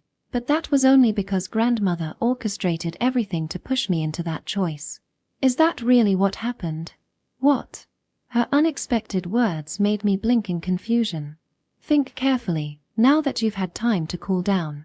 Look back and recall yesterday with a clear mind. Ha! Prompted by her words, I let the events of yesterday replay in my head. Section. At that moment, I was in the living room, asking Shukuen over the phone to pick something up for me. Got it. No problem. Thanks. As I was about to end the call, I noticed my phone battery was nearly dead. And then, almost simultaneously, clink, bang. Ha! The sound of the front door's lock turning and the door opening and closing reached my ears, prompting a voice of confusion to escape my lips. If it were Shukuen, it wouldn't make sense given the conversation we'd just had. Could it be a burglar? Or maybe, since both our families have copies of each other's house keys, perhaps it was a family member. I hoped for the latter, and in a way, that wish came true. But the face that appeared from the direction of the entrance was someone entirely unexpected. Grandmother. She didn't respond to my startled cry, simply staring at me in silence. When did you return? No, more importantly, what brings you here today? Even as I asked, I could think of only one reason. You've come to take me back, haven't you? Is that what you think? That look like she's saying, you know better than anyone else. I'd always rebelled against grandmother, but doing so required a great deal of courage. I'm not leaving this place. Even so, I managed to muster my strength and sit upright on the sofa, folding my legs under me. Is that so? Well, that's fine. Ha! She gave up more easily than I expected. Begin. My naive hope was immediately shattered. Yes. At her signal, a group of men in work uniforms began filing into the house. Wait. Who are they? What are they doing? While I stood there in confusion, the men began lifting the living room furniture. What were they? Wait, don't tell me. Wait. Stop. My desperate shout startled the men, making them pause. Please. Stop. I could guess what grandmother was planning. To bring me back if I refused to leave and claimed I wouldn't move from here, she intended to forcibly take this place away from me. To strip me of the very space I called home. Imagining an empty, gutted version of our room made fear swell within me. I'll go back home. My voice was faint as I forced the words out. I'll return. So please. If grandmother was serious, I didn't have the power to resist. Please. Just don't touch this room. The most I could do was offer myself in exchange and beg. Sigh. Grandmother's sigh made me instinctively tremble. You know. Please, I'm begging you. Terrified, I couldn't bring myself to look at her, bowing my head even lower. Ha! Another sigh, deeper and heavier than before. This girl has always been like this. Though she sounded exasperated, I couldn't understand what she meant. Well, I suppose I bear some responsibility for this. With that, she let out another small sigh. I appreciate your efforts, but let's call it a day for now. Yes. With that, the men hesitantly followed grandmother out of the house, looking slightly bewildered. In a daze, I hastily scribbled a note for Shukuen so he wouldn't worry and left the room. Just before the door shut, I glanced back. The space filled with memories of Shukuen remained untouched, and I felt a small sense of relief that I'd managed to protect it. Even if I couldn't avoid being taken back myself, losing this room would have been unbearable. The thought of having nowhere to return to someday, of losing the place that held all our memories, was something I simply couldn't endure. Section. As I recalled everything that happened, I started to feel a little confused. At the time, I was convinced there was no other explanation, but now that I think about it, something feels off. Grandmother, you did come to take me back, right? Did I ever say that? Well, no, I suppose not. But your attitude certainly seemed like it. Then what about when I refused to return, and suddenly the furniture started getting moved out? Wasn't that an attempt to take away my space? I had no intention of moving it out. What? I was just having some furniture rearranged to make space for your bridal trousseau. Your refusal didn't factor into it. Be bridal trousseau? I repeated the words like a parrot, unable to comprehend what she was saying. From what I hear, you barely brought anything with you. That would reflect poorly on the Karasuma name, so I picked out a few things on your behalf. Thank you. Her words began to sink in slowly, piece by piece. Honestly, you're always so dramatic. You didn't even try to hear me out and went full-on self-sacrificial mode. Grandmother, how do you even know that term? Wait, no, that's not the point. Wait, so you never had any intention of forcing me to do anything from the start? That's what I've been saying. Finally, I started to understand the situation. Heat surged into my cheeks as the realization hit me. So, in the end, this means, oh my gosh, someone, please dig a hole so I can crawl into it. I completely misunderstood everything and worked myself up into some overly dramatic, tragic mindset, didn't I? This is so embarrassing I can barely stand it. Section. As Yuika crouched down, holding her head in embarrassment. Excuse me. May I ask something? Though I had a faint inkling of the truth, I nervously raised my hand and addressed Kano-san. From what I've gathered, does that mean you were never opposed to our marriage? I don't recall ever saying I was against it. Wait, now that she mentioned it, that's absolutely true. My deepest apologies for all the disrespectful behavior up to now. I knelt and bowed deeply to Kano-san. I'd come here prepared for a fight, thinking I'd been challenged, but if that was a misunderstanding, then I'd just been extremely rude for no reason. This is way too embarrassing. Someone, please dig a hole for me to crawl into. It's fine. I got to see something entertaining, after all. Honestly, she had every right to be mad, but Kano-san simply laughed, genuinely amused. You know, it should have been obvious if you'd thought about it. An old woman like me, retired and living abroad, has no authority to destroy the bond between two families that are already united. Wait. Really? From what Ita told me, I'd assumed she wielded that kind of power effortlessly. Even so, Yuika, who had been silent until now, joined the conversation again. I thought grandmother would oppose it. And why is that? Kano-san's narrowed eyes exuded an air of authority, but at this point, I was beginning to understand that this was just how she naturally came across. As you said yourself, I don't believe I've reached the pass line you've set for me, grandmother. Yuika's expression was like that of a child waking up alone in the night, full of unease. Well, that may be true. Kano-san nodded, causing Yuika to flinch slightly. I admit there were flaws in my approach. Scolding you outright was never the most effective method. Yuika tilted her head slightly, confused by the sudden turn in the conversation. Yuika, do you know why I always emphasized being ladylike and proper? Well, it was so I wouldn't embarrass the Karasuma family as a woman, wasn't it? That's one aspect, yes, Kano-san said, her gaze softening as she let out a faint smile, as though lost in thought. But it wasn't entirely for your sake.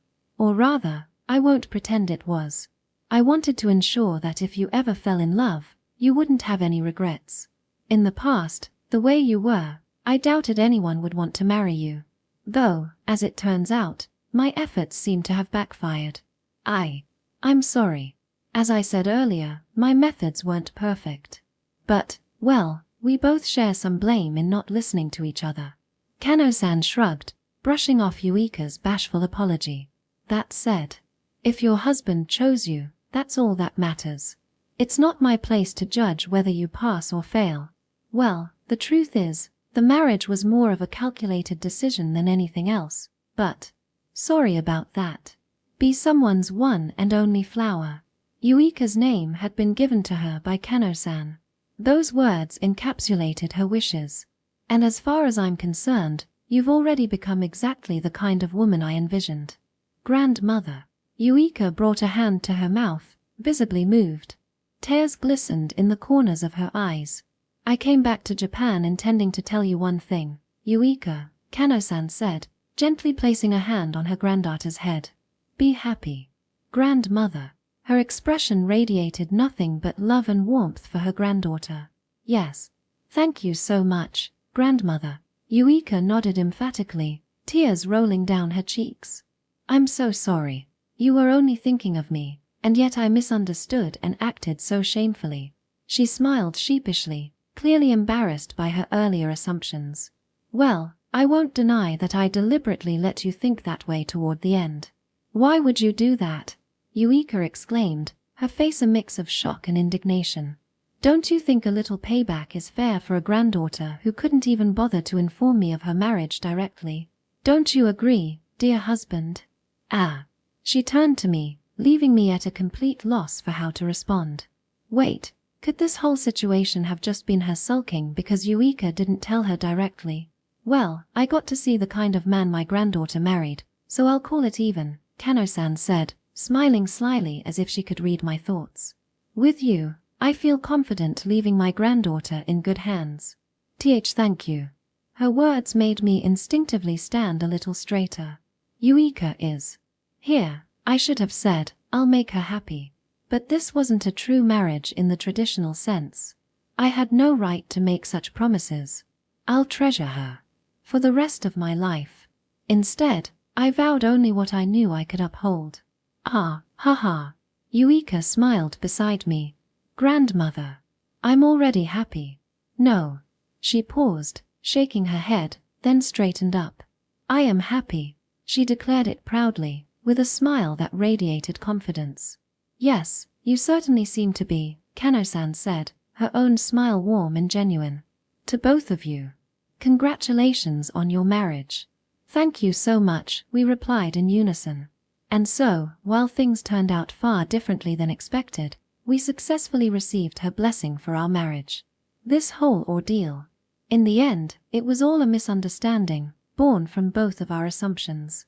I made a fool of myself, and Yuika embarrassed herself as well. But if it helped clear the air between Kano-san and Yuika, then perhaps our awkwardness wasn't in vain. That's what I'd like to believe. Section. Huff.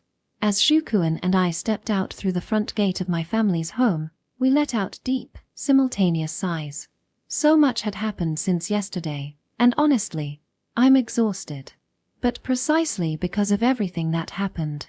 I'm sorry, Shukuin. This was one thing I had to make sure to say properly. I made you worry a lot, didn't I? Well, yeah, I guess. Your phone was dead, your family wouldn't tell me anything when I called, and I had no idea what was going on. Come to think of it, my phone's battery had been dead since yesterday. I didn't realize it at the time, but I suspect grandmother had deliberately imposed a gag order. Probably her way of ensuring Shukuin didn't find out about my embarrassing misunderstanding. For a while, I really thought I'd done something to make you give up on me. That would never happen. I shouted reflexively. Absolutely, positively never. I locked eyes with him, pouring all my sincerity into my gaze. But still. Even so.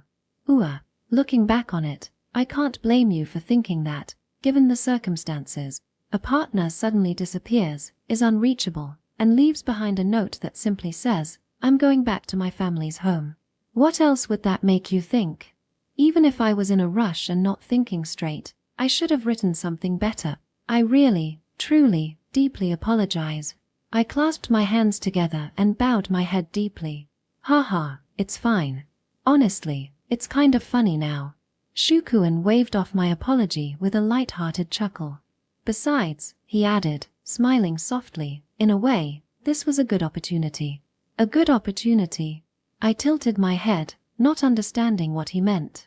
It made me realize just how important you are to me, Yuika. As he gazed at me, his eyes held an intensity one wasn't used to seeing. It made my heart start to race. Me too. Flustered, I buried my face into his shoulder, partly to hide my reddening cheeks. For a moment, we stood there in silence. The longer we stayed like this, the faster my heart seemed to pound. Don't go flirting in front of someone else's house. Save it for when you're home. Whoa. We jumped apart in surprise as grandmother peeked out from the gate, muttering dryly before pulling her head back inside. The gate closed behind her with a quiet click. Holding my chest, which now thudded for entirely different reasons, I exchanged a glance with Shukuen. Ha ha. We both let out soft, embarrassed chuckles at the same time. Well then. Yuika. After clearing his throat, Shukuen extended his hand to me. Let's go home, to our home. He smiled as he spoke, and his words filled my chest with warmth. Yeah. Grinning from ear to ear, I eagerly took his hand. Even though we'd only been apart for a little while, I found myself missing it dearly, our home. And so, hand in hand, we began walking back together. Epilogue. A few days had passed since the recent commotion, and our lives had returned to their usual calm. Yawn. One ordinary weekday morning, I made my way to the dining room, still half asleep. Good morning. Ha! Morning. Yuika greeted me cheerfully, causing me to blink in surprise. Usually, we'd wake up around the same time and prepare breakfast together. But when I glanced at the table, I found an extravagant spread of dishes already laid out. You made breakfast. Thanks, I appreciate it. Fufu, I wanted you to relax, at least for your birthday morning. When I thanked her, Yuika smiled warmly as she replied. That's right, today was my 18th birthday. Still. Happy birthday, Shukuen. Ah. Thanks, Yuika. Aside from receiving Yuika's heartfelt birthday wishes and having a certain event scheduled for later, I assumed it would be just another ordinary day. At least, that's what I thought at the time. Section. Happy birthday, Kono-kun. Shu-chan, happy birthday. As soon as I stepped into the classroom, Takahashi-san and Ita greeted me with cheerful birthday wishes. Oh, thanks, both of you. I didn't even realize my birthday was common knowledge, so I was caught off guard and couldn't manage much of a reaction. Fu. Yuika-san told us in secret, Takahashi-san explained, grinning as if she'd read my confusion. Why in secret? Fufu, I just wanted to see your surprised face, Yuika replied with a playful smile, clearly pleased with her successful prank as I shot her a side eye. Oh, Kono-kun's birthday is today? The one who joined the conversation next was Amami-san. She tried to talk to me before, but back then, I'd shut her down with an embarrassingly curt response. And yet, congrats. Amami-san offered her congratulations with a smile free of any lingering resentment. The old me would have wondered if she had some ulterior motive and responded just as coldly. But now, thank you. That makes me happy.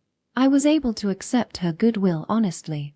Amami-san blinked a few times in surprise before breaking into a grin. Hee. Then, as if finding the whole thing amusing, she turned to the rest of the class and cupped her hands around her mouth like a megaphone. Hey, everyone. Kono-kun's birthday is today. Oh, really? Happy birthday, Kono-kun. Leading the charge was Shiratori-san, the class rep, who, unlike before, no longer seemed overly tense around me. Today, Congrats. Happy birthday, Kono-kun. Congrats. Happy birthday.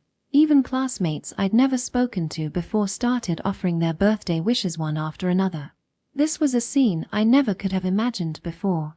Thanks to Yuika, Ita, and Takahashi-san, I'd become more approachable, shedding the standoffish image I used to project. And the truth was, I could feel that my own distrust of people had softened compared to before. All because of Ita, Takahashi-san, and most importantly, Yuika. Thank you, everyone. And so, I was able to return their kindness with a heartfelt expression of gratitude. Section. And that night, once again, happy birthday, Shukuen. Thanks, Yuika. I clinked my glass against the one Yuika offered. The contents. Non-alcoholic champagne, of course. Man, today was fun, but I'm definitely worn out. Haha, yeah, same here. After school, Ita and Takahashi-san dragged me out for karaoke under the pretense of a birthday party. They even surprised me with a cake, leaving me feeling both touched and a little bashful. Dinner afterward was at my parents' house, just like every year. My family celebrated with me as always, though dealing with Kazuha, who was inexplicably giddy and kept saying things like it's almost time, was a bit exhausting. And now, back home, Yuika and I were finishing the day by toasting together. I've never really had my birthday celebrated by anyone other than family before. Not that it had ever bothered me, but it's a nice feeling, isn't it? Having so many people celebrate for you. I realized how much it genuinely meant to me. Fufu, I'm glad. Yuika smiled warmly, as if my happiness was her own. All right. Now for your present from me. Oh, you got me something? Of course I did, silly. Throughout the day, I'd received a few gifts from others, and Yuika had simply watched with a smile, never hinting at her own. Honestly, I'd started to wonder if she didn't have anything planned. My present is. With a mischievous glint in her eye, Yuika reached behind her back, pausing dramatically. Tardie. She pulled out a long ribbon. Whoa. Could it be? Is she really going to do that? Section. Quickly and deftly, I wrapped the ribbon around my body. Your present is. Me. As I tied the final knot, I struck a confident pose, pointing at myself with a smug expression. Haha, that's such a classic move. Shukuin chuckled lightly, clearly having anticipated this the moment I pulled out the ribbon. He seemed convinced it was just a joke. It's not a joke, though. What? When I stated it plainly with a serious face, Shukuin's expression shifted to one of mild astonishment. The present is me.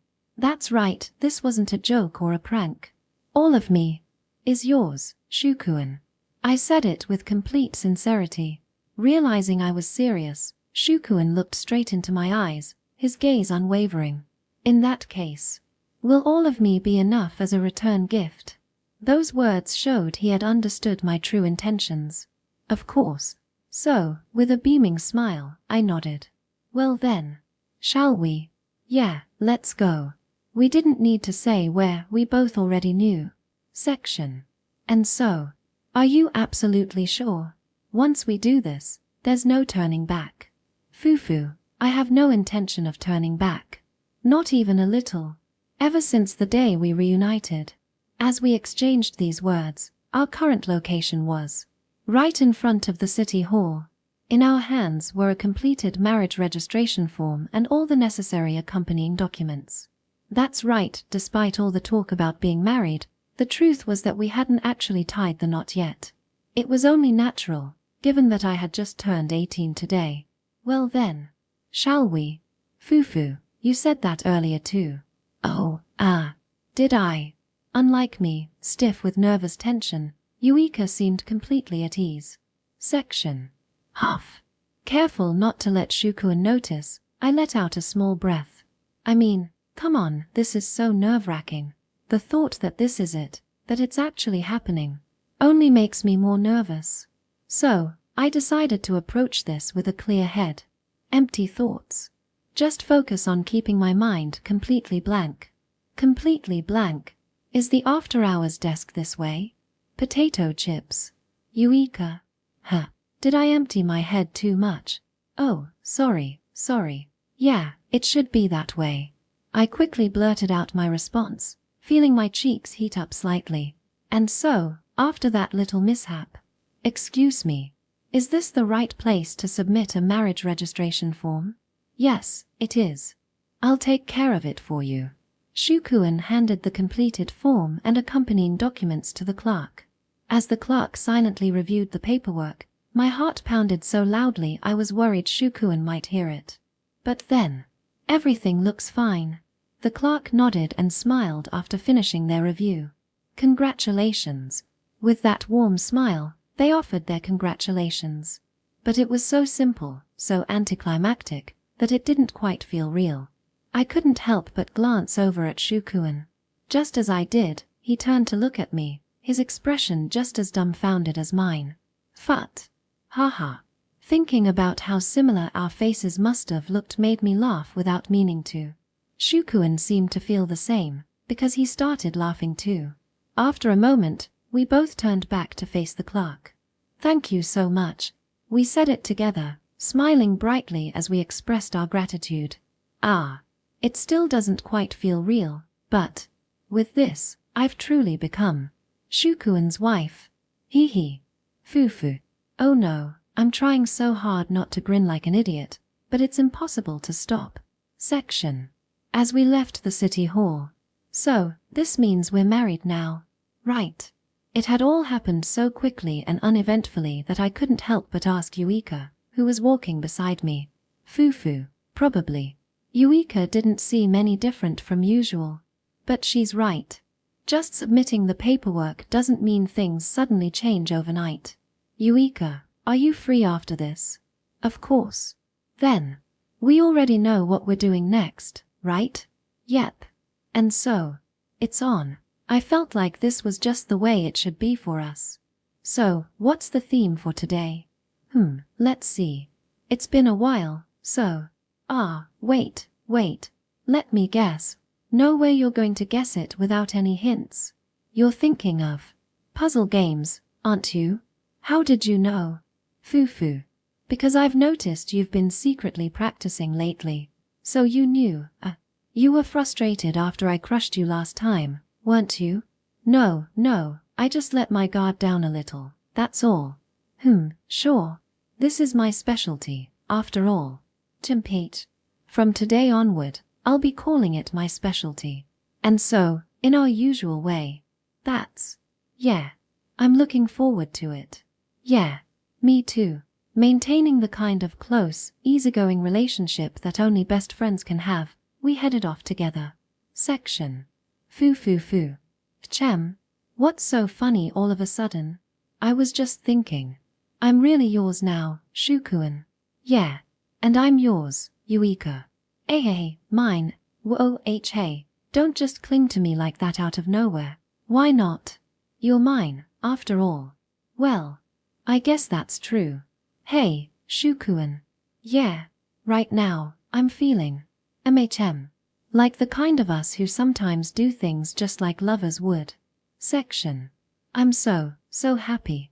Our newlywed life had only just begun. Afterward. Hello, this is Hammerbane. For those meeting me for the first time, it's a pleasure to meet you. For those who aren't, welcome back. To everyone, thank you so much for reading. Now, about this work. I've aimed to tell a more romance-focused story, or so I hope, about two best friends who reunite after 10 years and embark on a sweet, occasionally playful newlywed life together. Since the main characters have, for me, fewer comedic moments, I've balanced it with plenty of lively and entertaining interactions with a cast of colorful side characters. Trying to talk about the story without spoilers makes me realize how little I can add to what's already in the title. That said, I've poured all the love and humor I could muster into this work. I hope you'll enjoy it to the very end. I hope we'll meet again in the future. For now, I'll take my leave. Hammerbane. End of Volume 1.